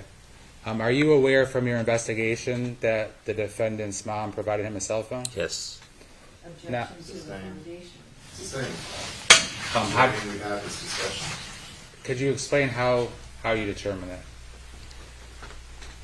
Through the video, she has access to a cell phone and advised in numerous videos that she was cutting off his service. But Judge, that still doesn't approach.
Ladies and gentlemen, I'm going to ask you to step into the jury room for a few minutes while we get some electronic equipment fixed and I address the matter with the lawyers. All rise, please.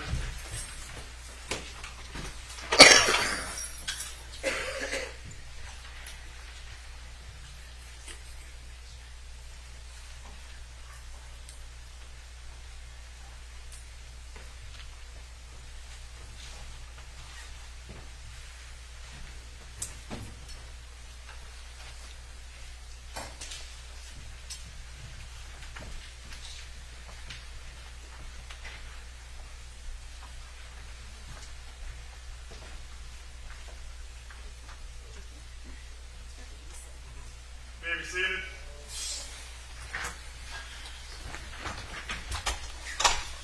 All right, Mr. Levine, if you would conduct a proffer. You said to go ahead, Your Honor? Yes, go ahead. Okay. And sorry, we're going to try to get them to fix that while we're doing this. Oh yeah, that's fine. That's fine. Detective Peters, were you able to establish that you were mentioning earlier about your analysts can pull up the phone number and then see the corresponding who the phone provider is. Is that correct? Yes. And you had access to the defendant's phone number and to Kathy's phone number, correct? Yes. As it pertained to that. Yes. And were you able to determine who the provider was? AT&T. Now, correct me if I'm wrong, but before the break, what was it that you were answering, subject matter-wise? How I knew that Kathy had purchased the phone for him. All right. I'm going to ask you some specific questions about that subject matter. Okay.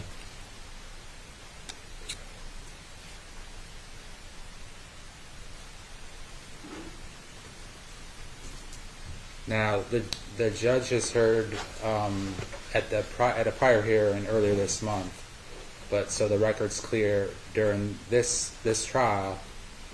Do you recall that there were 3 photographs that were sent from Kathy to her mother Susan that were related to this Jeffrey Rapkin text message between the defendant and Jeffrey Rapkin subject matter? There were.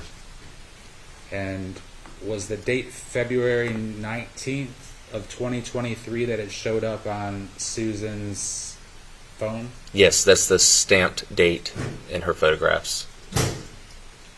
And those photographs, were those photographs of what appeared to be the defendant's actual phone? Yes. And in order for that to happen, that would mean that Kathy would have had the defendant's actual phone and the phone was open, correct? Correct.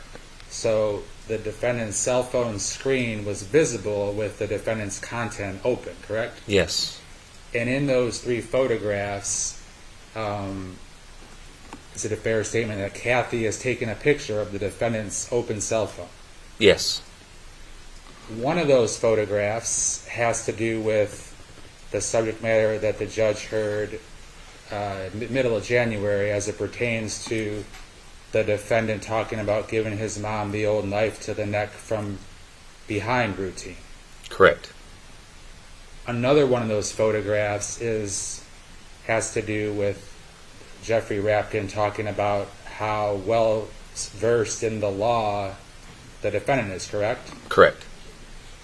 And Jeffrey Rapkin addresses the defendant by saying his actual name, Collin, correct? Yes. On one or more occasions in those 2 text messages, correct? Correct. The third photograph that was also sent on that was also showed up on Susan's phone on that same February 19th of 2023 date, was that another photograph of the defendant in text messaging Jeffrey Rapkin? Yes. And those 3 photographs had Jeffrey Rapkin's phone number at the top, correct? So it was clear. I mean, the phone number that the defendant was communicating with was Jeffrey Rapkin's phone number, correct? Right. The first one had his phone number, and then the other 2 had just Jeffrey Rapkin's name. And when somebody initially calls someone, if they're not saved under a name, it'll be the phone number that they call them at, correct? Correct. Or text them at? Correct. And if someone takes the time to, over the course of a relationship, take the time to type in the person's name, it's still the same phone number, but now it'll be associated with just a printed name. Right, you're an established contact at that point. But other than the established contact, the phone number remained the same. It was Jeffrey Rapkin. Yes. And he and the defendant would communicate, and and Jeffrey Rapkin would say Collin a lot, like either Collin and then make a statement, or make a statement and say Collin, correct? Yes. Is it a fair statement that from the content it was clear that it was the defendant and it was Jeffrey Rapkin? Yes. Communicating.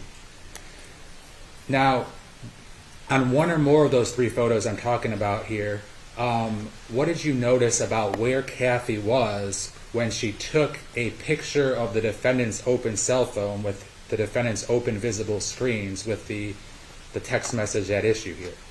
Well, the last text messages I observed, it appeared her to be holding the phone, and then I could see past the cell phone in the background. It looked like her rug on the floor of her bedroom. And you were able to actually visually see that rug, and correct? Yes. And you knew that from being at the house? No, I knew that from observing the Ring video that was in her bedroom. Now, was there multiple text messages, and we'll get into some specific references, but were there multiple text messages where the mom would be talking about turning off Collin's cell phone part of the plan? Yes. And that would be specifically related to his number on her plan, correct? Yes. Would she make that statement to the defendant sometimes? Yes. Would she make that statement to Susan sometimes? Yes. And did she make that statement then? And those were like in text message forms, correct? Yes. And she also made that statement to her, and Susan made that statement to a Charlotte County Sheriff's Office deputy on the night of the domestic violence battery, when they were explaining that the mom was telling Collin that she was going to be instilling some new parenting and was going to take away his cell phone privilege and his Xbox, correct? Right, so I've read, yes.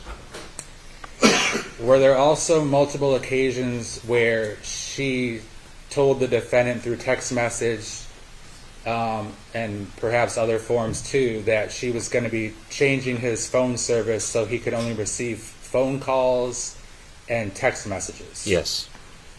Were there multiple text messages where the mom and the defendant were talking, or the mom and her mom were talking about the defendant's phone service actually being off so that he would have to use Wi-Fi to try to use anything? Yes. Were there multiple text messages where the mom asked/told the defendant to give her back the phone that she bought for him? Yes. And that's the phone that he was using, correct? Yes. And that's the phone that was found in the defendant's car, correct? Correct. In addition to that, did the mom buy the defendant a MacBook for college courses? Yes. And could that MacBook, or was that MacBook mirrored with his cell phone? You can do that, yes. And when that happens, what happens? Your text messages will display in your MacBook like they are in your cell phone. The defendant at the whole time during this case was a juvenile, correct? Yes. And is it a fair statement that it's the mom's responsibility to supervise what he's doing? Yes. And it would be common and even encouraged for a mom to monitor and know what their child is looking at or doing on a cell phone? Very common. And in fact, the defendant was aware of that, correct? Yes. How would he know? In terms of the mom supervising the defendant in many or all aspects of his life, was the defendant aware of that? I'm not talking about the phone specifically, but other, like the Ring camera footage, her parenting him, her providing the phone for him. Was the defendant aware of those things? Yes. On September 7th and 8th, in the Ring videos in the house, the defendant, he has a cell phone in a black case, correct? Yes. which appears to be the same cell phone in the black case that was found in the defendant's car on September 8th, correct? It appears to be, yes. Which appears to be the same cell phone in the same black case in the photographs that Kathy took of the defendant's cell phone when it was open and in her possession, correct? It appears to be, yeah. And that has to do with the old knife to the neck from behind text message, correct? Yes.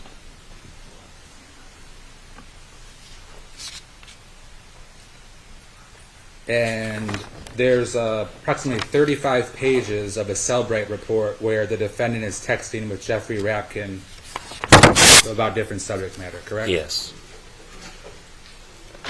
On pages 3 to 4 of that, the defendant texts to Jeffrey Rapkin, "This is Collin, I am 17," correct? Yes. And did it appear that the mom actually had the ability and did turn off the defendant's phone and control the service? Yes.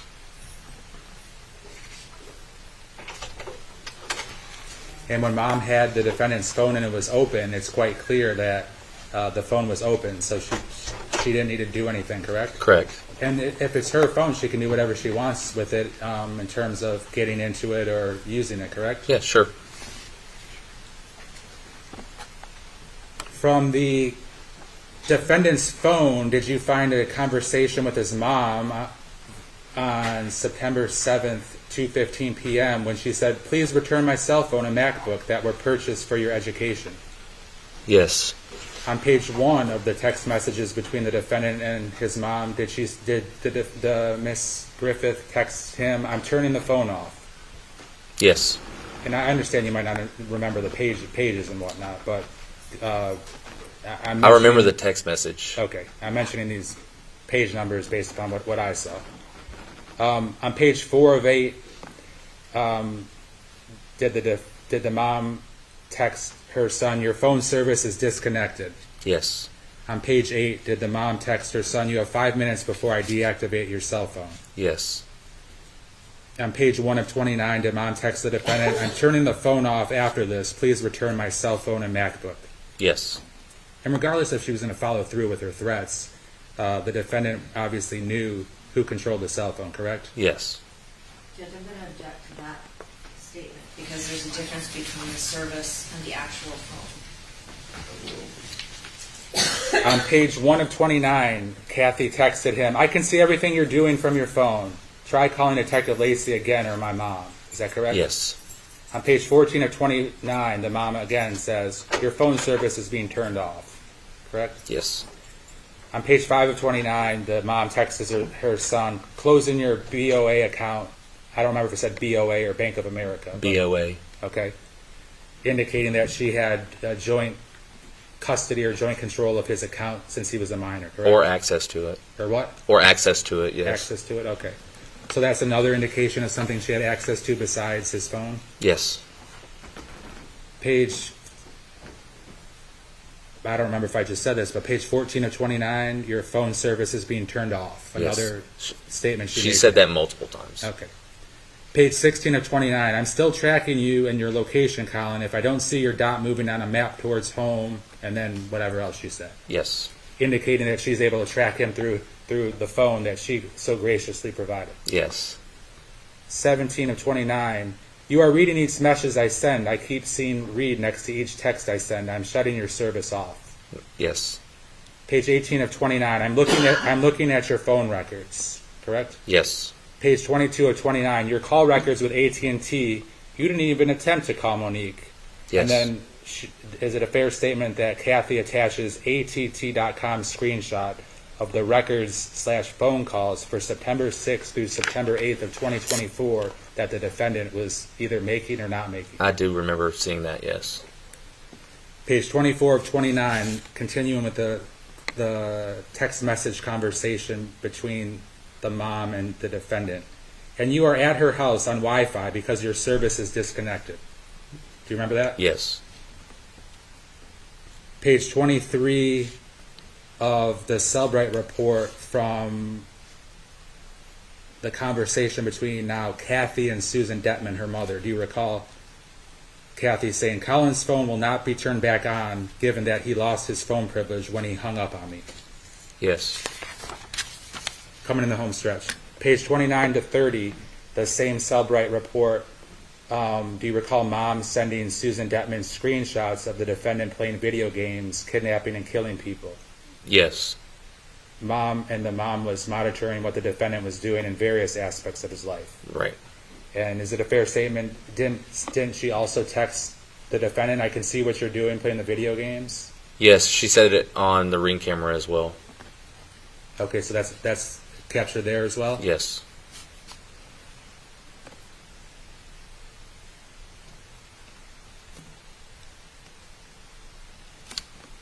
During your investigation and your interview of Robert Wolantis on page 7 of 16 on one of the two interviews, Robert Wolantis told you Kathy did get Collin a phone. Do you remember that? Yes.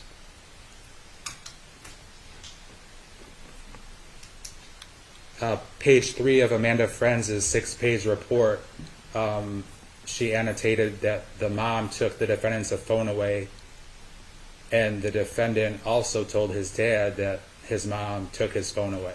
Yes.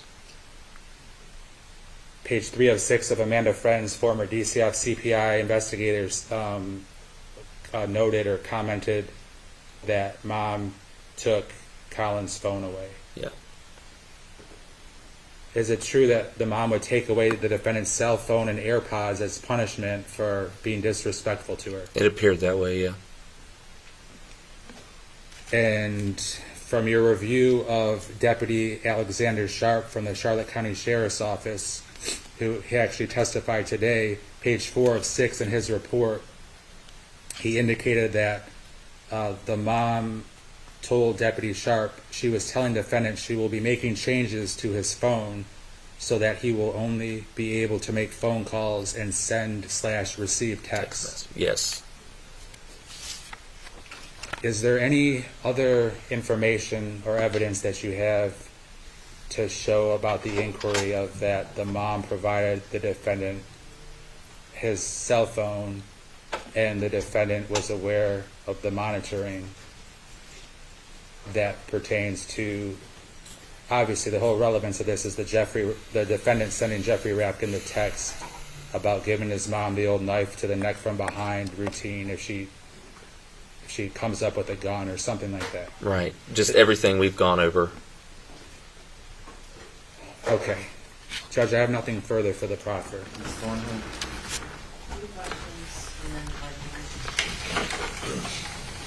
Detective Peters, let's start with the photo of the phone that appears to be the defendant's phone, because it's an iPhone in a black case, right? Yes. But you didn't look at a serial number. That's not in the picture, right? Yeah, through the photograph? No, ma'am. Right, and there's no other distinguishing marks that indicate that it is the same phone that you collected later that belonged to Collin. Other than it's very similar in size and the case. You know how many of those kinds of phones have been sold? Countless. Yeah. Okay, so you also mentioned that the phone was obviously open when somebody took a picture of it. Yes. But you don't know how it got open, do you? No, ma'am. You don't know if Collin was asleep and Mom crept in and took the phone from his room to take that picture, right? No, ma'am. And you don't know if it was password protected, but she somehow figured out his password against his wishes. I don't know that, no.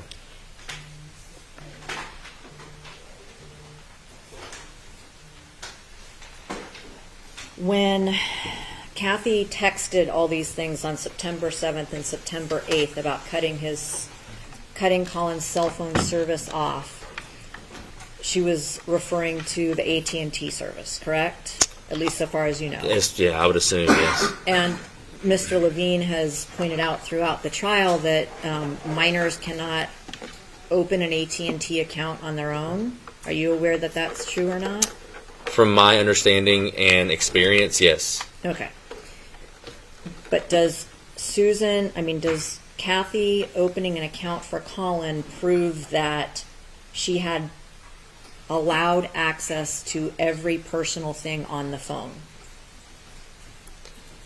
I don't know the circumstances in that household. I can tell you I have the same service with my children, and I do have access to all of their stuff. Right, and you can agree that some families are more privacy-oriented and some are not, right?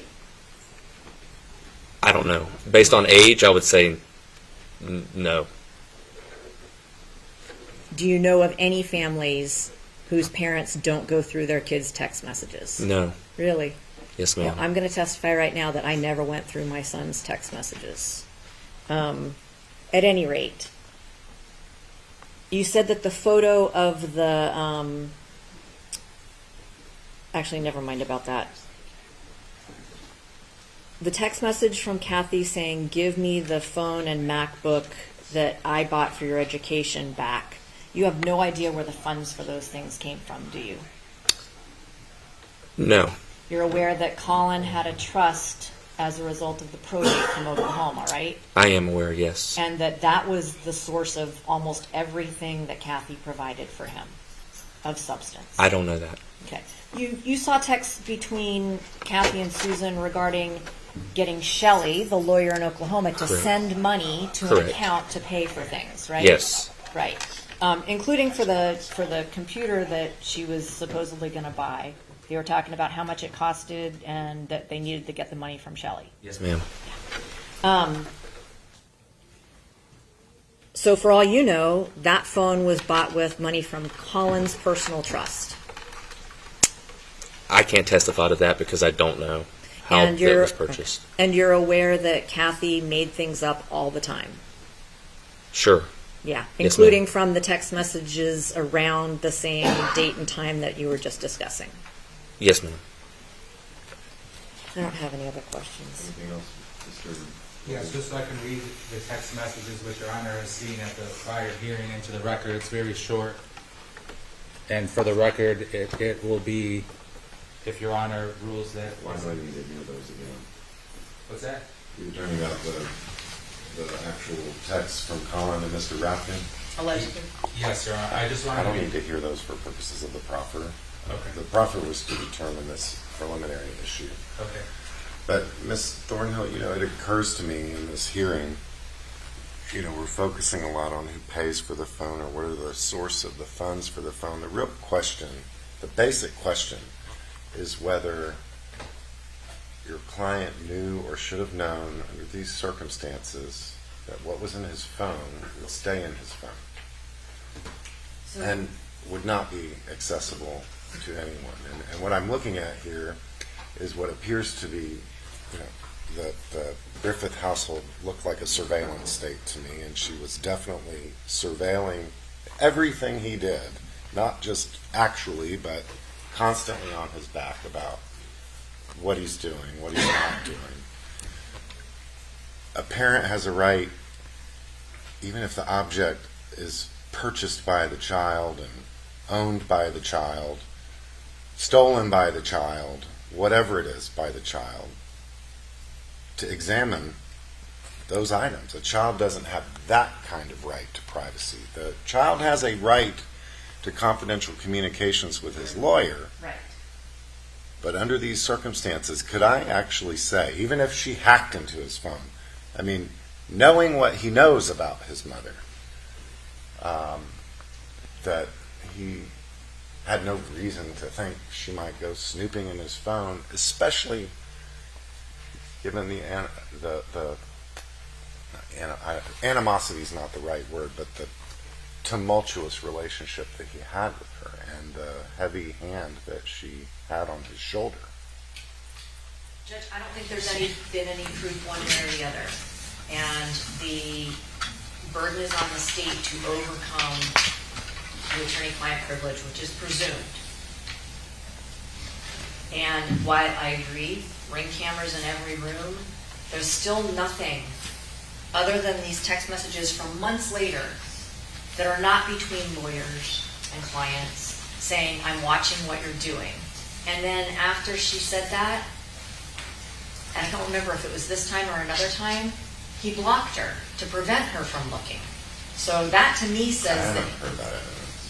I thought I presented it at the hearing. Can you really block your parent? I mean, they can just take your phone.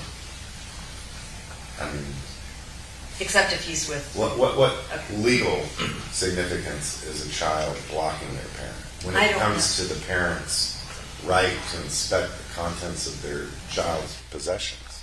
But and I don't even concede that there is a right to inspect private communications. A parent? Does that? You don't think I know you've chosen that route. I might be somewhere in the middle, because I do think it's important to let your child have some privacy, but it's also important to know what your child is doing. But the bottom line is, what matters is what the law says. Are you telling me that the law affords a child some right against unreasonable search and seizure by their parent? You just leave attorney-client privilege aside. But I come home with some object that they didn't provide to me. They don't have a right to come in my room, look at it, see what it is, open it up, read it if there's something inside. Well, Judge, I think that cell phones are innately different. And I don't have the case sites for all of the Supreme Court decisions talking about how uniquely private cell phones are. Children's cell phones? You Children have have a right to privacy. from their parents? Yes. Show me I the believe case. they do. I don't have one right now.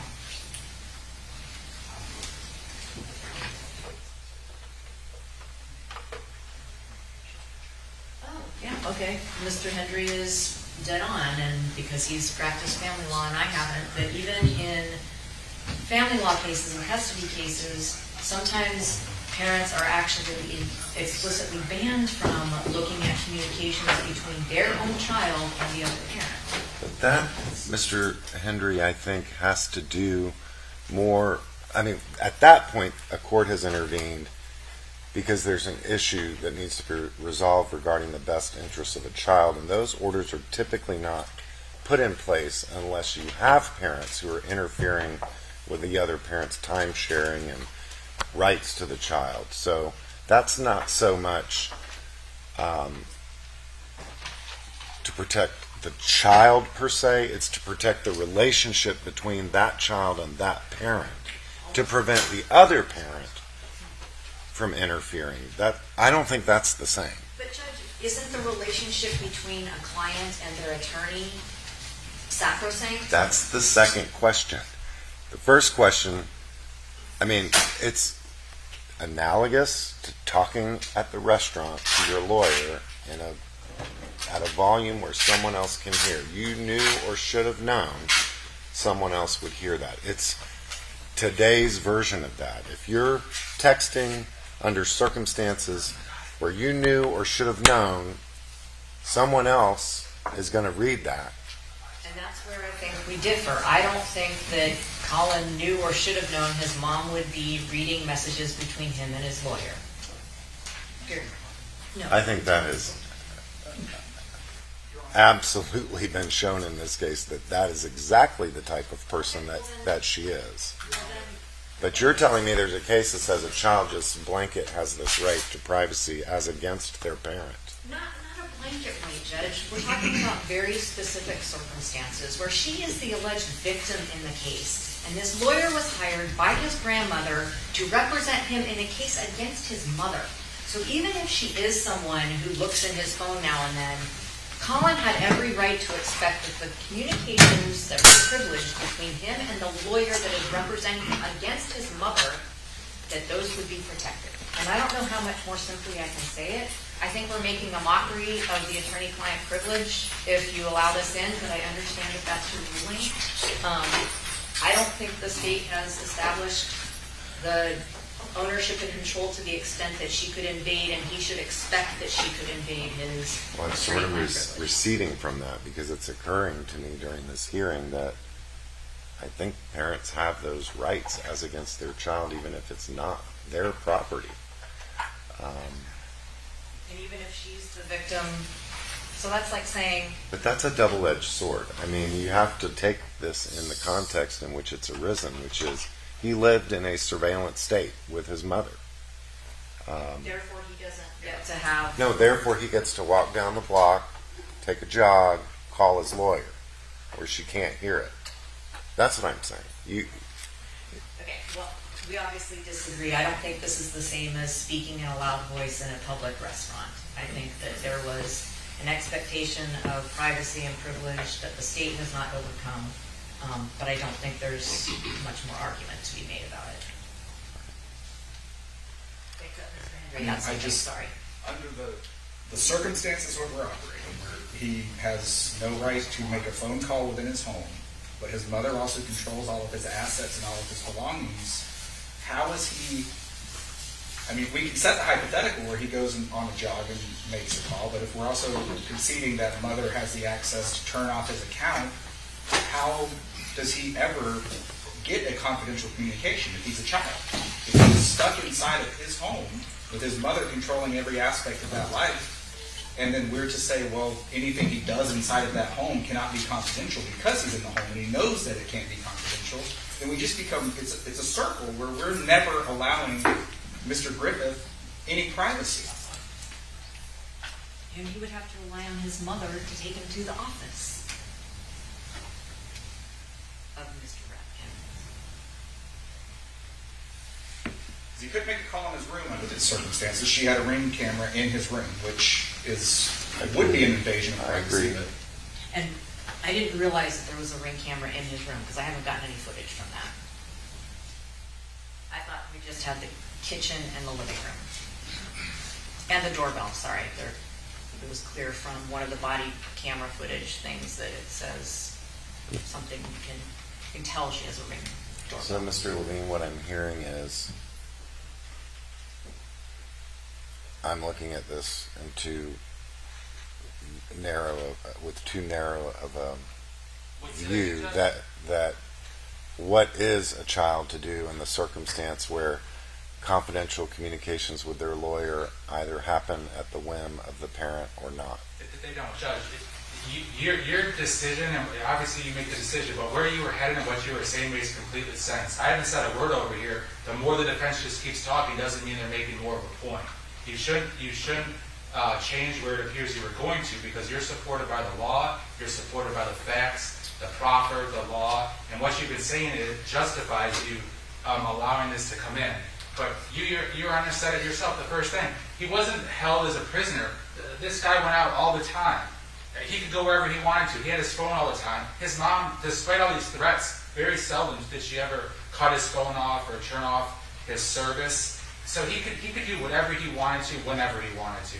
It's ironic because on the day when he ended up leaving the house, he was too lazy and disrespectful to do some simple chores because he wanted to go take his walk, which is exactly what he did.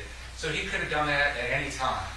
Another thing that I didn't mention, but I did mention at the hearing, is that so I think you're spot on. I think the evidence is spot on. My arguments and the evidence as presented would justify you allowing this in. To do anything to the contrary would seem to go completely against what your gut instinct and the evidence has shown. Furthermore, one of the things I mentioned at the hearing was, it sounds like, the attorney's making the argument for the defendant, and of course she has the right and she should do that.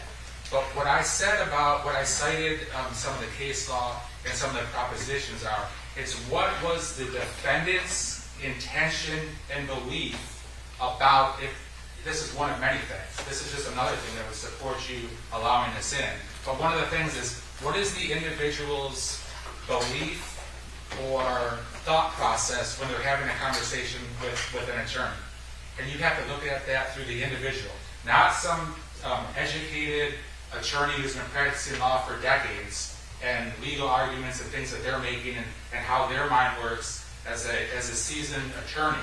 But you have to look at it from the defendant, a 16-year-old who's talking about giving his mom the old knife to the neck from behind, which is how he killed her. When he's having a conversation with Jeffrey Ratkin, he's not sitting there thinking, oh my God, this is definitely going to be protected as the attorney-client privilege. No one's ever going to see that.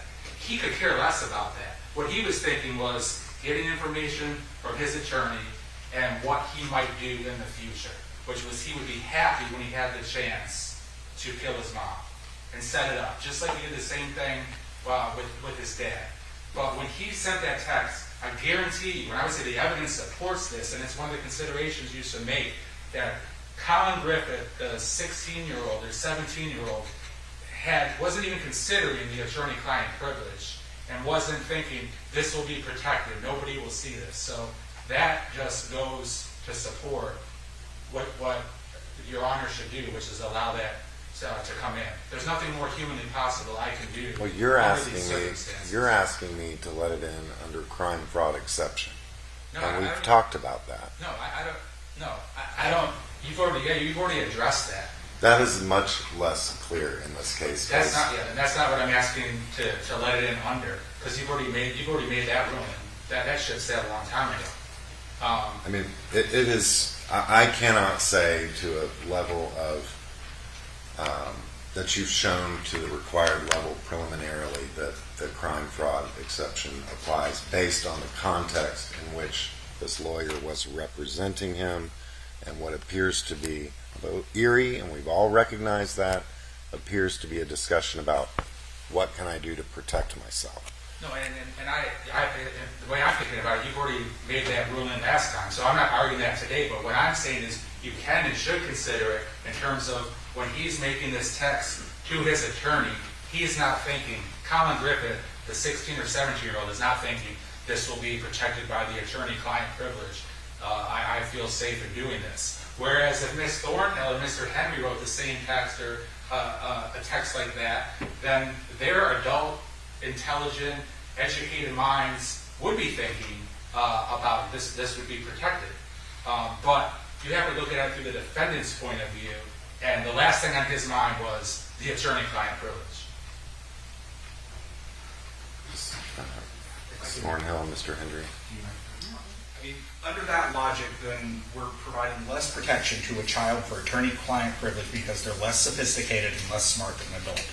That goes contrary to the law. That goes contrary to how we treat children in this justice system. We give them more protection and we give them more leeway. To say that they're not sophisticated enough for an attorney-client privilege it's wrong. I'm not persuaded by that. But, I mean, I think there's probably a lot of adults that's not what goes through their mind when they're talking to their lawyer, and typically lawyers will tell their clients what you tell me is confidential. But Mr. Levine, all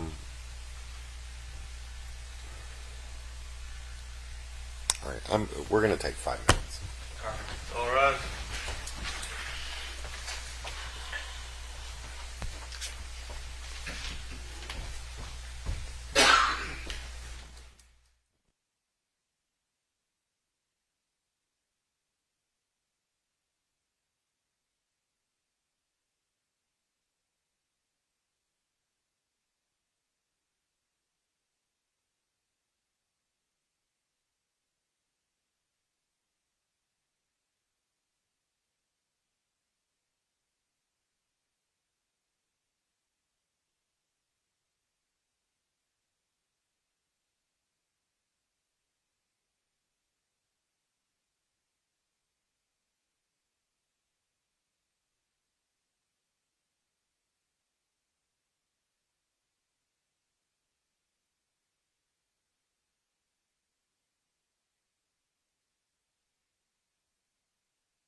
seated.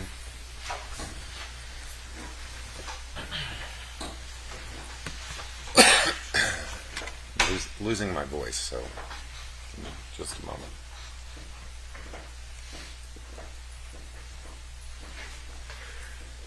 All right, we're back on the record. Mr. Griffith is present with both of his lawyers. Mr. Levine is here for the state. You know, there's a bigger question here that I don't know if there's any law on that occurs to me based on the arguments made by the defense, aside from the more specific question of what the defendant knew or should have known.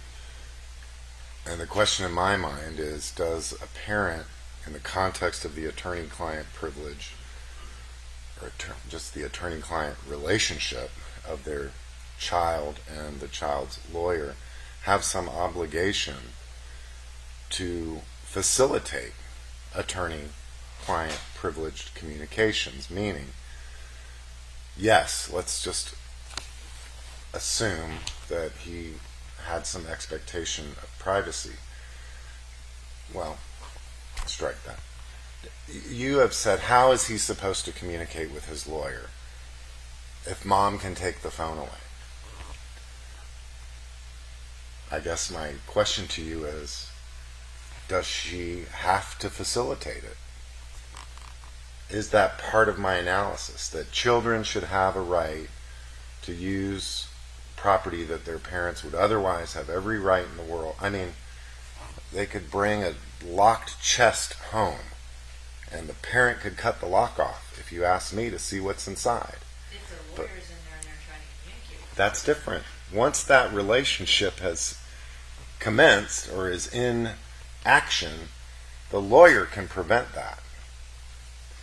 Judges, 35 But pages of text messages where the defendant had no problem communicating. He didn't need any help from anyone over many, many months, kind of proving that he had no problem getting to talk to his attorney or seeing his attorney, and Susan would have taken him there every day of the week. I think you're missing my question. The communication we're talking about here occurred on a telephone. And so, is that what you're saying, Ms. Thornhill, that I want to get this right, and you're telling me children should be allowed to talk to their lawyers on their phones without having been found to, and imputed knowledge that their parents can get in there and see what they're saying? You're asking me to rule that way. Yes. And would that be contrary to the case law that we discussed at the last hearing, and what the court is supposed to analyze in terms of what we've been discussing about? No one showed me a case about a cell phone and a parent's right to look in there even when it, and to use confidential, otherwise confidential communications. What would be a confidential communication if you were an adult? No, but as it pertains to the defendant having no right to, no thought process that would even be confidential. And the analogy that Your Honor was talking a little bit about today, but we talked much more in depth about at the hearing, about if you send an email on a company computer, even if it has to do with lawyer-client privilege, and I cited a case, I don't remember the case, but I cited a case. What's different is that person is an adult and has other means of communicating. This person's means of communicating with his lawyer was a cell phone. He wasn't locked in a cage, Judge. He was at Susan Detman's house all the time. He was using that cell phone as much as he wanted. His mom made a million threats, but never followed through basically on any of them. He's running around enjoying doing his walks. That he was not held captive. He had almost like an adult. He could do whatever he wanted to. He had a driver's license. Susan Detman would Not take him. when he said that. All right, fair enough. I didn't remember that. Susan Detman could take him anywhere. Like what I was saying about the 35 pages of text messages, time-wise, like he had his phone and was using it any time he wanted to. So it wasn't like he didn't have the opportunity. And I don't think that inquiry that Your Honor is talking about most recently changes it one way or another, unless there's some case, which none of us have seen a case that would support what the defense is arguing, case law-wise. So I think, I understand that question might be interesting to Your Honor, but that shouldn't change your mind. Well, I'm kind of thinking just the hypothetical circumstance. Suppose you have a child who has no other way to talk to their lawyer But you don't have to worry about that because that's not the other than situation. on a cell phone. Well, I think that's the starting point.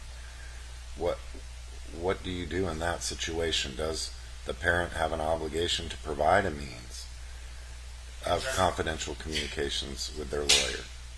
And it's clear that that question could be interesting, and it's definitely interesting to you, and I know you want to make the right decision, but that's not the situation that the defendant was in. And when you analyze that thought that you have, but under the defendant's situation, he's not in a situation like a hypothetical teenager might be. I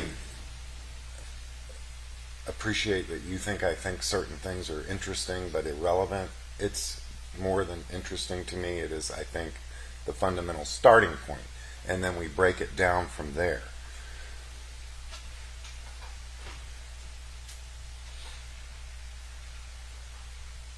You can't answer the question, though. Is that correct? Does a parent have an obligation? Does a parent have an obligation to facilitate, not this defendant, just as a matter of general principle, does a parent have an obligation to facilitate confidential communications between their child and their lawyer? I haven't seen a case that says that, but by the same token, a parent could do or not do anything they want to. So if they want to be a bad parent and just not help their child in any way, shape, or form, there's no law that I'm aware of that would require a parent to get the child an attorney, or to get the child to an attorney's office, or to help the child in any way, shape, or form. As we've seen with a bunch of deadbeat parents who don't do anything, not in this case, but just in general. A parent could sit back and be completely uninterested in their child's life, and that might not be against the law in the context that you're asking about, if they have an obligation or a legal requirement to help their child have confidential talks with their attorney. So I would say no. I don't believe that there's a legal requirement. I certainly haven't seen a case law, and if there's some legal precedent to the contrary, I would learn something new if that was the case.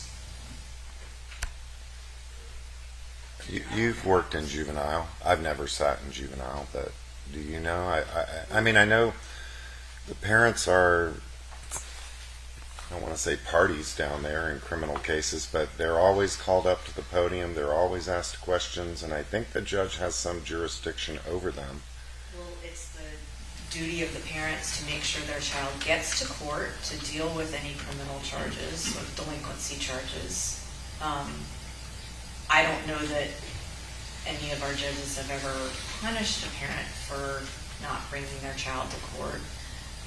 So I think there is an obligation of a parent to at least not impede,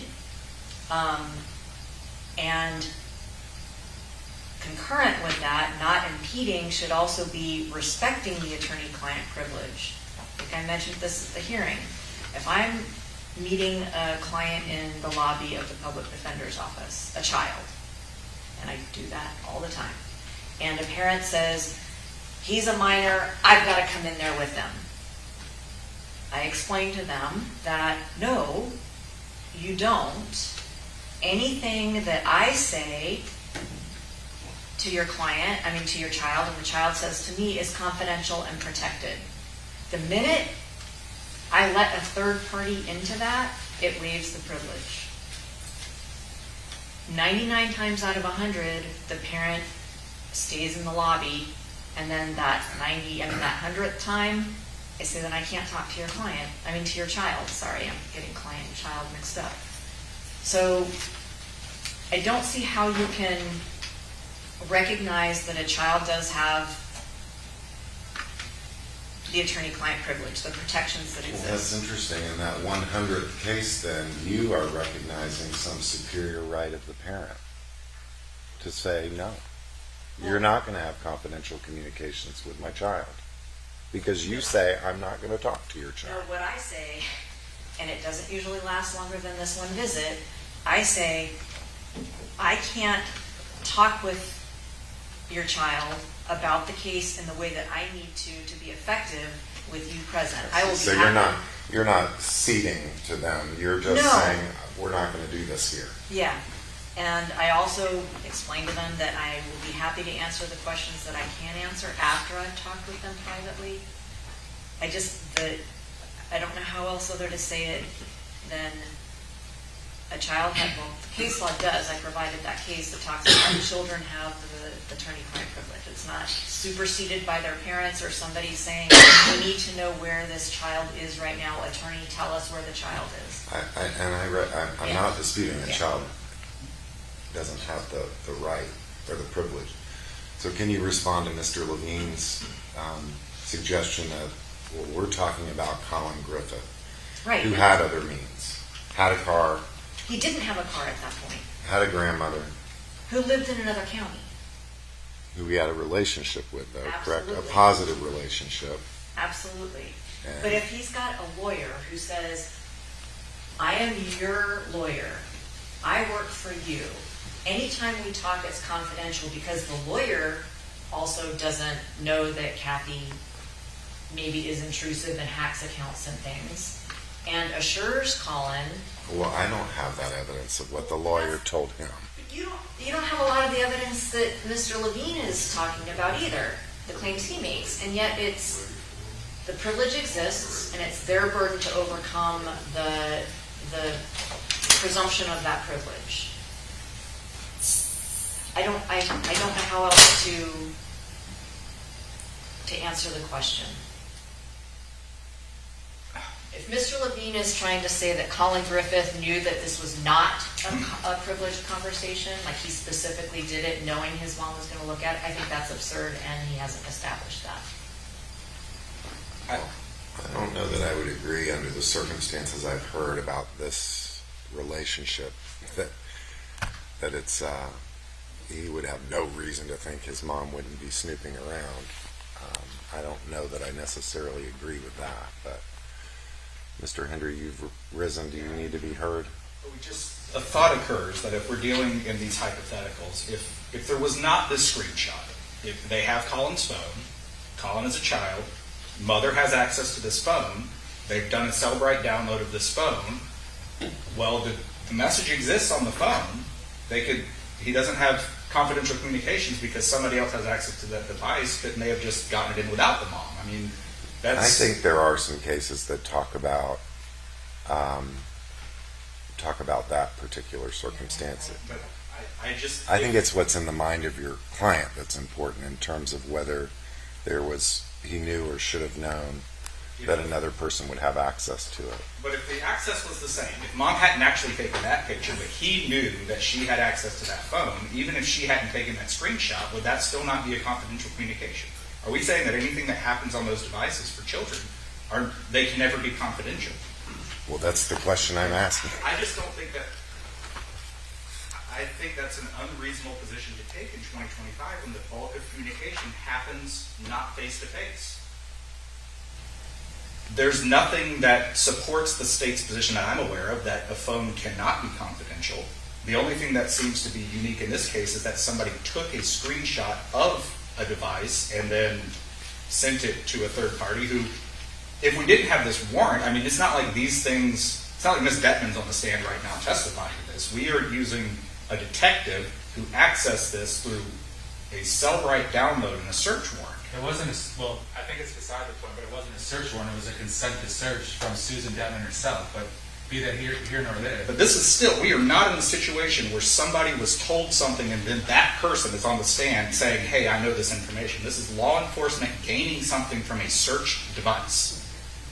And I think that's different. And I think that this is still, to the extent that the child has, confidential communications, child has a right to privacy, but also there's parents' rights, and it's all kind of murky here. I don't think that this communication has been breached from Collin's perspective.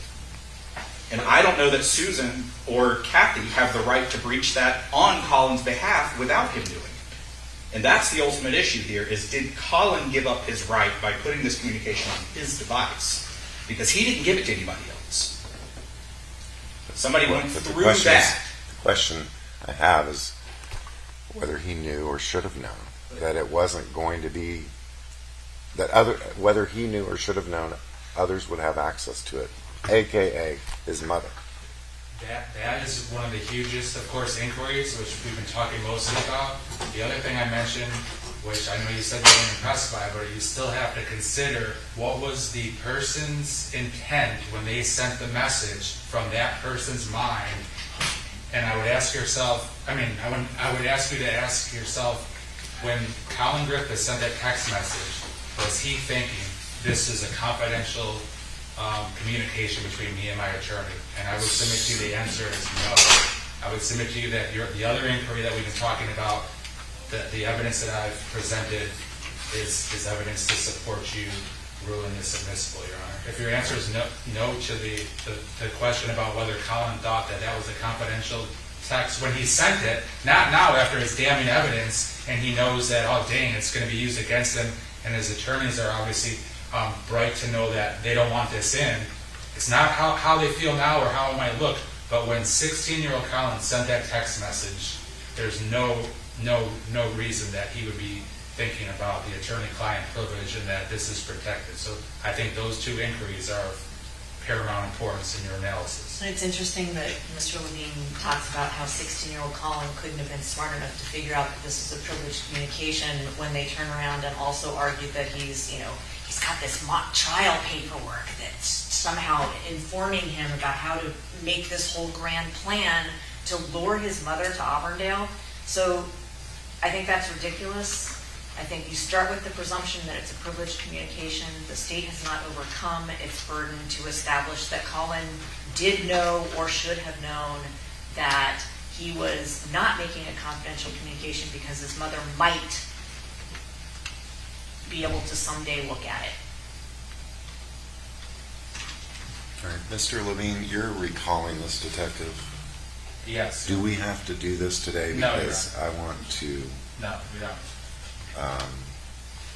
make sure there's no cases on this issue and would ask a related issue, analogous issue, other than just the general proposition that a child has the right to the attorney-client privilege. I recognize that. But it is, as Mr. Hendry said, murky when you're talking about parents' rights and children's rights. And just the basic reality, I think, that kids know their parents can look in their phones. Can, but should. But the question is... Or would a child say, okay, there are certain things that my parents should look at, like my internet activity, things like that, to make sure I'm not communicating with sex predators or buying drugs or things like that. But when Kathy sees that it's between Collin and his lawyer, why is she looking at that anyway? Because she realizes that he's going to kill her, and he's talking about how he's going to kill her. I'm not in any event, you know the issue that concerns me, yes, which is a parent's right.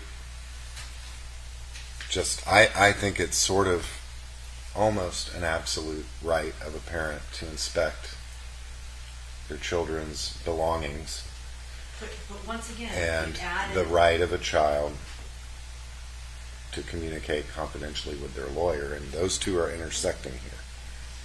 And then what a reasonable child would understand under those circumstances when they send a text to their lawyer. You know,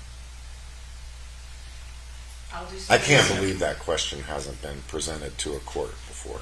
I did a lot of research before we even came to the hearing on this, and there are, unless I was using search terms that were incorrect, but I used the 90.50 whatever that talks about the attorney-client privilege and the admissibility or inadmissibility of privileged communications. I did attorney-client privilege with child, juvenile, adolescent. I did it with cell phone, electronic device. I mean, I tried everything to come up with something, and the only things I came up with that were even remotely related were cases that I provided at the hearing. But I'll try again.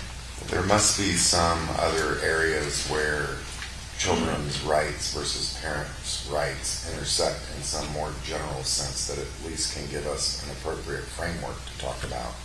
From an impediment standpoint, this comes up a lot in family law where you have things that are ordered the child to do and then one parent says no. And then what does that, at what point does the court get to step in and say that's something that we can do something about? So, that family court is the only area this really comes up a lot in my opinion. I think we have to be careful of family court because you're really talking about parents not getting along and then having to figure out what's in the best interest of a child. And when parents disagree on things like privacy for their child. Right. Because as you say, you and your family, you've decided your kids are going to get a pretty hefty, serving of privacy. My family, they get kind of a moderate serving. Detective Peters. Some families, though, I could see taking the position that you don't have a right to privacy in this house at all. I have the right to come in your room, rifle through your drawers, look through your papers, take your phone to the sheriff's office to see what you've been doing. So. But I think we have an absence of that here. I realize that there are tons of text messages with her saying she's cutting off his service or I'm tracking him. But that's very different from looking through his communications on his He's phone. got a camera in his bedroom, Miss Thornhill. I think that cuts against that argument. That is the biggest intrusion on his privacy, if you ask me. So when that's your situation at home, and you've got that cell phone, and you're texting about putting a knife in your mom's throat, you shouldn't have thought twice about that in terms of, is mom going to see that? So now we're putting the burden on a child to go above and beyond what anybody else would be required to do to keep their communications with their attorney privilege. That's my question. Where does the parent's right intersect? And that's why I asked this question. Does a parent have an obligation to facilitate that? So we're not going to answer it today. I'm going to ask that you save that for when you recall him. I'd like to hear something in the morning, either just point like, yeah, I stayed up all night and found 0, or see something, and I'm going to research it as well. Because the question in my mind has changed from what it was initially, which initially it was just ownership and control. I really don't think that matters. I think it's just the child's right to inspect, the parent's right as against the child's right. And I will also see if any of our appellate views have some ideas. All right. Because I will recognize my limits in my research skills. You have some other line of questioning for the detective for the rest of the day, though? Well, Judge, and another thing that would go into would be the ring videos, but then those are kind of time consuming. So I don't know if you want to stop now, but I think logistically it would make sense to stop now. How much footage is there, time-wise? It's long. So more than an hour and 15 minutes? I just don't remember. I can pop it in and answer that, Your Honor. If you can give me 1 minute, I can pull it up and we'll see. Yeah, we might get through September 7th, but not September 8th. September 7th is long.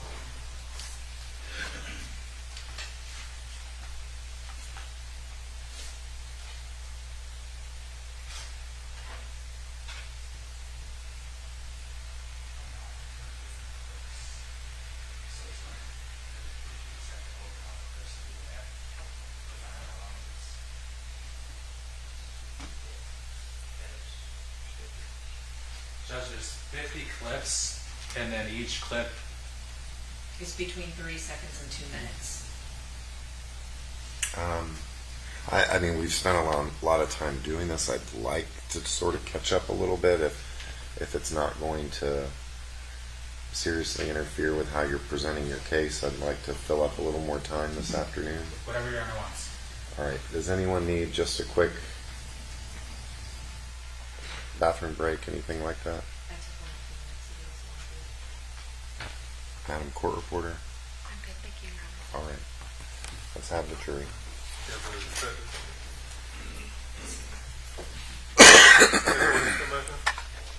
Detective?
Please be seated.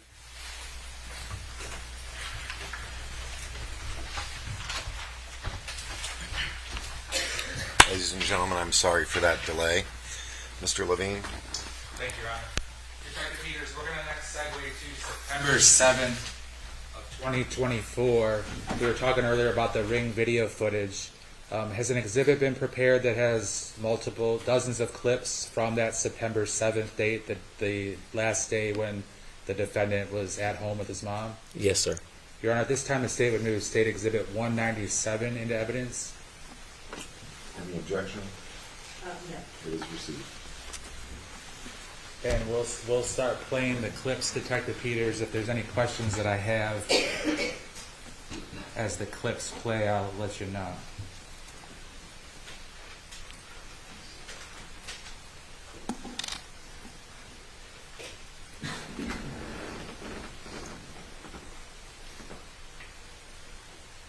Starting with number 1.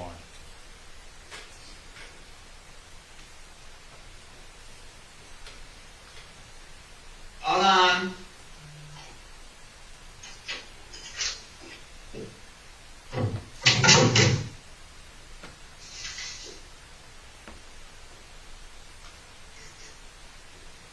Detective Peters, in clip 1, did it appear the defendant was coming home from his job at Domino's Pizza? It did. Clip 2.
go to clip 3.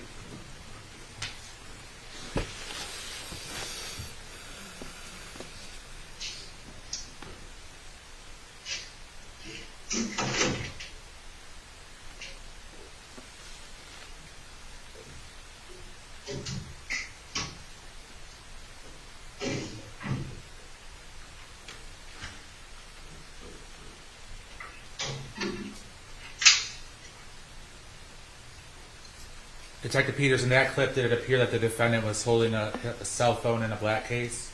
It appeared so. Next clip. Did you not eat your food that I paid good money for? Oh, did you eat it? Okay, good job.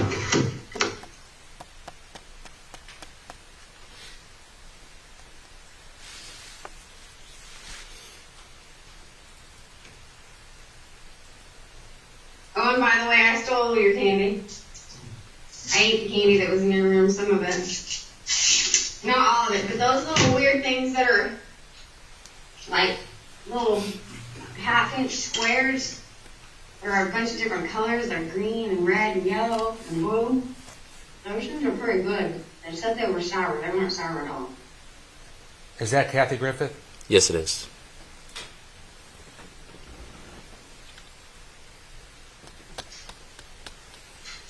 Oh, and Collin, you have to definitely go out there and be whacking it. It's longer than ever.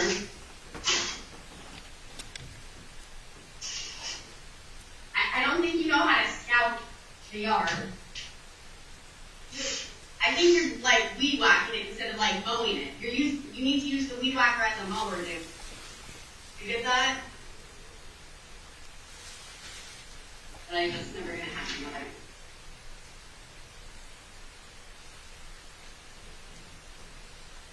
Was that her wanting her son to weed whack the backyard? It was.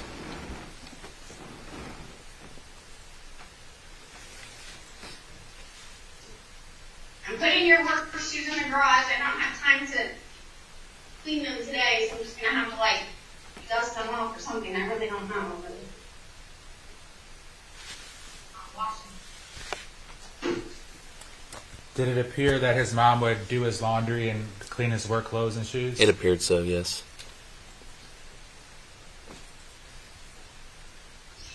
I've been up since 7:30. I'm reading since 7. I finished one book a month ago. It's a book stick.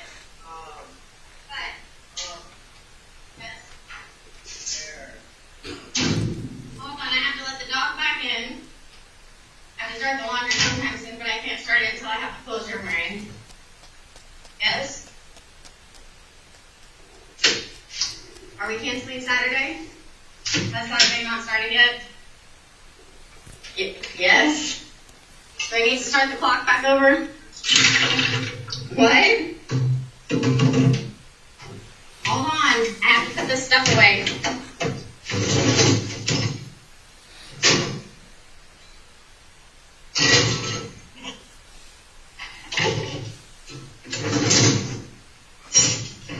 I want to put a bowl on the bottom, which I know is fine. I've never seen a bowl on the bottom.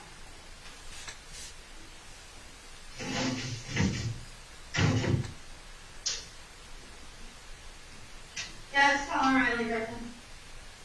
Your mother is here. I can help you. Is that corner back room where the mom came out of, is that where the laundry room is? Yeah, so straight ahead appears to be where the laundry room or the room where you can even exit the home. Go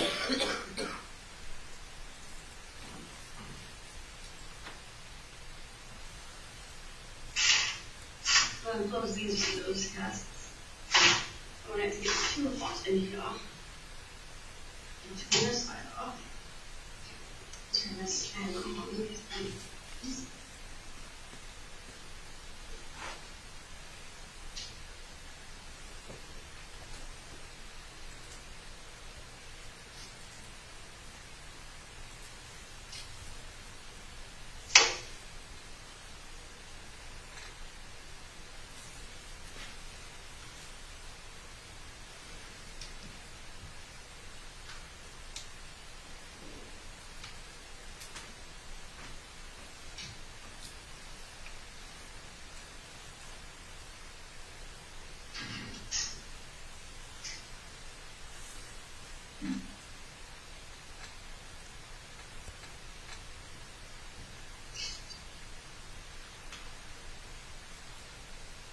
Did it appear that the mom did a lot of cleaning and laundry?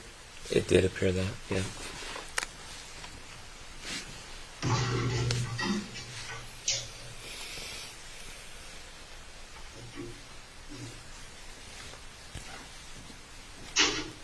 Oh, and I love you, but in case you'd like to know, my fucking ice maker is broken because of you.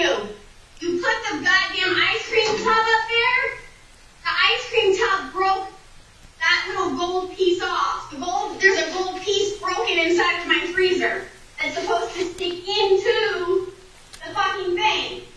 But you put ice cream tubs up there and it knocked it off. I've never put ice cream tubs up by the ice maker.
moment I can surprise and I speak on fast as well.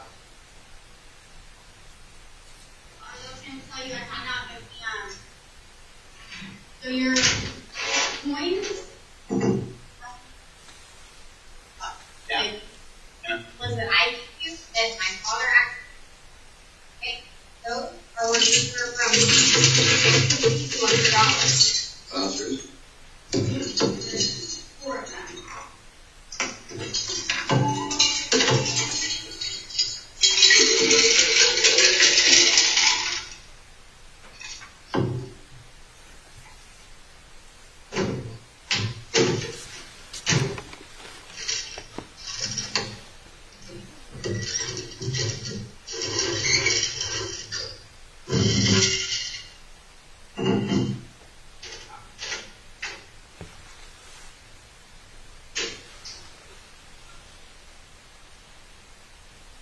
What?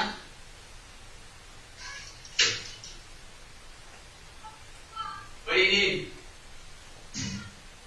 That's gonna take until I go to no, never mind. Yep.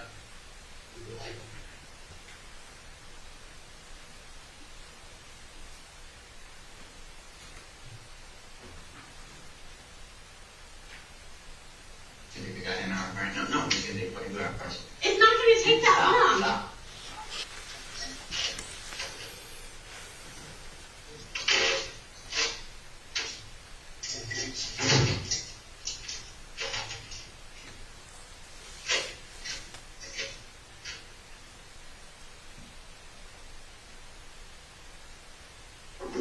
Is this even with this? Yes or no? No fucking idea.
What if a gutter that I put is going to fall off, and you pull it down, and now you're going to put something that isn't that stud that's up against the wall?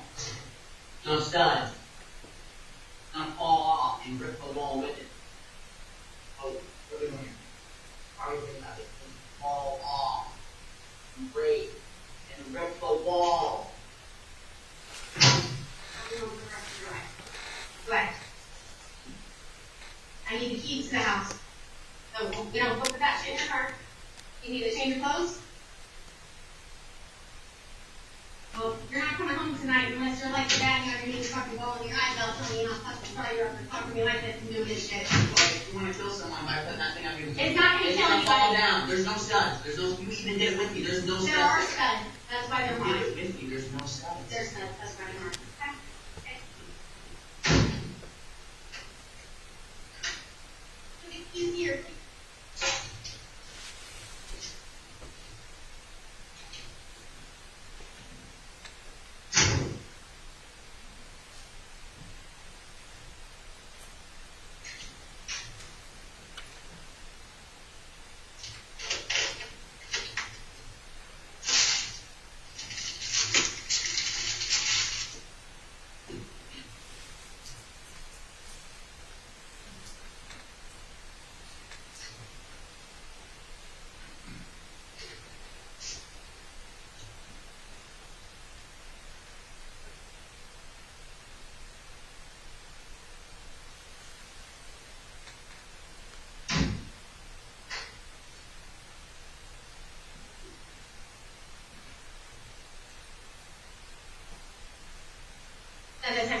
to Collin Griffith. I put your Starbucks and your sandwich outside because you decided to forget those too, which I paid for this morning before you decided to throw your temper tantrum. So you can come and pick those up. They're sitting outside the front door.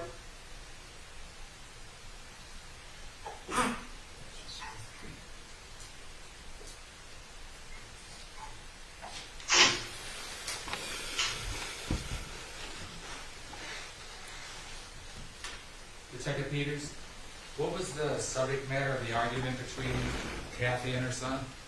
It appears to be she was requesting some help hanging something in the home, and he didn't want to do that.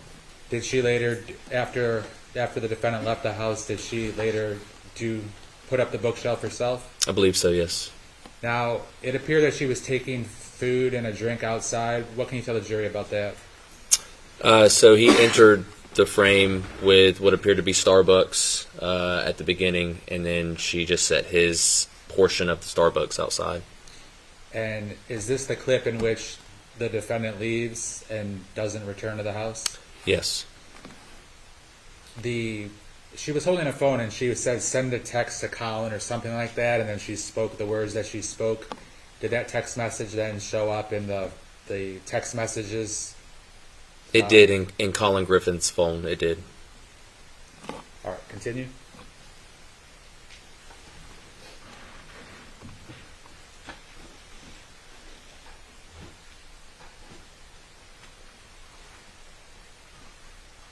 And so also, gets up. I started going through his room. It was a complete and total fucking mess. He had shit everywhere. Okay? He didn't even go to sleep last night until 1 o'clock in the morning. I was asleep by 8. I was fucking out. I took my gummies. I was asleep before he even got home. I had dinner for him waiting that I had bought for him at a fucking Mexican restaurant that delivered. And he still decides that this morning when I was like, hey, we need to get this last bookshelf up so I can get everything going. He said, no, Mom, that's just going to fall on somebody's head and kill them.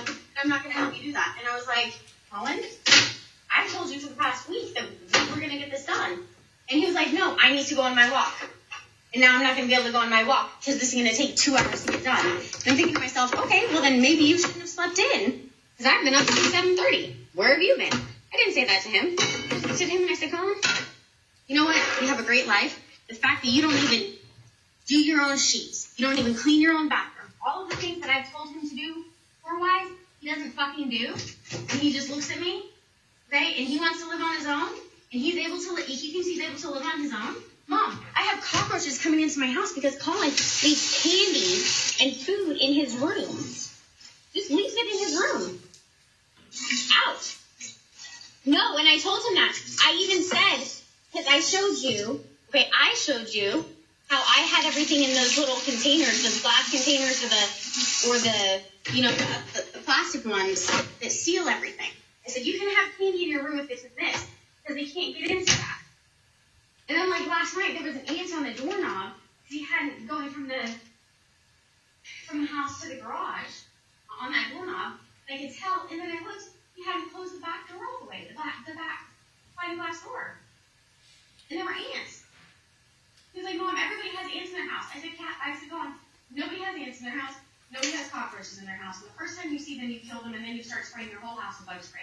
Because once you see one Starbucks with his drink he drank, he was mad that I was making him go with me, like, stand here with me and hold a bookshelf while I mount it to a wall. And he didn't want to stand there and hold it. He said, no, this is going to take 2 or 3 hours. There's not any studs back there. I said, I've already shown you where the studs are. I marked them, Collin. I said, why else do you think I put 1, 2, 3, 4? There's 1, 2, 3, 4, 5, 6. There's 6 areas this thing is being bolted in, and it's not going to hold books. It's going to hold pictures. It's not going to fall on anybody's fucking head.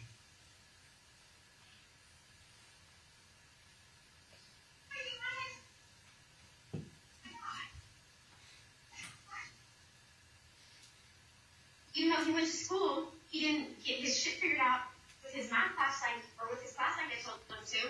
He was like, no, my computer's going to be here by October 12th. And my professor said it's fine, and I didn't do the proctorial.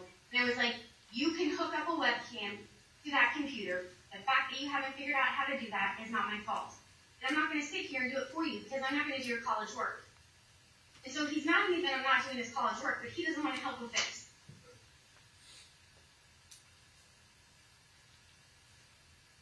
I'm not talking to anybody because I'll just get upset. No, he doesn't. I get zero shit.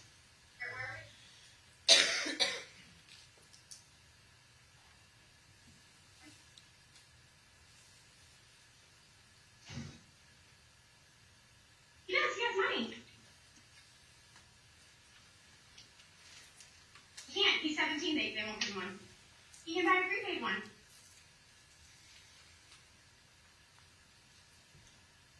He knows how to do that. I love you. Okay, I love you, and I'm telling you right now, I already told Collin. I said, you leave, you do this, I'm cutting everybody off. Because I'm changing my phone number. So, I'm changing my phone number, I'm cutting everybody else off, because I'm fucking sick and tired of this. This is bullshit. This is fucking bullshit. I try to let him sleep in, try to be the nice mom, try to do everything. I've had my identity stolen, I've had all this shit going on, my own, and he can just fuck himself with his little AT&T phone and figure out what the fuck to do with life. He has a trust fund, he has a lawyer, he can figure that out. What's he going to do, call DCFS and say that I kicked him out? Okay, fine. He has a car, he has a brand new car he's driving around. He has a book bag with his stuff.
Okay.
Yes, guys.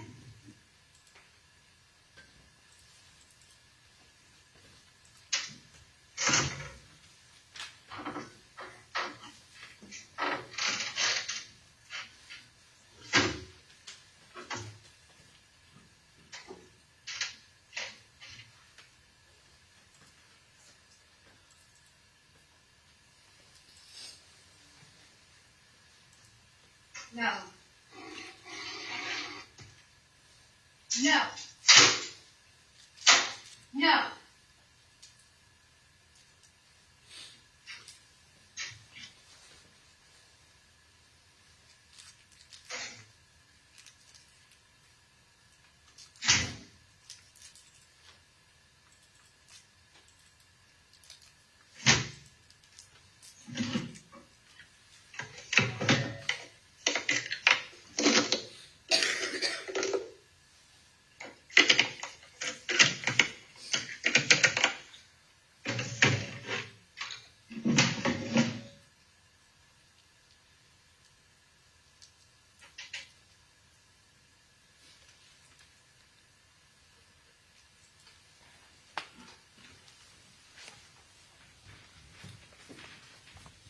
Your Honor, I have no further questions regarding this subject matter for today. Judge, we discussed previously that Detective Peters is going to be coming back, and I will reserve my cross-examination for when he's finished with his direct and total. Very good. All right, ladies and gentlemen, we're going to end here for today. It's about 4:15. Please leave me enough time to your chairs. Thank you for your service today. We will see you tomorrow morning at 8:30. All rise, please.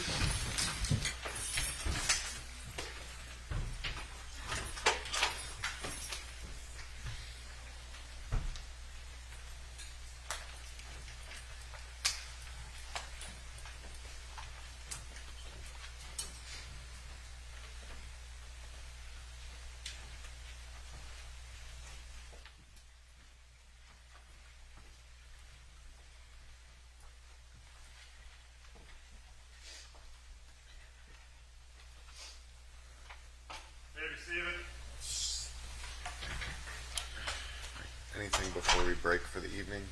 No, Your Honor. Ms. Thornhill? Yes, sir. All right, I'll see you at 8:30.